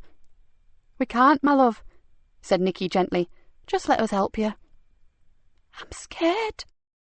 His voice was small, and all vestige of his earlier bravado had disappeared. "We won't let anyone hurt you again, Mickey. We'll have someone with you, day and night." "It won't matter. He'll get me. Even if you had a bloke with an Uzi outside my door, he'd still get me." "Who is he, Mickey?" "I'm not saying." Nikki and Joseph looked at each other, then Nikki nodded and indicated her head towards the door. Joseph reached across and very gently touched the boy's hand. "Okay, you need some rest now, Mickey. You sleep, and we'll come back later, and there will be 2 police officers outside your door until you're well enough to move. Understand?" The boy gave an imperceptible nod, then closed his eyes. As Nikki and Joseph left the room, she saw the tears begin to flow, and his narrow chest rise and fall with soft sobs. "Poor little sod. He's exhausted." "And terrified." Nikki's eyes narrowed. "With good reason. He knows his assailant, and he knows he hasn't finished with him yet." She closed the door. "I want our best officers on duty here, with no sneaking off for a fag break or spending 10 minutes in the bog. This kid needs us to give him 100%. Joseph nodded. "And he'll get it. With your permission, I'll take the first shift, Mom, and if anyone wants to hurt him, they'll have to get through me first." Nikki agreed. "Right, then I'll go back and organise a rota, and I must check out any progress being made on Carey." Her face hardened. "I don't want to think like this, but with every hour that passes, I fear the worst for that poor kid." Chapter 21. "I'm holding off the media fest, but I don't know how long I can keep Lisa Jane's death secret." The superintendent paced restlessly up and down his office. "Have you spoken to Archie?" Nikki leaned against the wall with her arms folded. "I'm going to see him when we finish, dear." "Where's your sergeant?" Nikki grinned. "It's okay. I haven't bought him a single ticket back to Fenchester. He's at the hospital with Mickey." She chewed on her lip. "I think the boy may respond better to Joseph, kind of like a man-to-man thing." The super stopped pacing. "Is it my imagination, or are you and Sergeant Easter—" He stopped, almost scared to voice the words. "getting on?" I'm not saying nothing, sir, but I do concede there is more to the man than the messroom gossips would ever dream of. Raising his eyes upwards, the super said, So there is a God. Hallelujah. Whoa, don't count your chickens, sir. There's still plenty of time for him to right royally piss me off. Her smile faded. The thing is, time's running out for Kerry Anderson, and frankly, we both know the gravity of that. I'd make the effort to work alongside Vlad the Impaler if it meant we found that missing girl. I know, Nikki, and I won't hold you up. Keep me posted on all levels, okay? Yes, sir. Oh, and we need a victim support officer allocated for Mickey. He's terrified, and I want exactly the right person to get the best out of him. Okay, let me know when you've assessed him, and I'll sort that out. Nikki thanked him, then went to the CID room to find Kat. What she found when she got there was an empty room and a memo telling her that Chris Brown was in the foyer waiting for her. Wonders will never cease, she muttered to herself and ran down the stairs. No, Inspector. I've never heard of either of those women. Are they missing too? Chris Brown looked haggard. He had 3 days' stubble on his face, and his eyes were red and sore. Nikki stared at him and tried to decide whether his rough look was due to honest concern or guilt. Finding no sure answer, she sidestepped his question about Lisa Jane and Frankie Doyle and continued with her interview. And do you know of a student, a guy named Lewis? Lewis is another third year on the photography programme. He's a pod neighbour to Kerry. You've met him? Once or twice, when I've been visiting the hub. Nikki looked down at her notebook. He said you'd been mugged. Is that true? Chris looked up with interest. Yeah, but how? He shrugged and answered his own question. I suppose Kerry must have told him. And did you report it? He shrugged again. No point. I wasn't hurt. And although they nicked my wallet, it didn't have much in it, and I found it again, in the gutter about 100 yards down the road. Would you recognise them if you saw them again? Oh, sure. Attractive faces, part rat, part cadaver, I'd say. I'd recognise them anywhere. Nikki's mind raced. Was it just another mask-related petty crime? Or was there a connection somewhere between the masked gangs and Kerry's abduction? Whatever, she was in no mood for Chris Brown's sarcasm. Don't be clever with me, Mr. Brown, she hissed. In case you've forgotten, your little friend is still missing, and I'd rather be spending my time looking for her than listening to your snide digs. Now, stick to answering the questions, all right? Sorry. Chris looked as if he were about to cry. But I'm as worried as you. I've been to every place that we used to go together, every place that she liked for atmospheric pictures, every place I can think of. I've walked half the length of the coastline and nothing. I'm exhausted. But as you say, she's still missing and I have to find her. His outburst caught Nikki off guard, and for the first time, she wondered whether Chris Brown was genuine. She thought for a moment, then changed the subject. Where did a young bloke like you get the money for all that super fancy stargazing equipment? He frowned. If it's any of your business, Inspector, that's what happens when someone dies and leaves you 20 grand in their will. Very nice, said Nikki. That really enabled you to indulge in your pastime on a grand scale, didn't it? When Chris spoke, his voice was cold and his words clipped. Oh, sure, it's very nice. But frankly, Inspector, I'd rather have my dad back. Now, are we done? Nikki met Archie in a small cafe on Riverwalk. He sat at the back, concealed from the windows, and stirred an oversized cup of cappuccino. I hoped to be handing you your flute character on a plate, but it seems I was wrong. Archie's face darkened. My boys have been up more blind alleys than you could believe, and... He paused and gave her a long, pondering look. I hate to tell you this, Nikki, but one name has cropped up rather regularly as the family have been making their inquiries. He sipped his coffee, winced, then tore the top from another packet of sugar and tipped it in. A name you won't like. I'm supposing it's Frankie Doyle, said Nikki somberly. You suppose correctly. In what context does she appear? Well, my sister-in-law Margaret tells us that Doyle visited Lisa Jane a few days before she went missing. I didn't know they were friends, said Nikki, unable to keep the surprise out of her voice. They weren't, said Archie, his jaw set forward. We've had nothing to do with that piece of shit since we found she was responsible for your daughter's, unfortunate accident. My daughter's attempted murder, you mean? Archie nodded sadly. How is she? Some days I think there is improvement, and others, well, you know. She drew in a breath, She didn't want to think about Hannah right now. But back to Frankie Doyle. Does she still live on the Carborough? She slipped off our radar a few months ago, then I was told she was back and running with the big boys. She will never run with the big boys. She's evil, but she's not clever. She's a maverick, a disturbed one. No one with any sense would trust her. He frowned. And I'm sure she's not living around here anymore. One of my nephews is trying to get you an address. If he succeeds, I'll ring straight away. He took a big gulp of coffee. Do you have anything for us? Nikki told him about Mickey, but did not mention that the boy had regained consciousness. She trusted him, but still knew when to be tactful. If he's the boy I'm thinking of, he's not the luckiest kid on the block. He's an only child and takes the brunt of his father's drunken rages. His mother, as I recall, spends more time with her sister in Peterborough than she does at home. What's the boy's surname, Archie? Smith. And where does he live? Archie thought for a moment. Cavendish Buildings. Not sure of the number. Thanks. Let's just hope he pulls through. She leant forward and lowered her voice.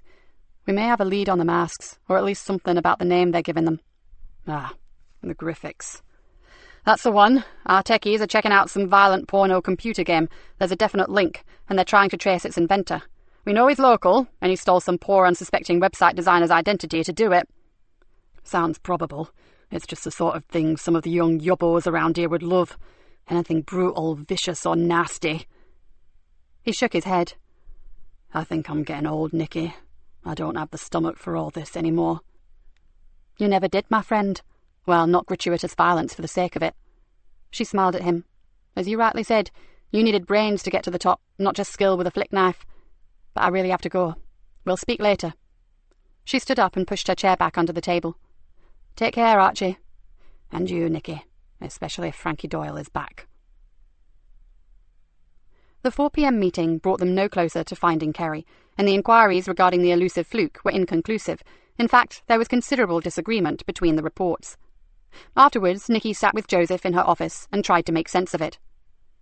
Conflicting descriptions and nothing concrete at all, Nikki grumbled. I'm beginning to wonder if this fluke is a figment of our collective imagination. The Carborough's own urban myth. Joseph absent-mindedly picked a speck of fluff from his jacket sleeve. And it's frustrating to only have an out-of-date picture of Frankie Doyle. Young women, and please excuse the generalization, have a tendency to follow fashion and alter their appearance every time they step outside. No offence taken. I totally agree with you. Our cat is a prime example. What I find amazing is that a wicked bitch like Frankie has managed to stay out of our clutches for so long. Maybe she decided not to dirty her own doorstep. She could be working in another county, under a different name. Nikki wasn't convinced, but left it there. How did you get on with young Mickey Smith after I left? Joseph's face lit up. I reckon that boy will open up a treat. I didn't push him, but he's starting to relax with me, and I get the feeling he could be a chatterbox, which would be useful. Who's with him now? 2 wooden tops until I get back. I promised I'd get him a couple of his favourite comics and drop them in when I finish. I need to get a dedicated victim support officer over there soon. Got any ideas about who would be suitable? I'll sound out his relationship with his family. Then we'll see what he needs, if that's okay. Nikki nodded. Well, I've just received the preliminary post-mortem report on Lisa Jane from your pet pathologist, so I'm going to be tied up for a while. Rather than hanging around like a bad smell, why don't you get yourself back to the hospital? Joseph stood up. Sure. And if he tells me anything interesting, I'll ring you. You do that, said Nikki, opening the folder. And by the way, what are Mickey's favourite comics? Afraid it's the Beano and the Dandy. It seems not all 12-year-olds are the violent thugs we believed. Excuse me, but have you ever taken a good look at Dennis the Menace? Not for about 25 years. Joseph grinned, but I'm secretly hoping to get a sneaky peek before I give them to Mickey. Bye. As he left, Nikki smiled. If anyone was going to get Mickey Smith to talk, it would be her new sergeant. By 8 o'clock that evening, Detective Sergeant Joseph Easter and Master Michael Nathan Smith were on first-name terms. Joe, as he now was, had read both comics to his captive audience, and although he wouldn't have admitted it, thoroughly enjoyed himself. Mickey had hardly noticed the carefully interspersed questions about himself, and as the boy dozed for a while, Joseph summed up what he had discovered. Dysfunctional family, with a father who used his fists when he'd had a drink, and the benders sometimes lasted for a week. Mother regularly disappeared, apparently to a sister, but from the way Mickey spoke, Joseph suspected she actually went to other arms for comfort. No siblings, and Mickey was very young for his age. Joseph wondered if he was trying to use his status as a child to protect himself from his father's violent outbursts. That, or he was just not terribly bright. He stared at the battered child in the hospital bed. It was strange, because kids who were treated badly often grow up quickly, learn fast to fend for themselves. It was a bad world out there, and they needed to survive. It seemed that Mickey had gone the other way. Sergeant? The sister in charge beckoned him to the door. We're happy that he's stable enough to move him from this unit now. His observation can continue in less frightening surroundings. We would appreciate your help with the transfer. Where is he going, sister? There is a private room in the general surgery ward. It's next to the nursing station and would provide plenty of privacy, but also it would be easy for you to watch him. Sounds perfect. What floor? Top floor, Sergeant. Joseph nodded. Even better. When is this going to happen? I need to keep my boss up to speed. In about an hour. The bed manager is breathing down our necks, I'm afraid. Fine. I'll ring in, then tell my colleagues here what we're up to. Joseph looked at the sister. Sorry to ask this, but did all of your tests on the lad come back okay? The woman's lips tightened. We wouldn't be moving him if we were not completely happy, Detective. Oh, I didn't mean that. I'm just concerned that he seems to have a rather erratic concentration span, and he talks very quickly, almost as if he's hyperactive. The sister softened. That's very perceptive of you. Some old notes did mention a suspected learning difficulty when he was younger. She smiled. It's not his head injury, Sergeant. I'm afraid the childish behaviour is quite normal for Mickey. Half an hour later, Mickey was ready to go. You are coming with me, Joe. You won't leave me, will you? I'll be right by your side, no fear. Promise? I mean, I like the thought of a police guard. Your men are armed, aren't they? I mean, they're not much use if they can't shoot anyone who threatens me, and what if...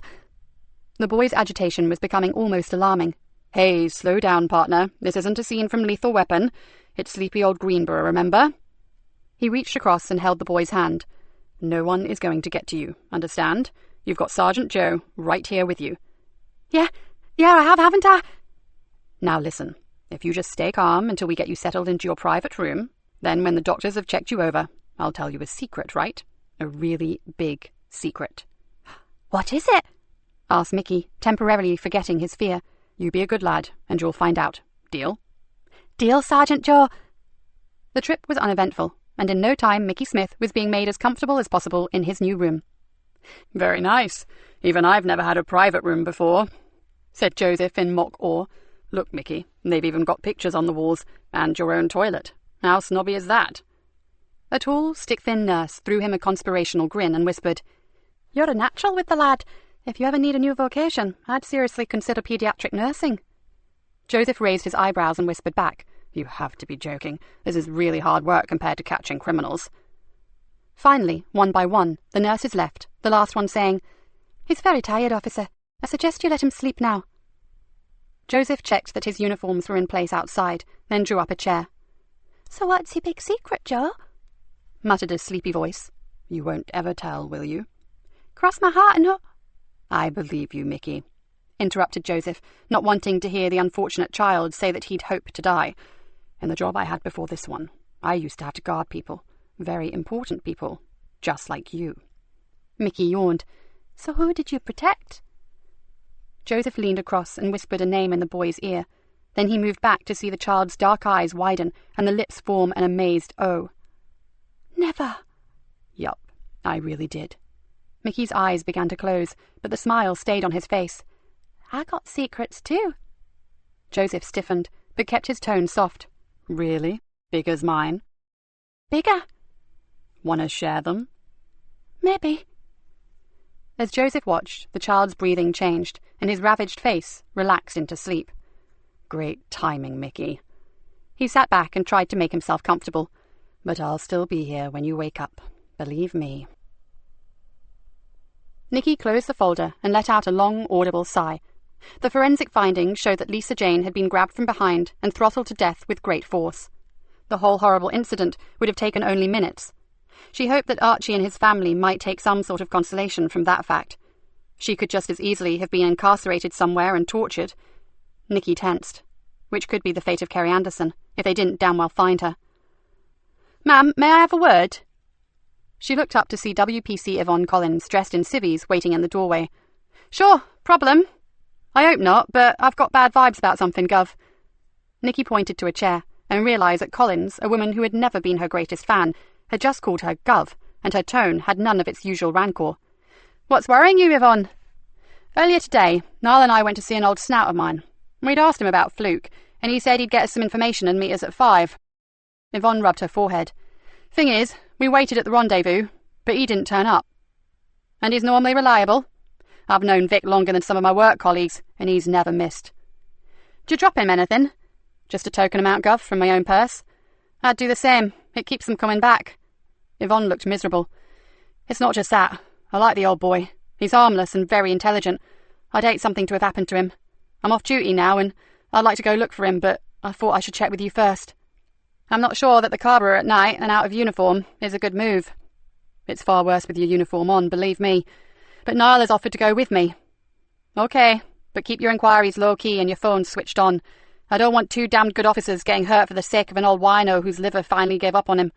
He may be a good old boy, but you know what I'm saying. Any sign of anything amiss, call for help. Understand? Absolutely, Mom, and thank you. Nikki sat and watched the officer leave and quietly wondered about herself. That was the second time today she had praised her staff. Maybe she was like Archie, getting too long in the tooth for all the aggro. Then she thought about Carey, and her heart hardened. No sodding way. Nikki Galena was as tough as ever, and ready and waiting to do battle. She would clean this town of the drug dealers if it was the last thing she ever did. Chapter 22. Joseph had dozed on and off, while still keeping an eye on the slumbering boy. The slightest movement or whimper from the direction of the bed, and he was wide awake in a nanosecond. If you wanted to stay alive on special ops, you learned to catnap but remain vigilant, and in his year away from the world, he had learned how to meditate, which refreshed him more than an hour of sleep could ever do. Outside on the ward he could hear the nurses coming and going, buzzers bleeping and the occasional voice, but in the single room it was quiet.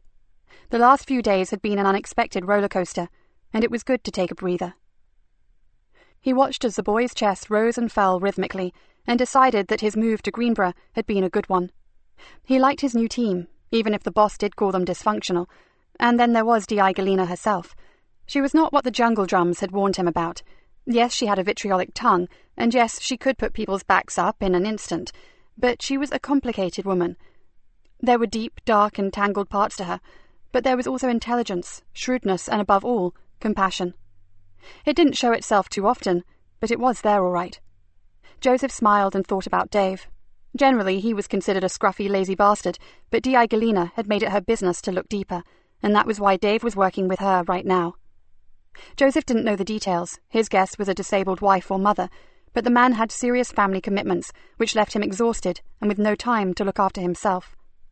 If the DI had been the hard-hearted harridan that so many thought her, she would not have taken the time to rescue Dave Harris. Then, of course, there was Cat Cullen. The DI took the piss out of her, but openly respected her strengths, and Joseph had seen the effect that a word of praise from the boss had had on the girl earlier that day. It had really meant something to her. OK, so they were a dysfunctional bunch, and he included himself in that statement, but he would prefer them over most of the people he'd worked with. He took a deep breath, let it out slowly, and wondered if he might have a chance to stay in Greenborough. Strangely, considering the havoc that surrounded him, he was beginning to like it. At around 10:30 he stuck his head out of the door and asked one of the officers to get him a strong coffee. For some reason he'd suddenly felt unnaturally twitchy about Mickey Smith and wanted to keep as alert as he could. He sat back down and sipped the scalding liquid tentatively. Maybe it was the fact that he knew that Mickey had secrets that made him so edgy. If he knew, others would as well. Maybe it was those secrets that had put him into intensive care in the first place. And if it was, what the hell did he know that was worth going down for murder for? The boy moved uncomfortably, then cried out in fear and pain. "No, I'm sorry. Don't hurt me. I'm sorry." "Hey, it's all right, Mickey. You're safe now." "Sergeant Joe, don't let him hurt me again." "I won't let anyone hurt you, son."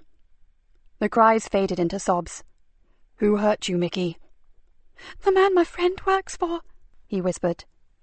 "What friend is that?" Marcus Lee." "And do you know the name of the man Marcus works for?" "He calls himself Fluke." He paused and stared mournfully at his new friend. "I don't know his proper name, but I know where he lives." Joseph took a deep lungful of air. No wonder the boy was in danger. "And Marcus, did he help Fluke to hurt you?" The tears welled up again. "No, Sergeant Joe. He tried to stop him. I think he thought Fluke would just give me a good thrashing for being so stupid about the masks, but when he saw what the man was doing, he tried to help me. A shiver crossed Joseph's back, from shoulder blade to shoulder blade. And what happened to Marcus? Between gulping air and trying not to cry, Mickey said, Fluke hit him with something heavy. He went down and he didn't move again. Then the man came back to me and he had a knife. Mickey began to shake uncontrollably. That's enough now. You try to rest. It's all over. You can leave it all to us. Just tell me where Marcus lives. Then we'll find your friend and we'll make sure that we find this Fluke too. Joseph went to the door and called one of the constables inside. Stay with him. Don't leave him for 1 second. I have some urgent calls to make. Nikki picked up the phone on the first ring. He said what? She exclaimed. Yes, he doesn't know Fluke's actual address, but he said he could take us there. Shit! We can't wait for that. Could you get him to describe where it is? I'll try, Mom, but he's asleep again, and the nursing staff are not happy that he got so upset earlier. His last outpouring really floored him, poor kid. But we have to find this Marcus Lee, whoever he is. He could be badly injured, maybe dead or dying. Damn it, is this never going to end? If he's got form, he'll be on the police computer, but not if he's clean. Why don't you save time and ring Archie? 10 to 1, he'll know exactly where the Lees live. Good thinking, Sergeant. Now get back to your charge. Apart from keeping him safe, he's worth his weight in gold right now, and do all you can to discover Fluke's address. Mickey can sleep for days and have all the comics he wants after he helps us nail his attacker. I'm onto it, Mom. Nikki caught the super just as he was leaving. She briefed him and promised to call him if anything of note happened. He had offered to stay, but Nikki had not liked the unnatural pallor of his face and decided the man badly needed some sleep. Having done that, she rang Archie, got an address for Marcus Lee, then after thanking the man profusely, she phoned Yvonne Collins on her mobile. Any luck with that snout of yours? No one's seen him since lunchtime, Mum. The constable sounded both tired and worried. Look, sorry to add to your problems, but would you two make an unofficial call on 201 Bristow Street? We're anxious to locate a young man who lives there named Marcus Lee. We believe he may be injured, possibly severely. Softly, please, Collins. We don't want to alarm his family if this turns out to be unreliable information, okay? We're quite close to there now, Mum. I'll ring you back. Oh, and Mum, there's an ugly feeling on the estate this evening. Like what? Hard to put our finger on it, just feels really uneasy. I'll pass on those good tidings to your sergeant, as if he wasn't stressed enough already. Hear from you soon. She closed her phone and strode along the corridor towards the lift. If Mickey was correct, this was the first time Fluke had shown his hand and actually been identified. Not that he believed Mickey would be around long enough to point the finger. Nikki stopped in her tracks. It was imperative that Fluke did not find out that Mickey had survived the attack. She thought for a moment. This whole case had been riddled with deception. Would one more hurt? Picking up her step, she went down to the main office to report Yvonne Collins' observations regarding the mood on the Cabra, then hurried back to her office. It was a big and risky chance to take, but if Mickey Smith's home life was as bad as she'd been led to believe, then it could just be the answer. She sat back and considered how she would go about it. The one thing she was pretty certain about was that Sergeant Easter would back her to the hilt. Yes, to save the boy's life, she would allow a rumour to spread that Mickey had not survived. Then she would spirit him away to safety until she had fucking Fluke banged up. A small smile spread across her face. She could feel it in her bones that they were getting closer to him, and if they found him, please God, they'd also find Frankie Doyle. He's not at home, Mum, and his family didn't seem unduly worried about him. Marcus is 19 and he's a law unto himself, apparently. We've left a message for him to ring the station if and when he gets back, but I suspect my card is already in the dustbin. Thanks for trying, Yvonne. Are you continuing with your search for your snout? Word says he's been frightened off, Gov. And there are more urgent issues when you look at the big picture. Plus, we both need sleep. Sensible. Get yourself home and thanks. She hung up and wondered about Marcus Lee. Had he run off, and was he licking his wounds somewhere? Or had Fluke decided not to leave any more loose ends lying around? They really needed Fluke's address. She flipped open her phone, then closed it again. Joseph would ring as soon as he had something to tell her. There was no point bugging him and putting the hospital staff's back up in the process. Nikki began to pace the floor. She felt about as happy as a newly caged tiger. She needed to be out there, doing something, not stuck in her office waiting for the damn phone to ring. She glanced at her watch. She had missed the tea-time television news, and the super had organised the Anderson family, well, Mr. Anderson, to make an appeal for Kerry's safe return. She logged onto her computer and found the television station's catch-up channel. While she waited, she may as well find out how it went. 5 minutes later, she closed it down again. Anderson had been eloquent and seemingly devastated. His wife had sat silently beside him, and for the full interview had managed to look like a frightened rabbit caught in a headlight. The super was grave-faced and every bit a senior officer with the weight of the world on his shoulders. And why wouldn't he be? There had been no confirmed sightings of Kerry right across the region, and nothing from any other county force. Kerry Anderson had walked out into the night and disappeared without trace. Nikki wandered out to the CID office and stared at the glass evidence board with the words "unidentified young white male" written on it. Mickey Smith. He could be their golden child. He was young, into everything, inquisitive and lonely. He spent as much time out of his house as he could, and Nikki was pretty sure that he knew more about the Carrborough and the folks who lived there than Archie Leonard. Her gaze moved across the board and settled on a picture that caused her to shiver every time she saw it. It was of a young woman, approximately 5'8", not skinny but certainly not overweight. Her hair was short, a nondescript mousy brown, and her eyes were evil, whatever colour that was. The name under the photograph was Frankie Doyle, the woman who had taken her daughter's life and put it on hold, possibly forever.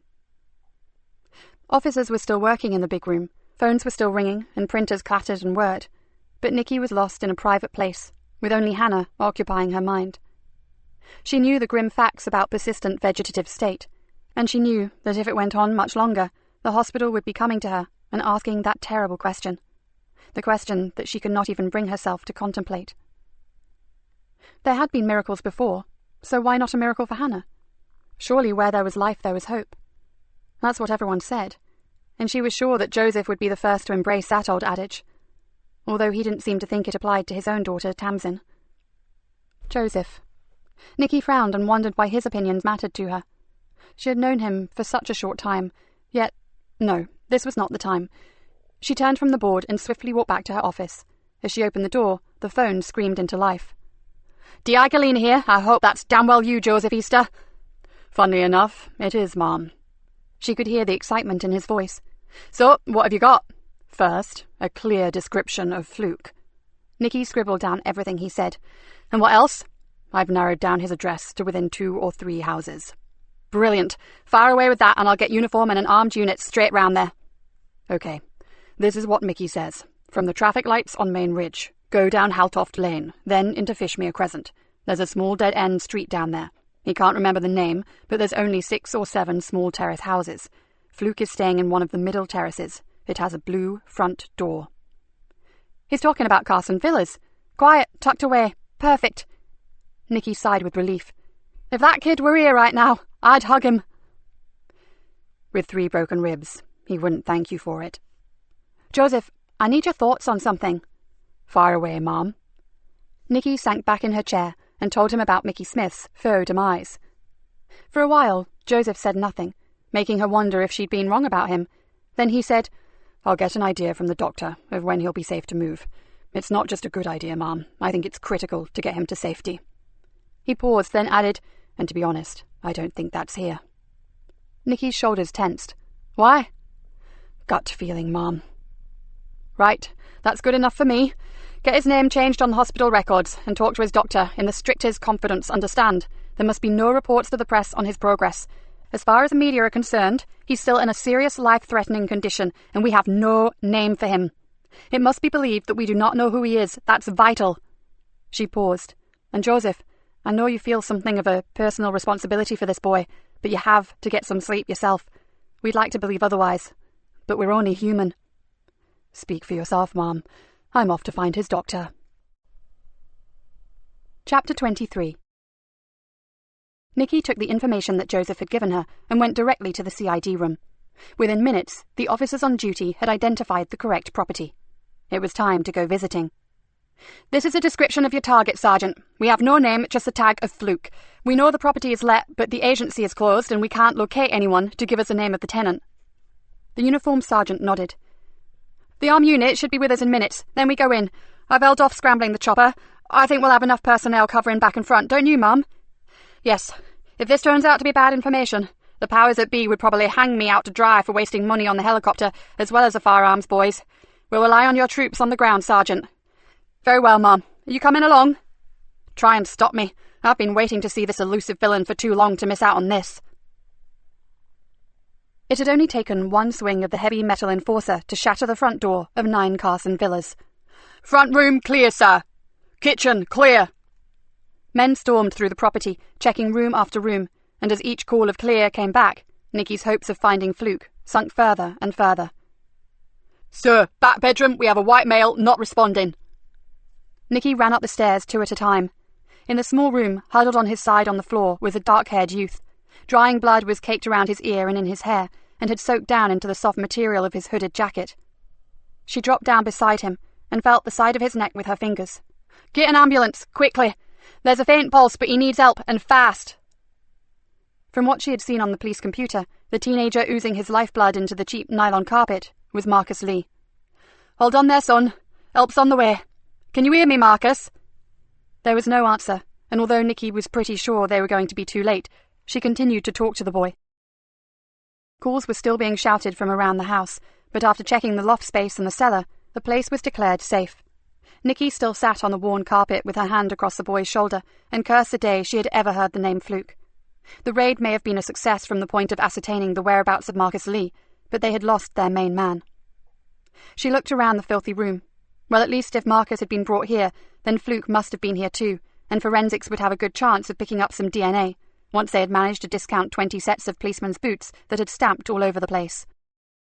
"Paramedics, Mom." A PC looked over her shoulder at Marcus's still form. "Are they too late?" Nikki shrugged. "I'm no expert, but I hope the ambulance service have sent their best team because this kid is going to need them." Half an hour later, the ambulance pulled away. There were no sirens or blue lights. The crew had fought to stabilize him, but Marcus Lee had sustained a catastrophic head injury, from which there was no coming back. Nikki closed up the house, saw it was cordoned off, and arranged with the sergeant to organize a police watch. "No one goes in or out. I've already sent for the scene of crime officers, and until they are through, this is off limits to absolutely everybody." She walked back out into the night and to her car. She felt tired. No, she felt exhausted. And for a moment she wondered how Joseph kept going. She just had to get her head down, if only for a few hours. She turned on the ignition and looked at the time. 2 a bloody clock. With a long, noisy yawn, she pulled out of Carson Villas and headed for the station. She would write a swift report for the superintendent, then ring him early morning. He had asked to be kept updated, but as there was nothing he or anyone else could do right now for Marcus Lee, she'd allow him a few more hours of precious sleep. She parked badly, cursed, then locked the car anyway. Just a few more minutes' work and she could go home. Young Mickey was safe with his own personal and very professional bodyguard, and her energy levels had just plummeted to rock bottom. She craved sleep. Joseph Easter may be super cop, but she really was only human. Nikki awoke at 5, with her alarm clock beeping in an ever-increasing volume close to her ear. For the first time in years, she had slept soundly and dreamlessly. She switched off the alarm and lurched unsteadily to the kitchen. 2.5 hours of solid sleep should have refreshed her, but she felt like shit. All she could think about was that Kerry had now been missing for 3 days and 4 nights, and that was not good. As she automatically made coffee, she went over the happening of the day before, and briefly wondered how old the cornflakes were. She tried to concentrate, but her mind felt fuzzy, and her head ached as if she had a god-awful hangover. "We have to be sharp," she heard herself saying, and this morning she felt anything but. She ate a few spoonfuls of the stale cereal, then threw the rest in the bin. She'd call in and get a Danish on her way to the station. Or maybe... What had she said to Joseph on their trip to Barnby Odike? When I'd had a bad shift, I would go up to the sea bank, be on my own, and get my head back together. If ever there was a time for that, it was now. She showered and dressed hurriedly, then locked the front door and headed for the station, and her badly parked car. In 20 minutes she was standing on the high bank that looked across the marsh to the wash. For once there was little wind, just a light, warm breeze, and apart from the call of a skylark above her, it was completely silent. She walked along the uneven track and down a narrow path to a spot where she knew there was an old wooden seat. It was a little-known place, rarely used even by birdwatchers, and being some way down the bank, it was partially hidden by weather-beaten shrubby bushes.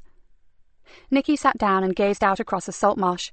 It looked deserted, almost like a still photograph, until you really studied it. Then you realized it was teeming with life. A waterbird dipped its beak in a shallow lagoon of brackish water. A hare stretched up, sniffed the morning air, then sprang off in search of breakfast. A heron, grey and prehistoric, flapped its great wings and rose laboriously into the air, only to be chased by a pair of rooks that had materialised out of nowhere. And all around, the song of the skylark rose and fell, like an anthem to the dawn. She breathed in the salty ozone and closed her eyes for a moment. It was so peaceful, and she knew that when she opened them, she would see only nature surrounding her. No police uniforms, no decomposing bodies, no masks, and no dying teenagers. A sharp bark brought her from her reveries, and when she looked, she saw the shape of a small dog, nose to the ground, running sure-footed across the marsh paths. Caught the scent of a hare, she thought, which is more than we seem to be able to do. Nikki stayed for another 15 minutes. Then as she walked back to her car, she realised that the sea bank had worked its wonders. She felt calmer and far more in control of her thoughts. Before she started the engine, she took out her phone and rang the super. She told him there was a report on his desk that he should look at before anything else. She didn't go into detail. There would be time for that when he'd read it. With one last look across the marsh to the silver-grey horizon, Nikki started the car and went back to face the music of another day at Greenborough Nick. Joseph rang her at 7:30. She needed to get to the hospital as quickly as possible. His expression, "There are things I'd rather not talk about on the phone," had her gulping back her coffee and heading for the door with a half-eaten Danish still gripped between her teeth. He met her in the corridor outside the surgical ward. His hair was ruffled and dishevelled, but his eyes were bright, and she wondered again how he managed to keep going. "There are 2 officers in his room with him, and they won't budge until I get back, Mum. Would you mind if we talk in my car?" "No problem." She turned back and headed for the lifts. "How is the lad this morning?" "I think the gravity of what almost happened to him has hit home, Mum, and he's in a lot of pain, poor kid." The lift doors closed, and Joseph said, "Between short bouts of sleep, he's talked off and on all night long. He knows more about mask war than you would believe." The lift sighed to a halt, and the doors opened. They hurried from the building and across to where Joseph's car was parked. When the doors were shut, Joseph sank back in his seat and exhaled loudly. "You need some rest, Sergeant." She looked at him severely. "But I get the idea that if I stuck an SAS squad in there with him, you'd still not be happy." "I'm glad I stayed." He smiled at her. "And so will you be, Mum. But first, let me tell you what his doctor said. Dr. Langley is a smart guy. He won't compromise his patient's health, but he understands fully the danger he's in, so—" He stretched, then went on. "Langley is on the board of a small private hospital here in Greenborough. It's about a half-mile from the Nick, so it couldn't be more convenient. He's prepared to leak the news that their unknown young victim is being transferred to a city hospital where they have better facilities. They do have patients legitimately being transferred to both Nottingham and Leicester later today, so ambulances will actually be leaving on transfer runs." "While our boy is sneakily moved to his private facility?" "Absolutely. He'll go under a pseudonym into a carefully designated private room." Joseph smiled. "Langley's used to rich people needing to maintain their privacy, you know. Celebrities, politicians, etc." "That is perfect!" Her relation suddenly cooled. "But there's something I have to tell you before we go on. Mickey's friend, Marcus. He's dead, and I don't think the lad should be told. Do you?" "Damn it. No, I certainly don't." Joseph's face creased into worry lines. "There's only so much a kid can take on board without lasting damage." Nikki quickly explained what had happened the night before in Carson Villas. Joseph's expression softened when she told him about Marcus's death. "Tough on you, Mum, all things considered." "A lot tougher on Marcus and his family, Sergeant." She threw him a weak smile. "And I was fine, thank you. Different situation, different altogether. It was just another gruesome aspect to police work, and one I can handle." Nikki turned toward him. "Now, what does this boy know that we don't?" "Phew, where do I start?" He pushed his floppy fringe of dark blonde hair from his eyes. "Most importantly, he knows all about the masks. Well, pretty well all about them. Marcus and Mickey were the distributors of the damn things, and Mickey, who is slightly hyperactive, didn't just do as he was told and get on with the job. He nosed around, trying to discover what was going on." Nikki rubbed her eyes and massaged the bridge of her nose. "I now see why you're practically phobic about him. Keeping him safe is absolutely vital." She looked up. "But getting everything he's told you recorded is almost as critical." Joseph reached into his inside jacket pocket and handed her a folded sheaf of papers. "While he slept, I got it all down, Mum. It makes interesting reading, and I've also written down the address and contact number for Dr. Langley's clinic." "Excellent. Now, I just need to decide what to do about his loving parents." Joseph pulled a face. Loving mother left home the night before last, for good. No forwarding address. Doting father went banzai, tore up the house, then went on yet another bender. Mickey has no idea, or gives a toss, where he is. Nikki shook her head. Archie said he wasn't the luckiest kid on the block, but this makes things easier for us, at least temporarily. They'll have to be found, but frankly, they're the least of my worries right now. And I'd better get back in there. You need a break, Sergeant. Once we've got him to safety, Mom. Let me stick it out until then. He looked at her, with those infuriatingly sincere dark eyes, then added, I'd never be able to rest now, would I? Okay, have it your way, but the moment he's settled, you go home. Understood? Perfectly, Mom. Joseph opened the door and stepped out. And thank you. I appreciate it. Nikki was met in the CID room by Kat, who was remarkably an hour early. Something's bugging me, Gov. She ran her hand through her spiked-up hair and looked earnestly at Nikki. I want permission to go back to the home of Terry James, the web designer, with a search warrant. What have you found on his computer, Kat? It's what I've not found, Gov. Something isn't right, and I've got a hunch that all is not what it seems in Rydell Street. Nikki looked carefully at her. It was unlike Kat to stick her neck out on a hunch, so her gut feeling had to be pretty strong. Have you got enough evidence for us to convince a magistrate to sign a warrant? I believe there is a third computer in that flat, Mom. We know that one of the ones we've seen has been hacked, and we assume from an outside cyber thief. Now, I think it's a double bluff. I reckon they've set this up themselves. She shrugged her shoulders. I don't know quite how to put that over to the magistrate, but IT agrees with me. The web design bit is kosher, but we suspect it's a cover for something darker than pretty bunches of flowers and cake tins. Then I'll do all I can to get it organised for you. And when you go, take Dave and a couple of uniforms, unless you think it's more serious than that. No, that should be fine, Mum. She turned back to her computer, then paused and looked up. Oh, Dave asked me to tell you he's down in the control room, Mum, trying to trace Lisa Jane Leonard's last movements on CCTV footage. Right, any news on the mask makers? I've got a crew checking out an old unit on a small trading estate on the outskirts of town, Mum. I found a supplier who had delivered goods there quite a bit recently, but he reckons they've done a bunk, owing him a small fortune. Kat grimaced, which coincides nicely with my disappearing lead. Well, keep at it, and I'll go sort out this warrant. Nikki went back down to the front desk, got a statement typed out and signed it, then authorised a WPC to go disturb one of the local magistrates' breakfast. Her mobile rang just as the WPC was heading out of the station. It's Archie. Can we meet, Nikki? Hell, I'm up to my armpits. Where are you? I'll drive down to the Riverside car park. 5 minutes is all I need. Give me 10 and I'll be there. Nikki closed her phone, and leaving a message on the desk to say that she would be out for half an hour, hurried from the building. My boys, along with some of her friends, have traced the first 15 minutes of Lisa Jane's movements since she left her home on the night she died. Then we lose her. If I give you specific times and locations, would your CCTV cameras be able to pick her up from there? We can certainly try, Archie, although Greenborough's equipment is hardly state-of-the-art. Dave is actually working on that now. I'm sure he'll be pleased to have some points of reference to help him. She scribbled down everything he told her, then shut her notebook. Marcus Lee is dead, Archie. This Fluke character is favourite for his murder, although we have no proof. She paused, then added, Yet. Ah, the mysterious Fluke again. I wanted to talk to you about him, Nikki. Archie leaned back against the bonnet of his old Mercedes and stared down at the river. I may be wrong, but since my family has been paying particular interest in this vermin, we have come across several very contradictory descriptions. And as my boys have been quite, how shall I say, well, forceful in their methods, I do not believe any of our informants are lying. We've had exactly the same. Nikki narrowed her eyes. So what does that say to you? That there is more than one Fluke. He raised his hands, palms up. What else can it mean? Unless he's a wizard at disguise, I totally agree. Although, it was her turn to stare thoughtfully downriver.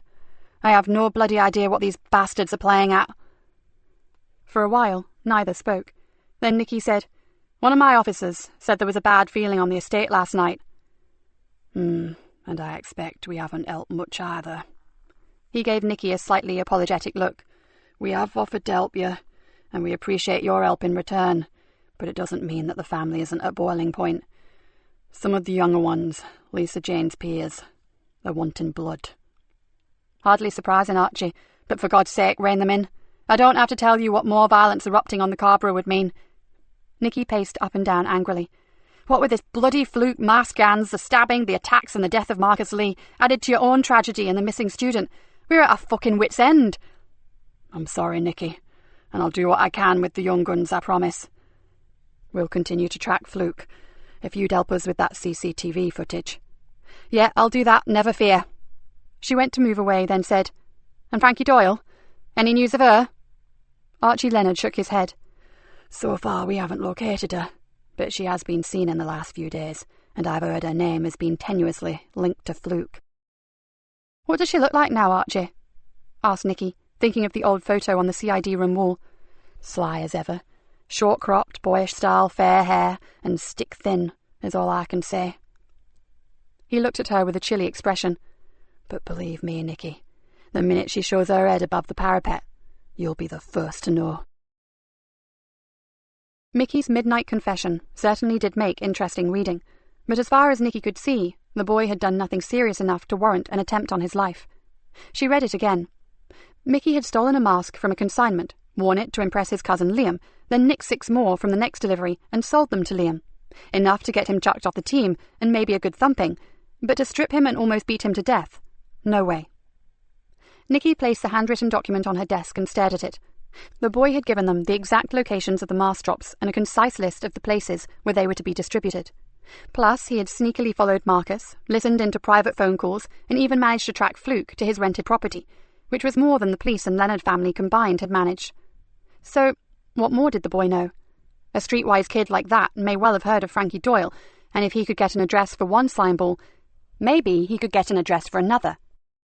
Mom? The WPC that she had sent to obtain the warrant popped her head around the door. Got it for you. The magistrate wanted to know the ins and outs of the proverbial duck's whatnot, but he has signed it. Good. Leave it on the desk, Constable. Nicky went back to Joseph's notes, then looked up as the woman walked back to the door. Oh, and on your way out, could you ask DC Cullen to come to my office? She paused, then said, And thank you. Good work. The constable glanced back, with a slight rise to her eyebrow, then smiled. No problem, Mum. Kat almost ran into her office. You've got it, Mum. All yours. Nicky held the document out to her. And as much as I'd like to come with you, I've got more than enough on already this morning. Don't worry, Gov. I'll report in as soon as we're through. You're pretty sure you'll find something, aren't you? Kat nodded. Oh, yes. The more I think about that squeaky clean we have no secrets attitude and that clinically clean and clutter-free home, the more I think they're hiding something. People are allowed to be fastidious in their habits, Kat, and you do know that we can't arrest them for overkill on the magnolia paint, don't you? Pity. But I'm dead certain there's dirt of a different kind in Rydell Street. She grinned mischievously, and I can't wait to dig it up. Just be careful, Nicky threw at her as she made to leave. We seem to know very little about anything or anybody. I will, Mum. Kat's smile was replaced by a more serious expression. These masks are beginning to freak even me out. A group of young thugs, all wearing the damn things, jumped out in front of my car when I was going home last night. I nearly crashed the bloody thing. The day we get those friggin' things off the street, I'll stand around for the entire station. Could we have that in writing, Gov? Just bugger off and be careful. Chapter 24. Nicky spent over an hour in the superintendent's office, bringing him up to speed on the occurrences of the night before, but all the time they spoke, her mind kept returning to Kerry Anderson and Mickey Smith. Finding Kerry was paramount, but keeping the boy from further harm was also vital. She didn't know how or why, but her gut was telling her there was a link between them. She had nothing concrete, but she was certain that Mickey Smith was the one person who could not only help them solve the riddle of the masks, but lead her to Frankie Doyle. The superintendent had wanted to go over everything in detail, and Nicky finally used the excuse of expecting an urgent phone call to get herself free. She then hurried down the corridor to her own office, closed the door, and rang Joseph. He's safe, said her sergeant, with considerable relief. Transfer went off like a charm, Ma'am. Have you managed to read my report? Who needs intelligence when you've got the Greenborough kid? Oh, he can talk for England. My ears ache. But it was worth taking the time to sort the wheat from the chaff, wasn't it? Certainly was. I'll be calling in on him myself later, when he's had a chance to settle in. Why not wait until I've grabbed a few hours shut-eye, and I'll come back with you. That boy is an acquired taste. Nikki's hackles rose. Meaning? Meaning only that you asked me what I thought about a victim support officer, and I definitely say send a male. I've seen him with some of the nurses, and he does not respond well to women.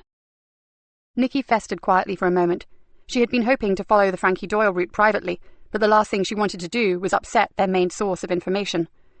Right, I'll get on to sorting that, and when you're rested, we'll go speak to your young oracle. She paused, then added, together. Great. Joseph sounded either unaware of her irritation, or he was magnanimously ignoring it. I'll get back to my digs for a bit, then. See you this afternoon, Mom. Joseph? Nikki softened. You did really well with the boy. Take as long as you need to recharge, okay? Thanks, Mom, but a few hours will do. Once I'm awake, I'll want to get back to work. She heard a smile spread through his voice. You haven't seen my digs. The wallpaper alone could bring on epilepsy. Before Nikki could reply, her office phone rang. Gotta go, and you get some rest. She flipped her mobile closed and picked up the desk phone. Dear Galena. This is Rory Wilkinson, your totally exhausted and run-ragged locum pathologist. Professor Wilkinson! Well, we've never met, but I have to say that your reputation precedes you. I'd say the same about you, but I suspect I may be brought to task and possibly flogged publicly. But hey-ho, it's a pleasure to talk to you, Mom. Nikki smiled. This man made a refreshing change from their own stick-in-the-mud forensic pathologist. What can I do for you, Professor? Several things. I'll start with the attack on the unknown young male in the recreation ground. We've identified 2 separate blood samples, and although I'm awaiting confirmation from the lab, one is almost certainly from the dead teenager that you so kindly sent me by overnight delivery. Let's see. There was a rustle of paperwork. That would be Marcus Lee, which would seem to confirm that he was attacked in the same place as the injured child, then moved to the house in Carson Villas where he subsequently died. That fits with what we believe, Professor. Do you think you'll be able to isolate some DNA from the Carson Villa crime scene? Oh, by the bucket load, I should think. The residents there were perfect candidates for a visit from Kim and Aggie. I didn't need to even see the place to tell you it was a filthy hovel, and if the samples are anything to go on, their personal hygiene was far from meticulous. It wasn't good. I spent some time sitting on the carpet with that unfortunate boy. Oh, you poor woman. But I can recommend an awfully good dry cleaner. Nikki laughed out loud and marvelled at the unusual sound. Thanks, but I think I'll survive. What else have you got for me? Now, this next point is not so jolly. His voice changed. That lovely young woman, Lisa Jane Leonard. Sadly, whoever strangled her, and I'm sure you saw in my preliminary report that from the height and sheer strength of her assailant it was most certainly a male, left no traces of DNA. But Nikki felt him frowning. There was saliva on the side of her face. Someone kissed her? Asked Nikki with surprise. Nothing so pleasant. Someone spat on her, and having fast-tracked the DNA results, I can tell you it was a woman. Nikki's brain threw up an instant picture of Frankie Doyle's evil eyes.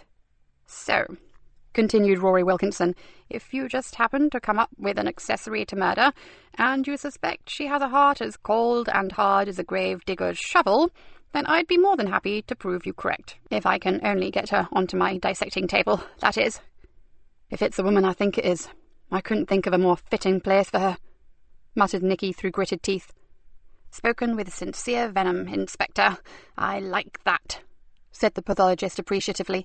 Now, finally, I have to say, and please don't think I'm complaining, but just because I'm filling in while your own eminent professor is boring the pants off anyone who's still awake in the Royal Courts of Justice, don't feel that you have to pack every moment of my fun-filled day with new forensic challenges. Strangely, I actually find the odd hour or 2 of sleep quite acceptable, and I've seen very few of those since I arrived. Nikki had heard about this pathologist many times, seen a few photographs of him, and even read some of his work on police-related cases. He was a tall, gangly man with a droopy fringe, a beak of a nose, and thin, wire-rimmed glasses. His weird wit was legendary, and he was happy to tell the world that he was as camp as a row of tents. But over the years he had proven himself to be one of the finest home office pathologists in the country. Nikki had just not realised that in the strangest of ways, his black humour when dealing with such a gruesome job was almost a breath of fresh air. "Believe me, there is nothing I'd rather do than give you a peaceful life, Professor. But sadly, my lovely Greenborough market town has turned into something more akin to a 21st century location for the Night of the Living Dead." "I have to agree. And because of that, dear lady, I must let you get on, and I shall return to my homely little chamber of horrors, of which, by the way, the door is always open if you care to visit." "I'll remember that, and thank you." Nikki hung up the phone, and her recent amusement faded.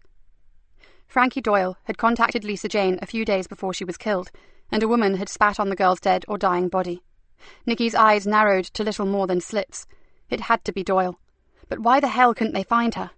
She had half the police force and most of the local villains out looking for her, and zilch. Nikki cursed. She didn't want to pin too much hope on the kid, but Mickey Smith was looking like her last hope.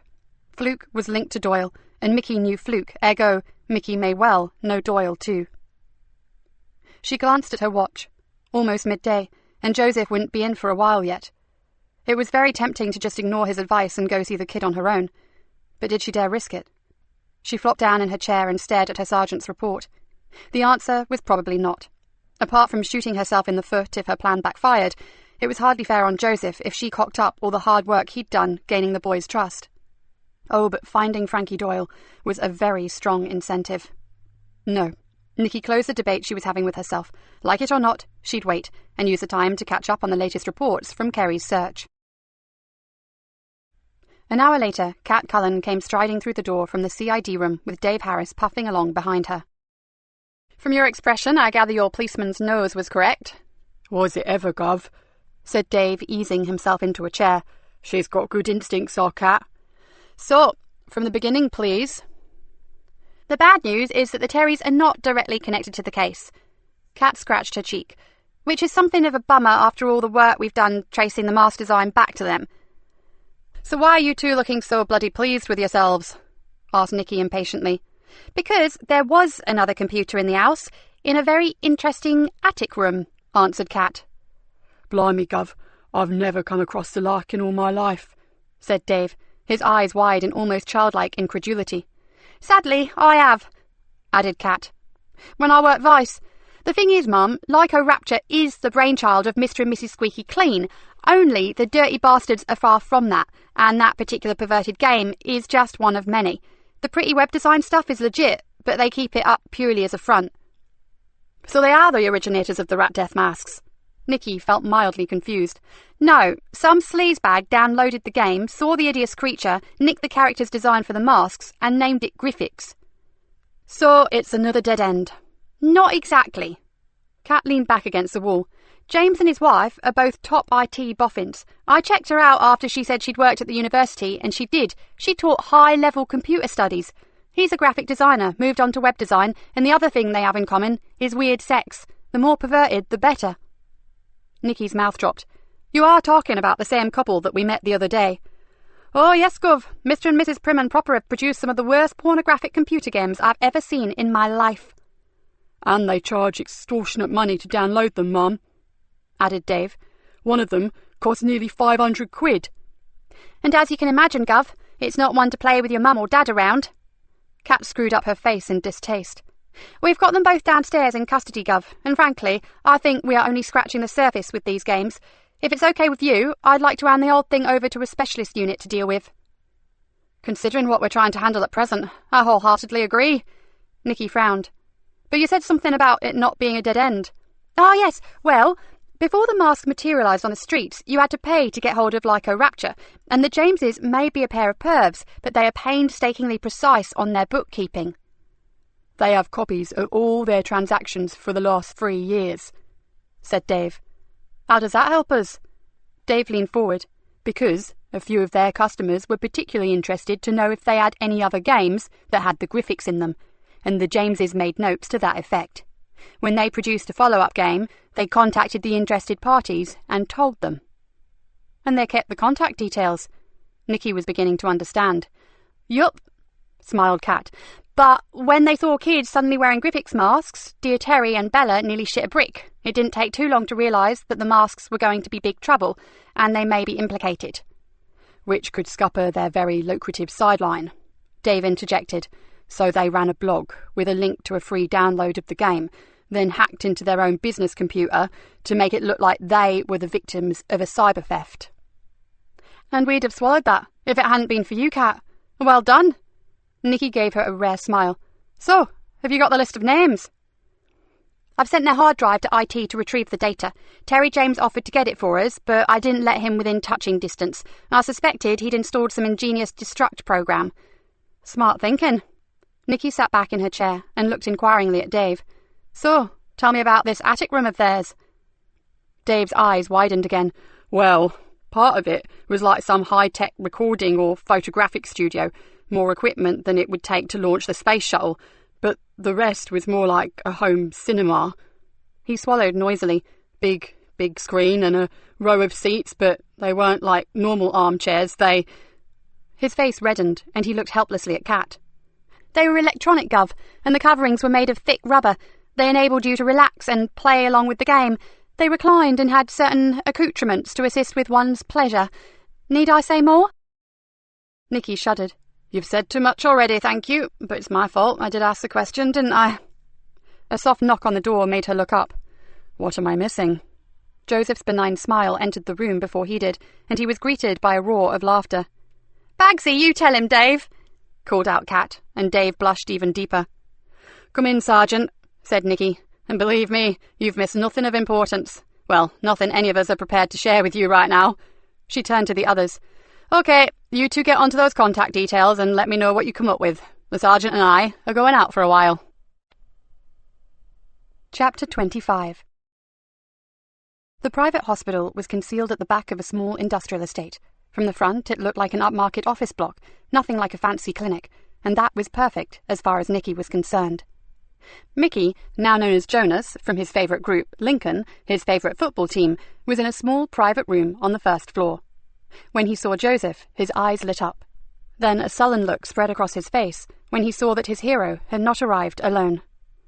Hi, champ. How's the pain? Okay, I suppose, he mumbled. Who's she? Well, that's a nice way to talk to my boss. He grinned at the boy, then leant down and whispered something in the child's ear. After a moment or two, Mickey gave her a half-hearted smile, and Joseph continued. Right, let's start again, shall we? Allow me to introduce Detective Inspector Nikki Galena. Governor, this is Jonas Lincoln. Hello, Jonas. Do you like your new room? It has TV. Loads of channels, look. He pressed a handset and the screen shot dizzily from program to program. Good stuff. And they tell me the food is ace as well, said Nikki, hating the small talk and desperately wanting to get on and grill the child. I guess, he said miserably, but everything tastes weird to me. The doc says I swallowed a lot of blood. It'll pass, and you'll soon be enjoying whatever you want. You'll see, said Joseph with a grin. Now, are you up to answering just a few questions for us? I'm pretty tired. He closed his eyes and blinked a few times for effect. Then we'll get it over very quickly, and you can rest, said Nikki. Now, I've heard from our sergeant here that you're a really smart kid, and I'm wondering if you know something about someone, something that no one else seems to know. Mickey drew himself up on his pillow and looked at her suspiciously.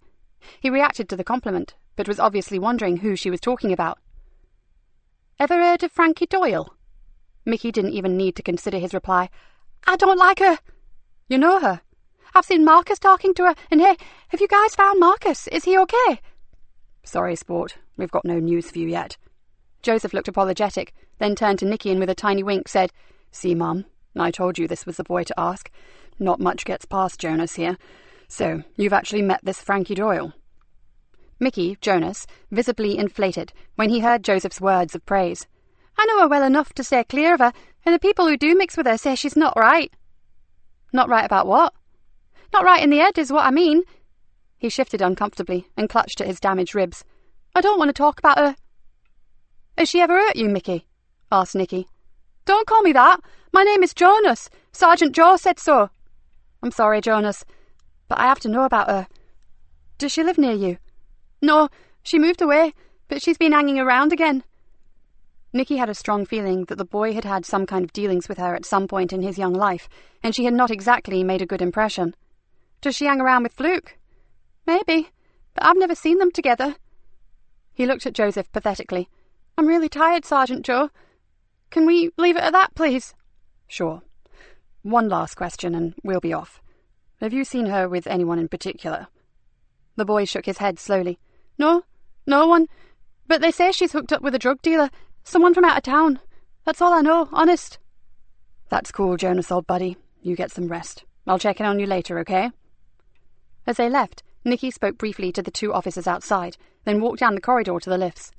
Behind her, she heard the ever-changing background noises from a dozen different television channels. "Oh my God!" She clasped Joseph's arm in horror. "What if he sees the news about Marcus's death?" "It's okay." Joseph touched her hand reassuringly. "I've already thought of that. I've tuned it into specific channels, cartoon, film, and kid stuff. It's all pay-as-you-go, so I've set it up myself. He'll get no nasty surprises from that particular television." Nikki relaxed, and he released his hand. "Oh yes, and what exactly did you whisper to him when we went in?" "Oh, that. I told him that you were the really big cheese, and if I didn't impress you, you could send me back to Fenchester." He gave her a rueful smile. "I told him to make me look good, or I'd be history." Many a true word and all that, Sergeant Joe. Maybe you should remember that for the future." On their return, the station yard was packed with vehicles, and Nikki had to drive with great care through the crowds of officers and volunteer helpers. "What, more reinforcements? This looks like organised chaos," Joseph said with surprise.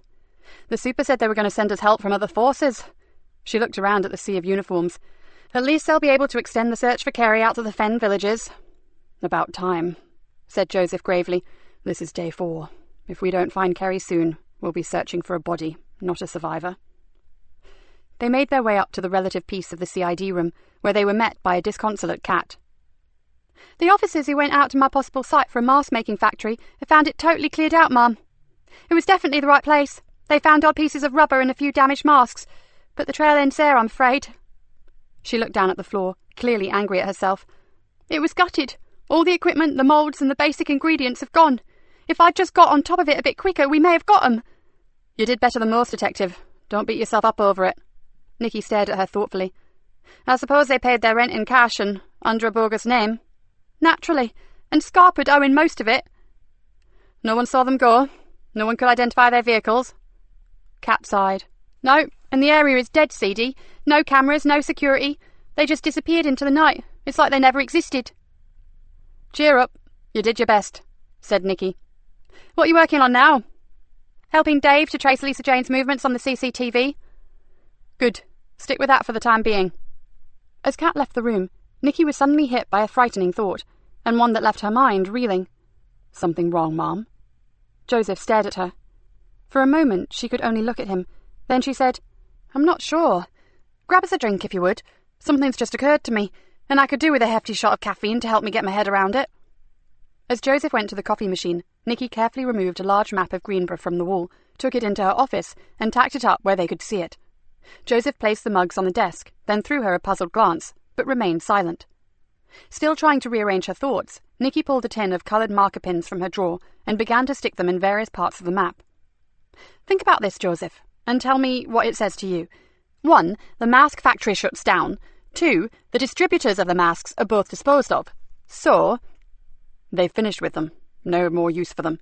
Whatever they set out to do has either been achieved or for some reason they've given up." He paused.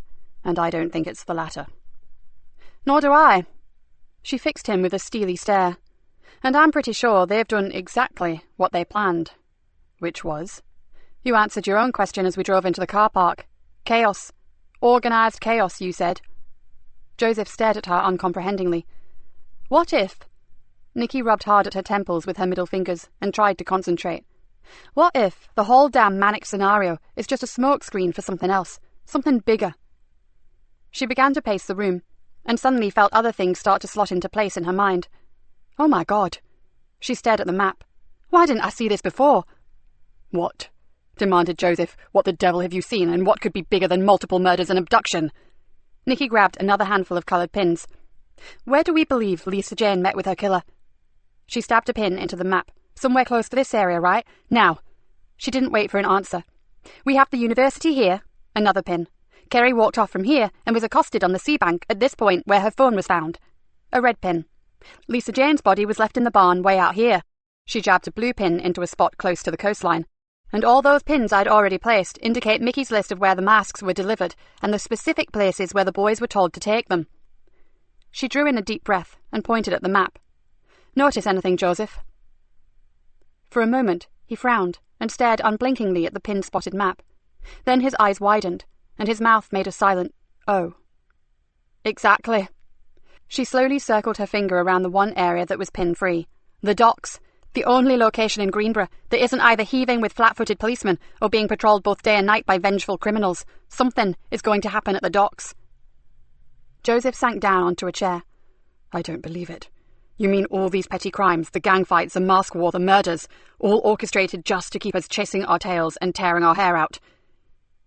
His face paled. Dear Lord, even Kerry Anderson's abduction. What better than a missing girl to tie up every man and woman on the force? And even our natural enemies, the Leonards, have been thrown into disarray while they hunt for the killer of one of their own. As you said, total chaos. She picked up her coffee and drank it back. And another thing.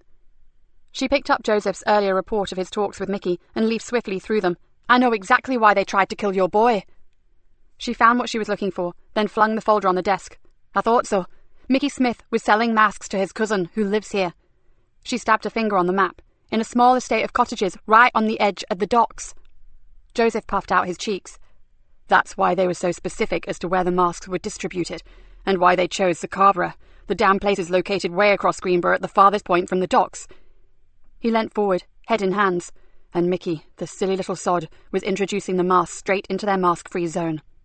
And where there's masks, there's coppers, so he may possibly have corrupted their whole plan. She grimaced. No wonder Fluke lost his rag. He could see the whole operation going straight down the pan. And the whole operation is drugs. Nikki almost whispered the word. In her world, it always came back to drugs. Listen, I have to go speak to the superintendent. Meantime, do you have any mates in Peterborough CID? Someone both in the know and that you trust implicitly? Joseph thought for a moment. Yes, I do. What do you want me to ask them? Word from the city street. Rumours of an incoming consignment, probably cocaine. A big one, and I mean really big. To go to all this trouble, it has to be massive. Joseph jumped up. I'm on to it, Mom. With her head still spinning, Nikki ran up to the superintendent's office and told him everything that she suspected. Would you ring that friend of yours? The one in the Met, sir? He helped me once before with information regarding a big drugs ring. Before she'd even finished speaking, Rick Bainbridge had picked up the phone and asked to be put through to London. 5 minutes later, he carefully replaced the receiver on the handset and looked at her squarely. It looks like you were right, Nikki Galena. The undercover drug squad have intercepted information that a huge amount of cocaine will be hitting the streets in the next few days. They just have no idea where or how it's coming in. He ran a hand through his iron-grey hair and shook his head. You really mean all this carnage is a distraction?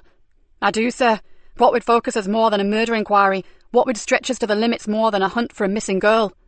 And what would use up our remaining manpower more than trying to quell a gang war? What's the old saying? Divide and conquer. Well, sir, they've divided us, but I'll be damned if they'll conquer. Nikki's brain was moving into overdrive. The drop is obviously imminent, isn't it? They've stopped making the masks and killed off their distributor. Her eyes lit up. But they have no idea that we have sussed what they are up to, and that puts us in the driving seat, sir.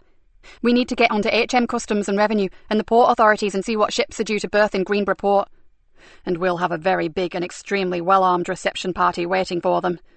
The superintendent seemed to have suddenly shed a few of the years that he had put on over the past days. I'll get onto that immediately, and I'll involve the Special Drug Squad. They have a protocol for dealing with something as big as this. It's my guess that the gang who have arranged all this will think it's going to be a walk in the park. Well, thanks to you. It'll be far from that. Rick Bainbridge smiled warmly. Well done, Nikki. If we pull this off, your job will be safe and secure until you decide to draw your pension. Or just until I ruffle a few more feathers, sir. But thanks. I appreciate all your support recently. I know I've been a total pain in the ass. She stood up abruptly. But this can wait. Kerry Anderson is still out there somewhere, and I have to find her. One more thing, Nikki. All cooperation with Archie Leonard stops here. I know you're fond of him, for reasons that I don't really want to know about, but this could be the biggest drugs bust of the century, and like it or not, the Leonard family are criminals. We can't afford for a single slip-up, and talking to him constitutes an unacceptable risk. Do you understand where I'm coming from? Nikki nodded. I'll get on with him, but I'm 100% copper, and I'm not stupid. Although, she added, I really believe he's been used just as much as we have. By this Fluke character. Nikki shrugged. Fluke may not even exist, sir, but there's someone lurking out there in the shadows, and when we find him, I'm willing to bet that Frankie Doyle will be draped decoratively across his arm. An icy smile twitched at the corners of her mouth, which would be something of a bonus for me. There's someone I'd so like her to meet. The superintendent looked mystified, but Nikki's smile just widened. Sorry, sir. Private joke between Professor Rory Wilkinson and me. Chapter 26. Joseph hurried back to the DI's office with his news. Peterborough was on high alert for an imminent shipment, and the estimated street value was in excess of £3 million, something that some evil shits would consider well worth killing for. He knocked on the door, and hearing no reply, stuck his head round. The room was empty, and he decided that she must still be with the super. He walked away, then heard her phone ring. With a little shrug, he went back inside and picked it up. I need to speak to D.I. Galena. It's urgent. The voice was female, and sounded to Joseph as being distinctly odd. Can I take a message, or get her to ring you back? There was a long pause, and he thought the woman had rung off. Then he heard her say, I have to speak with her, and there's no time left. Joseph tensed. Who is this, please? My name is Frankie Doyle, and there are things that she has to know. The name alone sent a shiver coursing down Joseph's spine. Was he actually talking to the woman who had deliberately tried to kill Nikki's daughter? Listen, I'm D.I. Galena's sergeant. Tell me what it is she needs to know, and I'll make sure she gets your message the minute I see her. No good. It's her who needs to hear this, and she needs to hear it from me. Then give me your number. I'll go find her now. There was a strange sort of hollow laugh from the other end of the phone. Then he could have sworn he heard the woman start to cry. Are you hurt? Do you need help? The answer was a muted sigh. Yes, I need help, but it's too late. There was a pause. Then the woman said, You sound nice. Whoever you are, just tell her that she's got it all wrong. Everything she ever believed about me. It's all wrong. Where are you? Hiding. Why? There are some very bad people out there. They kill pretty girls. Joseph froze. What do you know about that? Everything. And I have to see D.I. Galena about it. Tears broke through. Don't you understand? I have to see her. Look, I'll get her, okay? Just stay on the line. No, I can't. It's not safe. I made a big mistake, and now... Another pause. Now I'm scared, Mr. Policeman. You probably don't know what that's like, but I'm really scared. I do know about being scared, Frankie. Honestly, I do. But I want to help you. Just tell me how I can do that. Joseph looked frantically out of the door, but no one was in sight, and he was running out of things to say to keep her on the line. If I can, I'll be at the old cattle market in 1 hour. The river end. No promises, but I'll try to get there. Tell her to come, but no other Rozzers, understand? Or I'll disappear, got it? Sure, I understand. But Frankie, can I go with her? There was a long pause. If you must, but only you, Mr. Policeman. No others. The phone howled in his ear. Frankie Doyle, if indeed it had been Frankie Doyle, had gone. Joseph tapped the receiver swiftly and asked for a trace. 2 minutes later, Joseph uttered a word that rarely escaped his lips and went to find his boss. Joseph! Nikki's voice echoed down the corridor. There's a Dutch cargo vessel docking in 2 hours' time, then nothing for 2 days. It has to be the one. Nikki stopped and stared at Joseph's confused expression. Aren't you pleased? It looks as though we're right. I'm sure we are, Mum. Peterborough confirms that they have heard the rumours. Just no time or location. So why the long face? Because you just missed a call from Frankie Doyle on an untraceable pay-as-you-go mobile. What? Nikki's voice rose several octaves. When? Are you sure it was her? With her mind in turmoil, she pushed her office door open and pointed inside. Close the door. Nikki spun around. What the hell did she want? To talk to you. About what exactly? Joseph relayed the conversation word for word, then leant heavily against the door and stared directly at her. I know you hate her, and with damned good reason, Mom, but I think she's in trouble. Real trouble. Fucking good luck, spat Nikki. With all my heart, I hope she is. She sounded terrified. Joseph stared at the floor, and I mean terrified. Nikki felt as if her head could explode at any moment, but she fought for control and grittily said, She's a con artist, Sergeant. Even your pet kid said she's not right in the head, for Jesus Christ's sake. Joseph gave her a disparaging look at the blasphemy, and once again, Her original anger at him welled up. "Get real, Sergeant Joe! You've just been talking to a cold-blooded, heartless psycho! Do you honestly think she was telling you the truth? Are you really that gullible? Because if you are, I don't think I want you on my team." Joseph clamped his jaw tightly, but said nothing in his defence. The pressure in her head was building, and without premeditation, she grabbed at her desk lamp, picked it up, and flung it against the wall. The crash echoed around the small office, and shards of glass scattered across the floor. Then everything went quiet, and the crushing force inside her head slowly abated. She looked across at Joseph, who was standing immobile and silent by the door, and said, "I'm so sorry. That was unforgivable." "Smart move, actually. It's what they teach you in anger management." "What the hell do you know about anger management?" she whispered, still trying to understand why that dreadful, evil woman would evoke such violent reactions in her. "Plenty.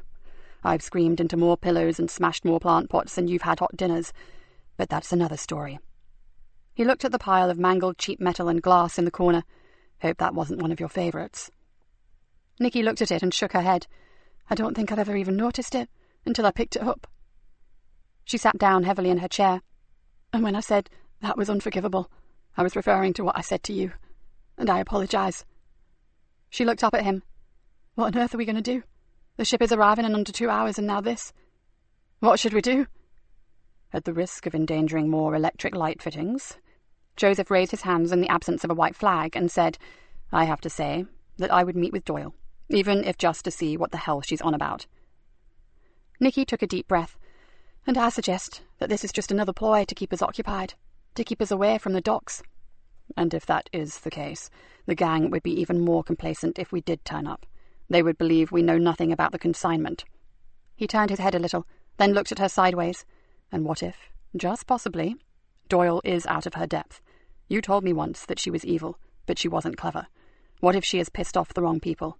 We know what they are capable of. Look at Marcus and Mickey." "We should go to the docks. This could be the biggest thing you've ever been involved in." "Those guys are professionals. They can manage very well without us."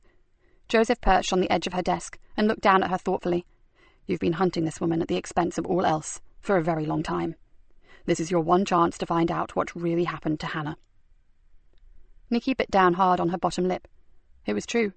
She had waited all this time, and now she was going to let the opportunity slip away.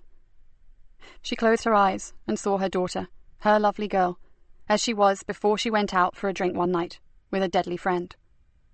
When her eyes opened again, they were completely focused and as cold as ice.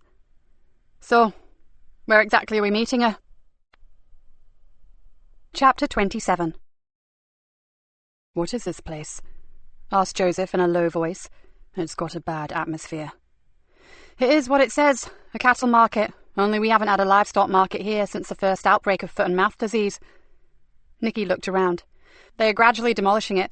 They've taken most of the stalls away, and the hard standing is being utilised as a temporary overspill car park." "Looks like the kids use it too," remarked Joseph.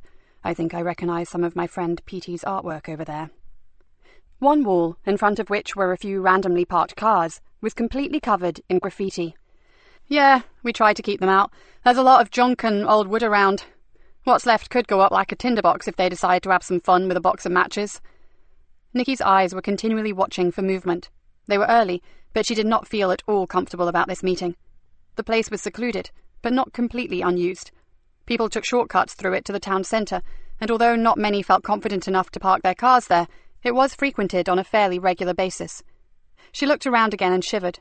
She could hardly believe that she may be meeting her nemesis after all this time. "Where did she say again?" Joseph watched as a man with a scruffy dog skirted around a derelict wooden office and sauntered slowly towards the riverside path. "The river end, that's all she said." Nikki didn't like it. Every nerve ending was screaming out that something was wrong. But Joseph, the ex-Special Forces officer, seemed strangely oblivious to the dangers. "There are no guarantees that she'll come," he said softly, "but I hope for your sake that she does." He moved a little closer to her. "You need to talk to this woman. You need to know." Nikki nodded. Yes, she did need to know. But what would she do then? Doubts clouded her usual confident, no-nonsense belief that Frankie was responsible for her daughter's terrible state. What if she got it wrong? Most of her information had come via a villain. Maybe Archie wasn't the friend that she thought he was. Nikki stared around at the boarded-up offices and partly dismantled buildings. Maybe today was a day that she would find out. Joseph was edging forward, glancing this way and that. Nikki looked at him and tensed. He had suddenly switched to a more heightened state of awareness. Something moved. He swung towards a stack of planks of wood, piled high and waiting for collection by the demolition company. Someone's there. For a second, Nikki was glad that she had told Dave Harris what was happening at the cattle market. Not the full details, just a sighting of Doyle that she and Sergeant Easter considered worth following up. Because right now, Nikki was a bubbling cocktail of anger and anticipation, with a splash of fear thrown in for colour. "Can you see her?" "Someone's behind those wood piles." Joseph inched forward. "I don't know if it's her or not, but I'm going to check it out." He moved forward again, with Nikki close behind. They passed a deserted shell of a wooden office and began to circle the stack of old timber. "Frankie sends her apologies." The voice was low and slightly muffled, but its intent was crystal clear. "She got tied up at the last minute, Inspector Galena." Nikki turned slowly to see a stocky, broad-shouldered man standing beside the debris of the old office, and the reason for his distorted speech was the dead rat mask that covered his features. "Neither of you even think about making a move. I'm not alone." He gave a short, husky laugh. "Let me introduce my friends. This is someone you've been looking for recently." He gestured to a taller, skinnier man who had just emerged from the back of the office to stand unmoving in the shadows. "Say hello to Fluke." The masked man gave a small, stiff-backed bow and passed a heavy iron bar slowly from one hand to the other. Nikki felt, rather than saw, Joseph stiffen in the presence of the man who had killed Marcus Lee and tried to beat Mickey Smith to death. "It would be polite to take off those masks, you filthy cowards," growled Joseph. "All in good time, but what right do you have to shout the orders? You weren't even invited to this party, Sergeant Easter." As he spoke, two other masked men silently materialized on opposite sides of them. "Ah, my other brothers, this is Fluke." He pointed to one of the other men, a small man with a large knife clasped tightly in his right hand. "And that one over there, you guessed it, is also Fluke." He laughed. "I hope I'm not confusing you officers, but you see, to be able to be in more than one place at a time gives one a wicked reputation." "Where's Doyle?"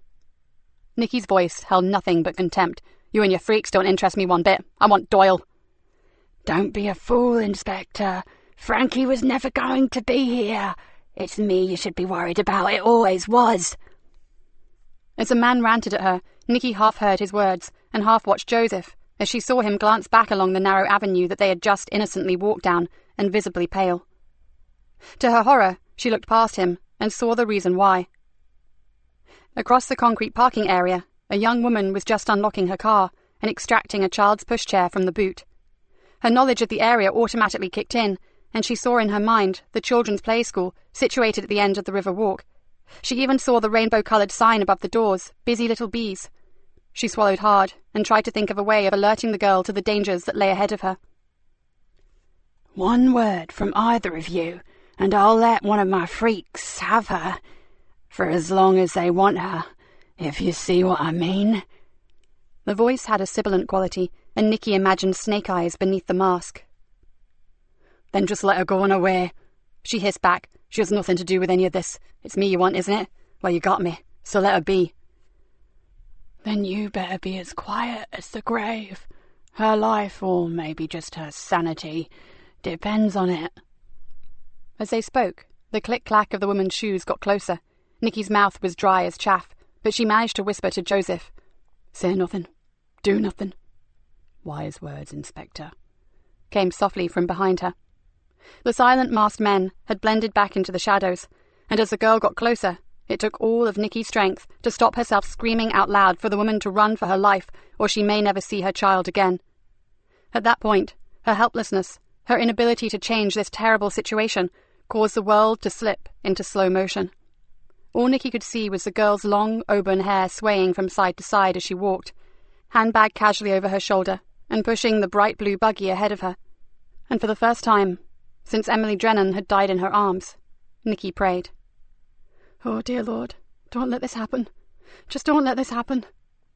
And it seemed that her prayer was answered, until the woman was almost past them, and she hesitated and looked uncertainly back at Joseph. Whether she was suddenly spooked, or had been in a daydream and realised that a handsome man was looking at her strangely, Nikki didn't know, but the world came crashing back like a hurricane hitting. Faster than she would have believed, the masked man leapt out and grabbed the young woman. The buggy fell over, and the woman screamed in surprise and horror when she saw the hideous masked face so close to hers. "Help me!" was all she could say before a big hand clamped itself roughly over her open mouth.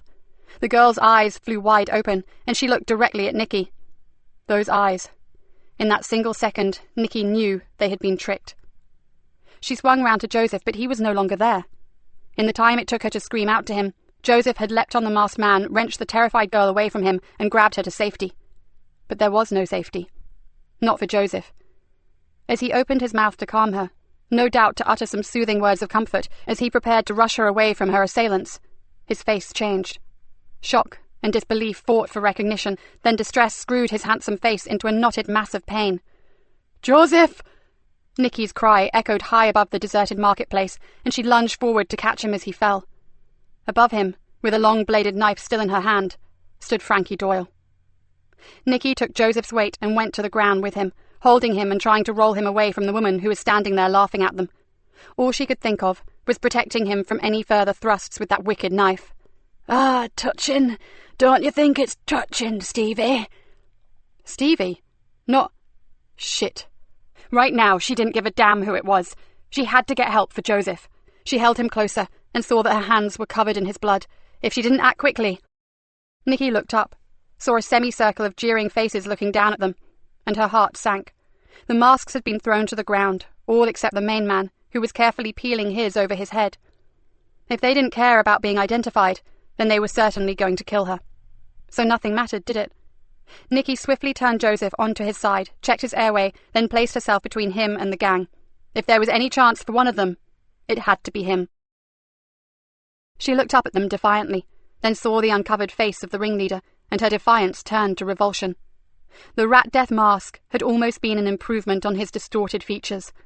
One side of his head had no hair. The ear looked as if it had been melted into something that resembled tiny cauliflower florets, and his right cheek, temple and jaw were a mass of puckered scar tissue. But the other side was just as it always had been, and she recognized Stephen Cox immediately. "I see you haven't forgotten me, Inspector." His twisted face smiled vindictively. "And you'll know that I have debts to settle." He squatted down on his haunches beside her. "You make my life hell, Joy Galena. If you hadn't driven me away from Greenborough, I wouldn't look like this." He pointed to his ravaged face. Nikki still had her hand on Joseph's pulse, and it was becoming erratic. She had to do something, but she had no idea what. Desperation and anger welled up inside her, and in pure frustration, she vented it all on Stephen Cox. "I don't give a shit what's happened to you. You are vermin. Filthy, murdering vermin. And whatever you've suffered, it wasn't nearly bad enough considering what you did to Emily Drennan. And where is Kerry Anderson? You do have her, don't you? You fucking little shitbag." "Temper, temper." Cox stood up, glanced at his watch, then looked across at his thugs. "Fun as this is, we need to finish it." "Seems such a shame to kill her, Stevie. It'd be far more painful for her to go on living with this on her conscience." Frankie poked the toe of her shoe viciously into Joseph's leg. "As well as everything else in her sad little life." "What the hell would you know about conscience? You were born evil!" exploded Nikki. "So they say." Frankie's cold fish-like eyes never left hers, and she slowly removed the long wig and dropped it casually over Joseph's body. "Poor Mr. Policeman." Cox glared at her. "We don't have time for this. We need to be gone. There's no time for a bloody debate." He caught Frankie by the arm and pulled her away. "Say your goodbyes." He turned back to Nikki. "Much as I'd love to stay and watch you both die, we've got a little bit of business to attend to. Benny, get it over with, and fast." One of the three flukes drew a knife, stepped slowly towards her, and Nikki's heart began hammering in her chest. She loosened her hold on Joseph, and as she did, her hand touched a rough piece of timber that lay just beneath his arm. As the thug moved closer, Nikki saw an odd expression on the man's face, an expression of apprehension. In that second, as she saw the man's Adam's apple move jerkily in his throat, she knew instinctively that he had never killed before, and she seized the moment. With nothing left to lose, Nikki grabbed the piece of wood and launched herself at him, swinging the makeshift club with every ounce of strength she could muster. She landed a crushing blow on the side of the man's head. Taken completely by surprise at her sudden attack, the man screamed in pain and crashed to his knees before lurching forward and laying still. It wasn't until Nikki saw the blood pouring from his temple that she noticed the ugly rusted nails sticking from the end of her impromptu weapon. Her eyes snapped up and swiftly took in the amazed faces of her assailants. Then, still clutching the bloody chunk of wood, she sprang back to Joseph and stood over him like some fearsome shepherd protecting her lamb from the wolves. Nikki barely knew what happened next, but she did hear a loud shout echo across from the far side of the car park. "Police! Get away from her! Now!" Then she heard the wail of sirens and saw the 2 remaining flukes spin around in shock. "Fucking blue lights, boss! What about the—" "Shut up, you fool!" screamed Cox. "There's too much at stake! Come on!" Nikki saw her assailants turn and race for their cars. Then she threw down her weapon and dropped to Joseph's side. "Give my love to Hannah!" shouted Frankie as she fled away. "Rot in hell, bitch! You've made a big mistake by not killing me, because I'll see you dead on a slab one day!" Nikki turned back to Joseph. His pulse was still erratic, but at least he had a pulse. She just didn't like the way his eyelids fluttered, and his breath was now coming in short, ragged gasps. She ripped off her thin jacket, balled it up and pressed it firmly against the wound in his side. "Oh, Joseph, you fool, you bloody stupid fool! Stay with me. You're going to be fine. You hear me? Just fine. I'm not losing the best sergeant I've ever had. Not now. Talk to me, Joseph." "But, best sergeant..." Blood began to seep from the side of his mouth, but there was the slightest smile there now. Honestly... "No, you're the biggest idiot I've ever met!" "Mom!" Despite his weight and poor condition, Dave ran towards Nikki, then almost fell down beside her. "Are you all right?" he gasped. "My God, Sergeant Easter!" He staggered back up again. "Paramedics, over here, quickly!" "You and those guys in green are the best thing I've ever seen, PC Harris!" Joseph clung tightly to her hand. "Mom, you have to know. If there was a chance to rewind, I'd do it again." He coughed and gave a little cry of pain. "I mean, what if she had been just an ordinary mum collecting her kid?" "But she wasn't, Joseph." She stroked his hand and gently pushed the hair from his face. "But I couldn't have taken that risk with an innocent life, could I?" No, of course not." The tears were now almost blinding her. "But you just lay still. The medics are here now." He looked at her, his eyes suddenly wide with fear. "I don't feel good." Nikki leant over him. "Just you hang on there, Joseph Easter, and that's an order." "Tamsin. Tell Tamsin." "Tell her yourself." "Please. Joseph. Joseph!" "It's okay." She felt a hand on her shoulder. "We've got him, Mom." As the ambulance crew took over, Nikki felt Joseph's hand slip from hers, and she sunk back on her heels and cried like a baby. Chapter 28. Nikki sat outside the recess room and clutched a beaker of hot chocolate. She was surprised to see that her hands were still trembling. It had been 2 hours since they first stabilized Joseph, but they were still not confident enough of his condition to send him to theatre. "I put plenty of sugar in, Gov. It'll help with the shock." Dave sat across from her, stirred his own drink, and looked bemused. "Tell me, how come so many people here seem to know you?" It was true. She was better known here by her first name than by the staff in her own nick, and there was little point in covering anything up anymore. She was tired, sick to death of all the subterfuge. "My daughter is in here, Dave. She's on the high dependency unit. Has been for a long time now." "Daughter? But I didn't..." "No one did, except the superintendent, and recently Joseph, and he found out by accident." "But, Ma'am, that's awful. I could have helped, I'm sure." Nikki gave a long, shuddery sigh. "You know, you really are a good bloke, Dave, but you've got enough problems of your own. We all have our crosses to bear, Ma'am, but it doesn't stop us lending a hand to a friend, does it?" She looked across at him, quite liking the thought of being someone's friend. "You're beginning to sound like Joseph." "That's not such a bad thing, is it?" Dave asked with a faint smile. "No, it's not." She stared across to the room where gowned hospital staff were still moving around her injured sergeant. Nikki sank further down in her chair. She was so weary of sitting in hospital waiting areas, while those she loved and cared about lay on trolleys or beds or tables with their lives suspended between heaven and earth. He's going to make it, you know," Dave said positively. "If he does, it's down to you. I never dreamed you'd followed us. I thought you'd have gone to the docks. I don't like crowds, Gov, and I had a really bad feeling about you and the Sarge. Thank heavens you did. By the time I got there, Joseph was already on the ground and you were yelling your head off." Dave shook his head. "I rang for the ambulance and told them I needed a quiet approach to the entrance as far from the river as possible. I ran back when I saw their vehicles. Then I had to re-evaluate the scene, didn't I? I couldn't let those medics wade into a potentially life-threatening situation. But when that one came at you with the knife, I told them to throw on the blues and twos and decided to wade in and help. Am I glad those villains decided to leg it?" "You came across that car park as if the hounds of hell were after you." Nikki gave him a tired smile. "I had no idea you possessed such speed." "Surprised myself, Mom. It's funny what the old adrenaline can do." "Control to PC Harris, confirm your location, over." Dave's radio crackled into life. "PC Harris here, still at Greenborough Hospital, over." "Any news on Sergeant Easter?" "Not yet. I'll contact immediately that we have anything." "Thanks. The super wants you to ring control on landline, please." "Wilco." Dave flicked off his radio and turned to Nikki. "They want me to ring in." His voice dropped to a whisper. "Must be for an update on what's going down." Nikki straightened up. "Then go and ask them when it all kicks off and if they have the suspects in place." Dave was back in moments. "Everything is ready.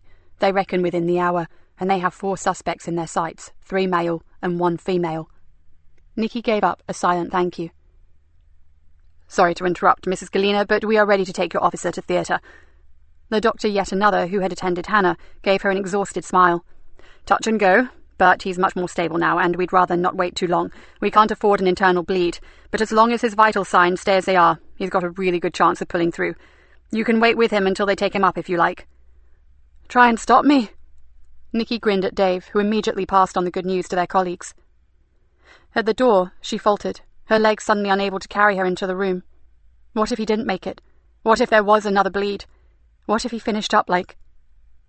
"So, where's the grapes?" Joseph's voice may have been weak and raspy, but it broke the binding spell. "Still on the Tesco shelf, Sergeant. Sorry, I've been busy chasing villains." "Was it my imagination, or did you really call that masked thug a little shitbag?" "Fucking little shitbag, actually." "Oh, good." Nikki was suddenly overcome with relief and almost ran to his side. "How are you feeling? You're great." "I feel like I've been stabbed. And idiot is the word, isn't it?" He reached for her hand, and she took it gladly. "Idiot will do, until I get you back into the CID room. By then, I'll have had time to think of a few more appropriate ones." Joseph's expression changed. "I'm so sorry, Mom. I put us both in danger." He looked thoroughly miserable. "I can't imagine why I believed her. My instincts have never let me down before, in all my years as a soldier." His words seemed to dry up. "Maybe, finally, you are not that soldier anymore. That soldier you so desperately wanted to leave behind. Perhaps you are 100% policeman now, and it's a very different job. We are fighting a different sort of enemy, Joseph, and it's not straightforward. We make mistakes, believe me." "Maybe." He closed his eyes, then everything seemed to flood back to him. "Mom, was it the right ship? Did they seize the drugs? Did they get the gang?" "Whoa, relax. You must stay calm, Joseph. Yes, it's the right ship, but the operation can't begin until the cargo is unloaded. They have to catch the villains taking possession of the consignment. The super says everything is in place, and our rat-faced friends are waiting in the freight office, paperwork in hand." "Including Frankie Doyle. She was the woman who stabbed me, wasn't she?" "Yes, Joseph. She's there, and they'll catch her. Then she'll suffer for what she's done. I promise you." Joseph closed his eyes again. "Promise me something else." Nikki moved closer. "It's no schmaltzy tell Laura I love her stuff, is it?" "Far from it." He gripped her hand tightly. "Listen. They told me my operation is not without risk. And even if all goes well, I may be in here for some time." "I know that, but you are going to be fine. I have it on the best authority from your #1 fan, Dave Harris." She looked around, and on cue, Dave lifted a hand and waved through the observation window. Joseph smiled at the man, then turned back to her. his face deadly serious. Frankie Doyle, when you get her into custody, and I have no doubt that you will, do it by the book. Promise me, Mom. Nikki frowned. What do you mean? You know exactly what I mean. She's done you immeasurable damage. He gripped her tighter. But don't give her 1 inch to play with. Not one tiny discrepancy where she could have anything on you and get herself off. He gave her a small smile. I know you'd like to tear her limb from limb, slowly and without anesthetic, but for God's sake, treat her with kid gloves. She has to go down. She has to go to prison, and she has to stay there, Mom. His breathing became laboured, but he hadn't finished. And don't forget, she is probably the one person who knows where Kerry Anderson is. If you antagonize her even more, she'll never tell us anything. Before Nikki could answer, a voice called out, "Time to go, Joseph!" 2 porters stood in the doorway, and the doctor and a small army of nurses began organising drips and monitors for his trip to theatre. Don't wait around here, Mom. Get yourself down to the docks for a piece of the action. I think I've had quite enough of that for one day, thank you very much, Sergeant. Maybe I'll do as suggested, and leave this one to the professionals. As the bed was pushed towards the door, he called back, Whatever you do, don't let her win. She followed him along the corridor towards the lifts. Good luck, Joseph, she whispered. I'd like to pray for you, but it doesn't seem to have worked too well recently. As the lift doors closed, he smiled wanly and said, Oh, I wouldn't say that. I'm still here, aren't I? Dave met her in reception. There'll be a few nails being bitten down at the docks right now. Nikki nodded. Normally, she would have given her eye teeth to be part of the raid, but not this time. This time, she would prefer to keep close to the operating theatre. And anyway, a horrible lethargic tiredness was creeping into her bones. Today, she and Joseph had been a hair's breadth from death, and she was feeling the aftermath. I think I'd like to go and spend a little while with my daughter. Would you stick around in case there is any news on the sergeant? Of course, and I'll come and get you if I hear anything, either about Joseph or from the station. As Nikki walked the long corridors to HDU, she saw Frankie Doyle's wicked eyes in every other person she passed. There was no doubt now that she had fully intended to kill Hannah. As it was, by committing her to a long living death must have been even more deliciously satisfying for her twisted ego. Nikki bit back tears.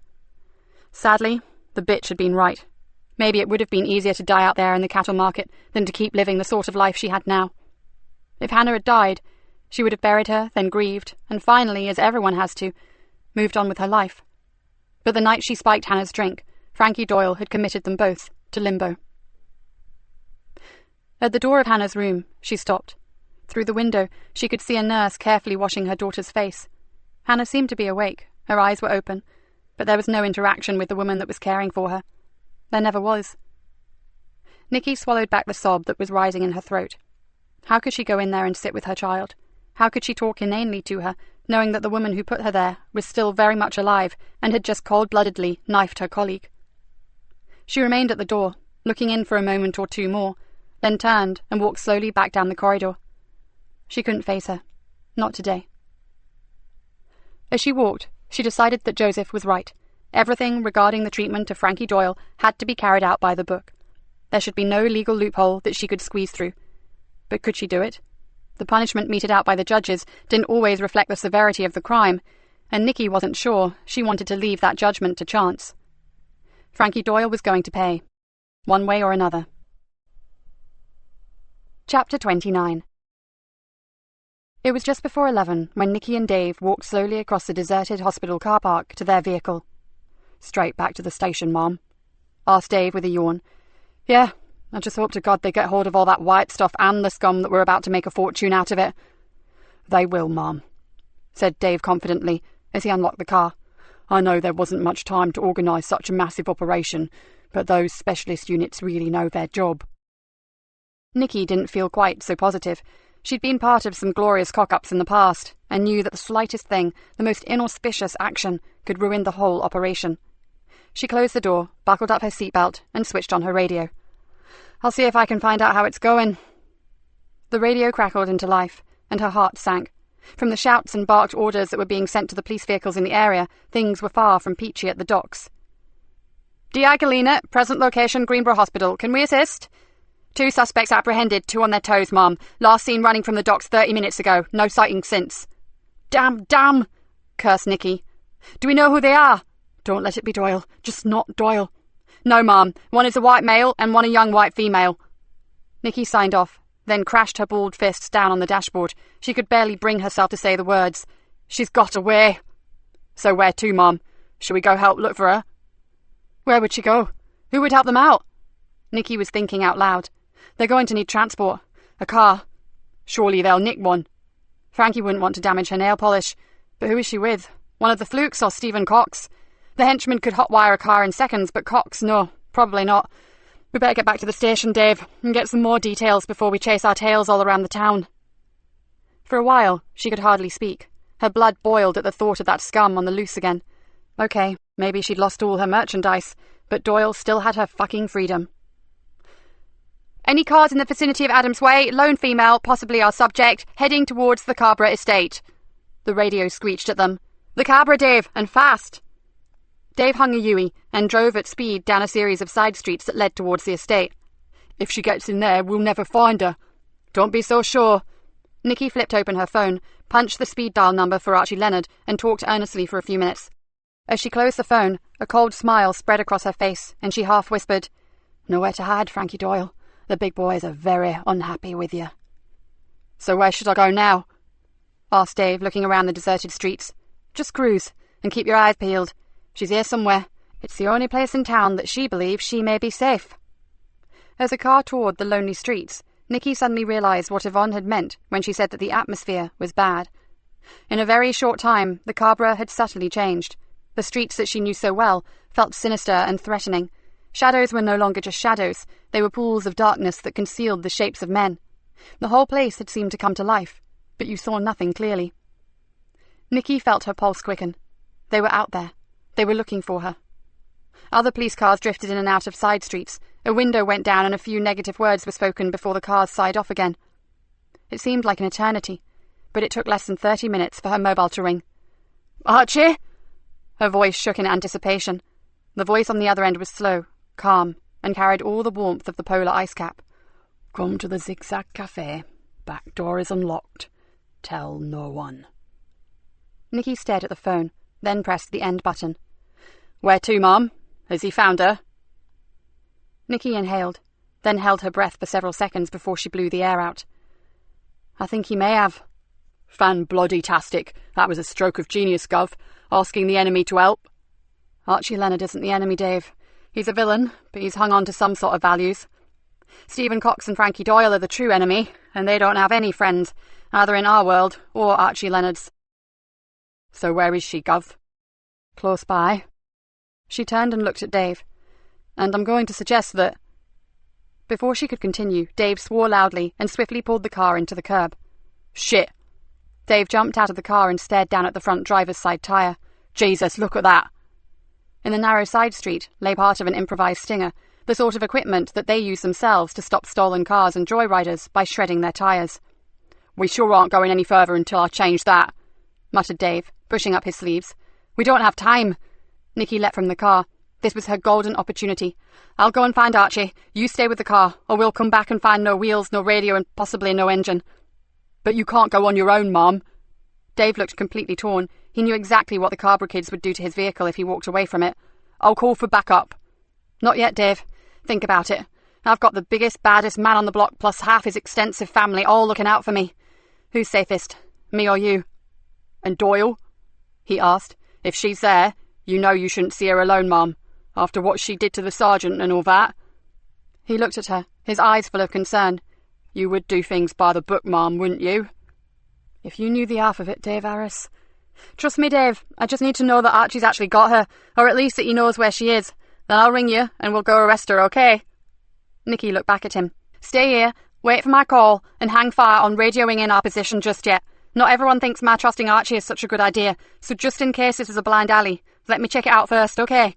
I can't afford any more black marks on the super's reports. Mixed emotions fused into one big mess on his face, but he finally nodded. Fair enough, Mom. But don't take all night, will you? You may have half the Leonard clan behind you, but I've got sod all out here. The Zigzag Cafe had always been a dive, but since a gang of masked hooligans had tried to torch it, it looked more like a demolition site. The back door led directly into the kitchen, a place that looked more suited to hosing down tractor tyres than to preparing food. Archie stood in the shadows and waited for her. Did she kill my girl, Nikki? I want an honest answer. Forensics proved that Lisa Jane was killed by a powerful man, Archie, not a woman. That was honest enough for now. He nodded. But she's implicated. She may well be, but I'll need to prove it. She stared directly at him. And I will. Of that there is no doubt. She took a step closer to the man. Archie, listen to me. If it was Doyle that hurt my Hannah, you know that I'll never be able to pin anything on her, so I need to take her down for every other crime that she's ever committed. Archie Leonard placed a hand on her shoulder. There's more than one way to make her pay, Nikki. Walk out now, and it could all end right here, forever. Maybe I wish I could do just that. Nikki closed her eyes. After what she's done to Joseph. She ran out of words for a second, then whispered, But I have to know, Archie, about Anna. I have to hear it from Doyle's own lips, and I have to try to find Kerry Anderson. If she knows where that poor girl is, somehow I have to get her to tell me. And there's so little time. Archie stepped back from her. Yes, you deserve that at least. He glanced at his watch. Are you alone? She told him about Dave. I'll send one of my boys to wait with him, just in case he finds himself outnumbered by masked idiots all hankering after his police radio. Don't mention that you've got Doyle, Archie. Just tell him we're alone, talking. Naturally. He smiled at her. I reckon you have about 15 minutes before your colleagues ride by this part of the estate again, so... He pointed to a door. She's all yours, Nikki, but if you change your mind, I'll be outside, and the offer still stands. The room was a grubby storeroom. Shelves packed with cheap own-brand ketchup and even cheaper tea bags lined one wall. Frankie Doyle sat unmoving on the only chair. She didn't move because she was tied tightly to the back and the legs of the chair and had a wide band of duct tape across her mouth. Her eyes were wide with fear, and the parts of her complexion that were visible around the tape were a sickly grey. Nikki found it hard to recognise her as the woman who had so recently and so casually stabbed Joseph. The room was poorly lit. One greasy 15-watt bulb hung from an even greasier light fitting, and it swung backwards and forwards in the draught from an old air-conditioning unit and caused freaky shadows to move around the walls. Perfect. Nikki closed the door. For so long she had dreamed of this moment, played out 1,000 different scenarios of what she would do if she ever got Frankie Doyle alone in a small room. Not surprisingly, they had all been violent in some way or another, and most involved considerable blood loss. Her heart should have been pumping adrenaline at an alarming pace, and her face should be contorted in righteous anger. But it wasn't. A strange calm descended over her as she leaned back against the door and stared unblinkingly at the other woman. There was no hurry now. No one was going anywhere for a while. Doyle tried to stare back, but blinked rapidly, and Nikki could see her throat constrict several times as she swallowed. For once in her miserable life, Frankie Doyle was not in charge, and she was bricking it. Taking her time, Nikki approached the woman, then pulled the tape from her mouth. Doyle gave a muffled scream, and tears involuntarily filled her eyes as a strong adhesive tore at her skin. You seem to be more comfortable dishing it out, don't you? Where's Leonard? Her voice fell to a scared whisper. Where's Archie Leonard? Not here. It's just you and me for a while, Frankie. And frankly, I'd be more scared of me right now than of Archie. Nikki stood close to her, close enough to smell stale perfume and sweat. Why did you hate me so much, that you wanted to kill my daughter? Doyle seemed completely caught off guard. Whatever she had expected Nikki to say, it hadn't been that. Her eyes opened wider, and her mouth dropped a little. What? The bad drugs. You thought they'd kill her, right? Yeah. Doyle looked genuinely confused. But what's all this shit about hating you? Nikki stiffened. So if I'm wrong about that, tell me why you hurt her. Doyle gave a humourless little laugh. Because it wasn't you. It was Hannah I hated. Nikki felt as if someone had kicked her legs from under her, but she kept her face stonily impassive. Why on earth should she hate Hannah? Doyle's fear seemed to fade, and for a moment she looked quite pleased with herself. She had apparently never considered that the inimitable detective inspector may have been barking up the wrong tree for so long. So, you thought I did it to get at you? Well, well. What did Hannah ever do to you? Nikki asked, trying to keep the immediacy from her voice. What? I'll tell you what. Day in, day out, whine, whine, whine. My mother hates me. My father hates me. He's gone to America and left me with her. Frankie Doyle's eyes flared in anger as she imitated a petty, whinging voice. Poor hard done by Hannah. Can you imagine what that does to someone whose mother and father really hated her? She stared up at Nikki. Look at my arms. Go on, roll up my sleeve. Either one. They're both the same. Although she didn't want to do it, Nikki pulled up the sleeve of the woman's silky blouse. The skin on the inside of her forearm was a grid of old welts, a criss-cross pattern of long, narrow raised scars. That ain't self-harming either. That's what real hate is. And there's more. Some nice cigarette burns. Want to see them too? In spite of her shock at seeing the woman's horrific scars, Nikki managed to remain silent, but Doyle was still talking. See, you, Inspector, never hated Hannah. You loved her. You gave her everything she wanted and tried to keep a proper home going even though you had your poxy stinking job. And all your ungrateful daughter could do was plot and plan to get her own back on you. She screwed up her face in disgust. Oh, don't get me wrong. I couldn't give a flying fuck about you. I just had enough of your miserable bleating offspring who didn't know when she was bleeding well off. But you don't kill someone for something like that. I do, if they piss me off enough. And my sergeant, how did he piss you off? Doyle pouted. He didn't do anything, except play the hero. What an asshole. There's something missing in you, isn't there? Nikki looked at her, rather like she would a nasty, smelly specimen under a microscope. I'm sorry for what you suffered, but it goes much deeper than that, doesn't it? She tapped her head with one finger. Something's not right up here. Doyle bridled. You can talk. You're so much better, are you? You hound people. You make their lives a misery. Nikki could have laughed at the comparison if it hadn't been so pathetic. But still, Doyle's open admission that she had fully intended to get rid of Hannah had rocked her. All this time, wondering and speculating, and now she knew. She knew. But what was she going to do about it? For a few moments, Nikki stood and just stared at Doyle. Yes, if she were honest, Nikki wanted to call out for Archie, tell him to finish off this parasite, this damaged, compassionless creature. She could still do that. And the way she felt, she may actually do it. But one thing stopped her. Kerry Anderson. She glanced at her watch. How long did she have? Just long enough, she hoped. Were you and Stephen Cox lovers? Me and that meathead. You're joking. We were business partners, she said importantly. How did he get his face burnt off? When you chased him out of Greenborough, he started doing a bit of dealing on someone else's patch. She tugged unsuccessfully at her restraints. They didn't take it too well, and it was just Stevie's bad luck that one of them owned a restaurant. They griddled him. Nikki had carefully watched her face as she told the story, but even though a good-looking man had his face and the side of his head pressed into a searing hot iron plate, there was no compassion, no horror at what had happened, no emotion at all. It worked out all right in the end, though. He got rid of them and took their manor, made a packet out of it. And now, where is he exactly? Doyle's face darkened. We got split up, but he'll be back for me. Oh, yeah. I thought I saw a bloke outside on a big white horse, all ready to ride in and save you. Nikki laughed. Get real, Frankie. You're in deep shit and he's laughing. Like I said, he'll be back. He'll find me. You really weren't the brains of the outfit, were you? She threw Frankie a piteous look. You fool. He'll be miles away by now. He's ditched you, Frankie. Left you to take the blame for everything. And believe me, you will. Get stuffed. Shall I get Archie back? Doyle threw her a look of pure hatred. What do you want? Why did Stephen Cox arrange the abduction of Kerry Anderson? Because I asked him to, spat Frankie. Nikki smothered her excitement. She did know about Kerry, which meant a slender chance of finding her.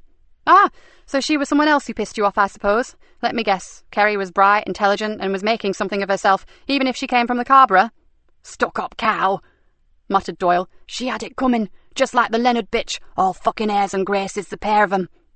Nikki felt nauseous, and prayed that Archie was not listening outside the door. Somehow she fought back the rising bile, and knew that she had to keep on probing, because she desperately needed to find Kerry. Did Cox kill her, like he did Lisa Jane? I know you were there when he did it to Lisa Jane. You spat on her, didn't you? Doyle began to struggle again. I don't want to talk about her anymore. Not with him. Not with Archie around. Nikki walked around until she was behind Doyle, then whispered, As I see it, this could go one of two ways. I give you to Archie and tell him all about what you and Stephen did to Lisa Jane, or you tell me where I can find Kerry Anderson, then I arrest you for attempted murder and a whole load of other stuff, but then I get you out of here. She gave a small laugh. Deal or no deal? And I know which I'd choose. Initially, Doyle said nothing, although Nikki was pretty sure that she understood the wisdom in her words. Then the woman found some sort of misguided bravado from somewhere and hissed, Stinking pig! Find her yourself! Anger coursed through Nikki's gut. Suddenly she was tired of all this. Why was she even lowering herself to try to reason with this bag of shit? Nikki stared at her. Doyle was callous, lacking in all social graces, and seemed completely indifferent to other people's suffering. And, if crossed, even if unintentionally, she was lethal. Better to walk away and leave her to the Leonard family to dispose of. The world would certainly be a safer place. Do it by the book. Promise me? Joseph's voice rang through her mind like a clarion call. Still staring at the woman, Nikki flopped back against the wall. But they were never going to find Kerry in time to save her. So what did it really matter? She should call for Archie. What are you thinking, pig? I don't like the look on your face. Shut up! Nikki never took her eyes off her, but desperately tried to control the heated temper that was boiling away inside her. In her head, she saw Hannah, just as she was when they hooked her up to the ventilator. She saw Lisa Jane Leonard handing her a cup of coffee and telling her how she had been chosen to model for a sun cream advert. She saw the stunning photographs hanging on Kerry Anderson's pod wall. Then Mickey Smith's battered face swam into view, and standing next to him was young Marcus Lee. She saw the doctors attending to Callum, the boy who was stabbed for the sake of a mask. And then she saw Joseph, and he filled her field of vision like an avenging angel. By the book, Nikki. She has to go down. Nikki felt a strange peacefulness enter the smelly storeroom and swirl all around her, and in that stillness, the bitterness and the hate began to fade slowly away. How close had she just come to crossing the line? Maybe she would never really know, but now she didn't need to hear Joseph calling to her anymore. There was only one way to deal with Frankie Doyle. Nikki had overstepped the mark more times than she could ever remember. She'd threatened and intimidated drug dealers. She'd even given one or two a good thumping. But at heart, she was a good copper. Her whole career had been about righting wrongs. Her conscience was not going to let her move into the same category of the scum that she hated so much. Oi, Inspector Filth, I'm fucking talking to you. And I'm talking to you, Frankie, so shut up and listen. She marched right up to Doyle. As Stephen Cox is now out of the picture, I am going to assume that you are the ringleader for this whole thing. The deaths, the abduction, the drug scam, everything. You will go down for life. There will be no successful appeal because no judge or jury in this land will see you for anything other than what you are. A vicious, evil, and calculating killer. You won't go to a secure hospital because everything you did was deliberate. You will die alone, in prison, one way or another. For the first time, Doyle seemed to realize that she really was a scapegoat, alone and in terrible danger. Her already pale face strained to the colour of wallpaper paste, and her eyes widened. First, however, I'm going to caution you. Nikki quickly untied the ropes that bound her arms, then swiftly cuffed her wrists before the circulation returned. Francis Doyle, I'm arresting you for the murder of Kerry Anderson. You do not have to say anything, but it may harm your defence. For Christ's sake, she ain't dead. How can you accuse me of a fucking murder when she ain't dead? And you can prove that, can you? Of course I can. Unless that lump of shit Cox went back and finished her off. And that ain't my fault, is it? Where is she? Get me out of here. Just get me away from that psycho Leonard and I'll tell you. The words pot and kettle came to mind, but then Nikki felt a great surge of hope. She pulled out her phone and called Dave Harris. Call this in, Dave, then get your ass down here pronto. I've got Doyle and I want a car immediately to the Zigzag Cafe. She released Doyle's feet and stood her up. After you. She pushed her through the door and out through the kitchen and into the alley. Archie waited outside, his face expressionless. I should have guessed which road you'd choose, Nikki Galena. He threw her a slightly sad half-smile, then began to walk away. Pity. "You'll thank me for it one day, Archie," she called after him. "And thank you." He paused, then nodded and walked on, and in moments he had melted into the darkness. Chapter 30. When Nikki and Dave arrived back at Greenborough police station, and the mood was a mixture of disbelief and anger that one of their own had been deliberately injured, and elation at the fact they had secured the massive shipment of drugs, and taken 3, now 4, of 5 of the villains. The officers that had just returned from the raid were naturally high, the adrenaline was still pumping, and there was a usual backslapping, high fives, but even they seemed subdued, considering the high profile of the operation. "Didn't see you down at the docks, Davy boy," called out one young officer, "scarving off again, dodging the action." Nicky spun round on him, but Dave put his finger to his lips and said, "Let them have their moment, ma'am. They don't mean no harm. I've seen plenty of action in my years on the force, done things that he'd only dream of. Forget them. You need to see the super about a search party for Kerry." "Sorry, but some of these gung-ho rookies make me want to puke. They need to learn to keep their big gobs closed when they don't know the full story." She gave Dave's arm a squeeze. "You've been a diamond today, and I'm going to make quite sure that the superintendent is aware of it." She pulled in a deep breath. "Go grab a coffee, Dave, and thanks for everything." As Nikki hurried to the superintendent's office, she vaguely wondered if Kat was still there. She doubted it. Kat's style was more subtle. She preferred the undercover, clandestine operations, not the riot gear and the batons at the ready kind of stuff. So as she passed the CID office, she was surprised to see the hunched form of Kat slumped over her desk. She pushed the door open and called out, "Hey, not sleeping while the rest of the station parties, are you?" "Mom?" Kat looked up blearily. "Sorry, but I couldn't go home until I'd heard directly from you about Joseph. How's he doing?" "His operation went fine, but they want to keep a close eye on him for a while. The knife penetrated his stomach, and they had to resection a chunk of his intestines. They're scared of sepsis, so he'll be pumped full of antibiotics for a while to counteract any infections." "It doesn't seem fair, does it? A good bloke like the Sarge goes to another nick for a change of scenery, and some psycho sticks a blade in him." "No, you're right, it doesn't seem fair.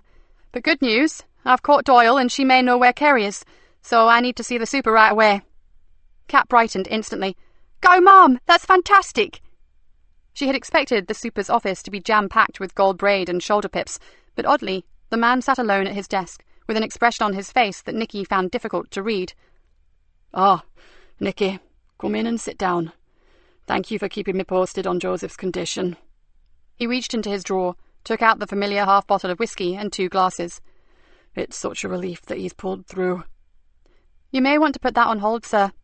Nikki would have wrenched his arm off for the drink, but the night was not yet over. "Doyle needs to be interviewed, and the book states that as I have issues with the prisoner, I can't do it."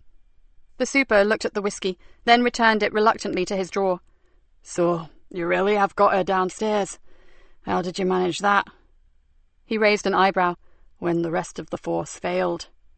"We aren't the only ones who want her off the street, sir. Even the villains hate a loose cannon like that. It muddies the waters for their more legitimate crimes." "Ah, good old Archie." "Better to have that man as a friend than an enemy, sir." "Probably. Now, about Doyle. You suspect that she knows the whereabouts of Kerry Anderson?" "She said she does, and although she's flaky as hell, I do believe her." "So, let's hope the custody sergeant allows this interview as soon as possible." Nikki nodded. "I know all prisoners have rights, sir, far more than they ever allow their victims, but there's reasonable grounds for believing that there is a serious risk to a girl's life if we delay." "I'm banking on that, Nikki." The super stood up. "Come on, I know you can't interview her, but you can watch through the viewing window." He walked to the door and held it open. "By the way, you really should know that top brass are pretty damn pleased with you and your team." Nikki nodded, said, "Makes a change from their usual vitriolic comments, sir," and thought, would they be so pleased if they knew my earlier quandary?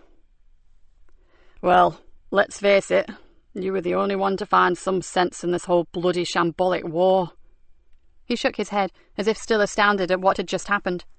"And in turn, we managed to intercept cocaine with a street value of over £3 million. You deserve more than just a pat on the back." "And no one got hurt on the raid, sir?" "No, all back home safe, even though it wasn't quite textbook. These hastily cobbled combined ops can be tricky." "How did Doyle and Cox manage to slip the net?" "We think something aroused Cox's suspicion, but to alert the rest of them would have attracted attention. So he and Doyle went to use the loo. Then they slipped out and off the radar, leaving the 2 remaining flukes to carry the can." "Once a piece of shit, Always a piece of shit.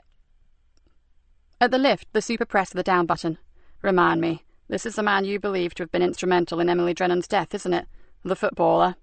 Ex-footballer, now drug dealer. I don't think he'll get far, Nikki.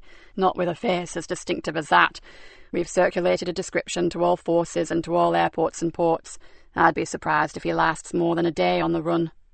I wouldn't be too sure, sir, said Nikki. There are more villains involved in this than the ones we have in custody. Someone will hide him. We already have the names for the mask makers. 2 of the flukes have clammed up, but the one that you poleaxed has woken up singing like Aled Jones in order to help himself. Sadly, he has no idea where Cox took Carey. Then it really is all down to making Frankie talk. She stepped into the lift. So what was the shipment concealed in, sir? 2 restored classic cars. Oh, little beauties they were. The super smiled as the doors closed. Apparently, being brought in for a private collector up north. Everything was totally kosher. The buyer, the seller, the paperwork, all the real McCoy. But there was one major anomaly. The transport company that was collecting them from the dock didn't actually exist. Cox's drivers had nice smart uniforms and 2 sign-written lorries to transport the cars, but they were as phony as a painting-by-numbers Rembrandt. And the drugs? The lift sighed to a halt, and the doors opened. In the hand-stitched leather upholstery, all the newly restored seats were stuffed with Charlie. It was wrapped in some kind of scented material to throw off the sniffer dogs, but the drug squad found it. Rick Bainbridge yawned and stepped out. We haven't had time to dig up the details yet, but it looks like a very well-planned scam. And one worth murdering for. If you don't have 1 ounce of morality or conscience, it's not even an issue, is it? Said the superintendent. I just can't believe the lengths they went to keep us away from the docks. There must have been easier methods. Nikki followed him down the corridor to the custody suite. I think there are a lot more issues here than we know about, sir. Later, perhaps, Frankie Doyle and the Fluke brothers may collectively help us shine some light on them. While the superintendent spoke with the sergeant, Nikki kept well back. In any police station, the custody sergeant was king, and every officer knew it. There were so many rules and regulations that even someone of Rick Bainbridge's rank couldn't just walk in and have everything their own way. But very quickly, the super turned to her and gave her the OK sign, his thumb and forefinger making a circle. He's gone to check her condition, but I think we're on. Nikki sighed with relief. While we wait, sir, can I just tell you that Dave Harris was a star today?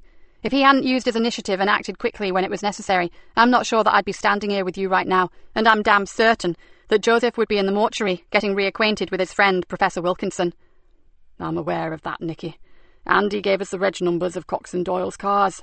When they drove into the docks with their import documents in their sweaty little mitts, SO19 knew exactly which vehicles to target. Good old Dave. There's a lot more to him than people think, sir, and his home life is difficult to say the least. She looked at her boss. Cut him some slack, sir. Just because he doesn't rabbit on about his problems doesn't mean he doesn't have them. Don't tell him I told you this, but his wife has early onset Alzheimer's. He has a lot to handle. Why the devil didn't he say? We could help. The superintendent looked dumbfounded. Ever heard of pride, sir? I'll speak to him, Nikki, privately and with no mention of what you just said, simply to commend him on his work today. And then maybe he'll open up a bit. Maybe, but don't hang by your eyelashes. Nikki gave him a tired smile. What you could do is make sure some of the young probationers know how professionally he acted today. It doesn't do to write off the old-timers. Their experience is worth its weight in gold. Point taken. I'll make sure they hear about him. Ah, look. The sergeant was beckoning to them. Are you okay with this, Nikki? After what happened earlier, you don't have to be here. The super looked suddenly concerned about her. I'm fine, sir, and I'm seeing this through, for Joseph's sake and for Kerry's. Let's go, shall we? The interview took very little time and resulted in an irate Rick Bainbridge storming from the room, growling, Her idea of knowing where someone is and mine are a very different thing. At least we've got a clearer location to search this time, sir. Did you hear that smart comment about the fucking marshes not having postcodes? Nikki nodded. I did, but the area she mentioned is well known to me. Shall I organise a team, sir? The super shook his head. Don't be daft, Nikki. You know we can't head out for at least 4 hours yet. It's the dead of night. Pitch black, and it's now pissing with rain again. Doyle's indicated a treacherous spot in the middle of the bloody marshes. It'll be bad enough after dawn, yet alone now. We can't put more lives at risk. Nikki knew all that, but it had been worth a try. Go home, and tell your team to do the same. Grab some sleep. God knows you all need it. We'll find her, Nikki. Just as soon as it's safe to get out there. We'll find her. I know, sir. It's just that I'd prefer her to still be alive. Chapter 31. Nikki began her short walk home, then stopped abruptly. Mickey Smith. What would he think when his hero failed to turn up to visit him? Even worse, what if he got to hear that Joseph had been badly hurt? He should be told the truth, and it would be better coming from her. She could do nothing for her own child, but maybe she could help a boy who no one cared about.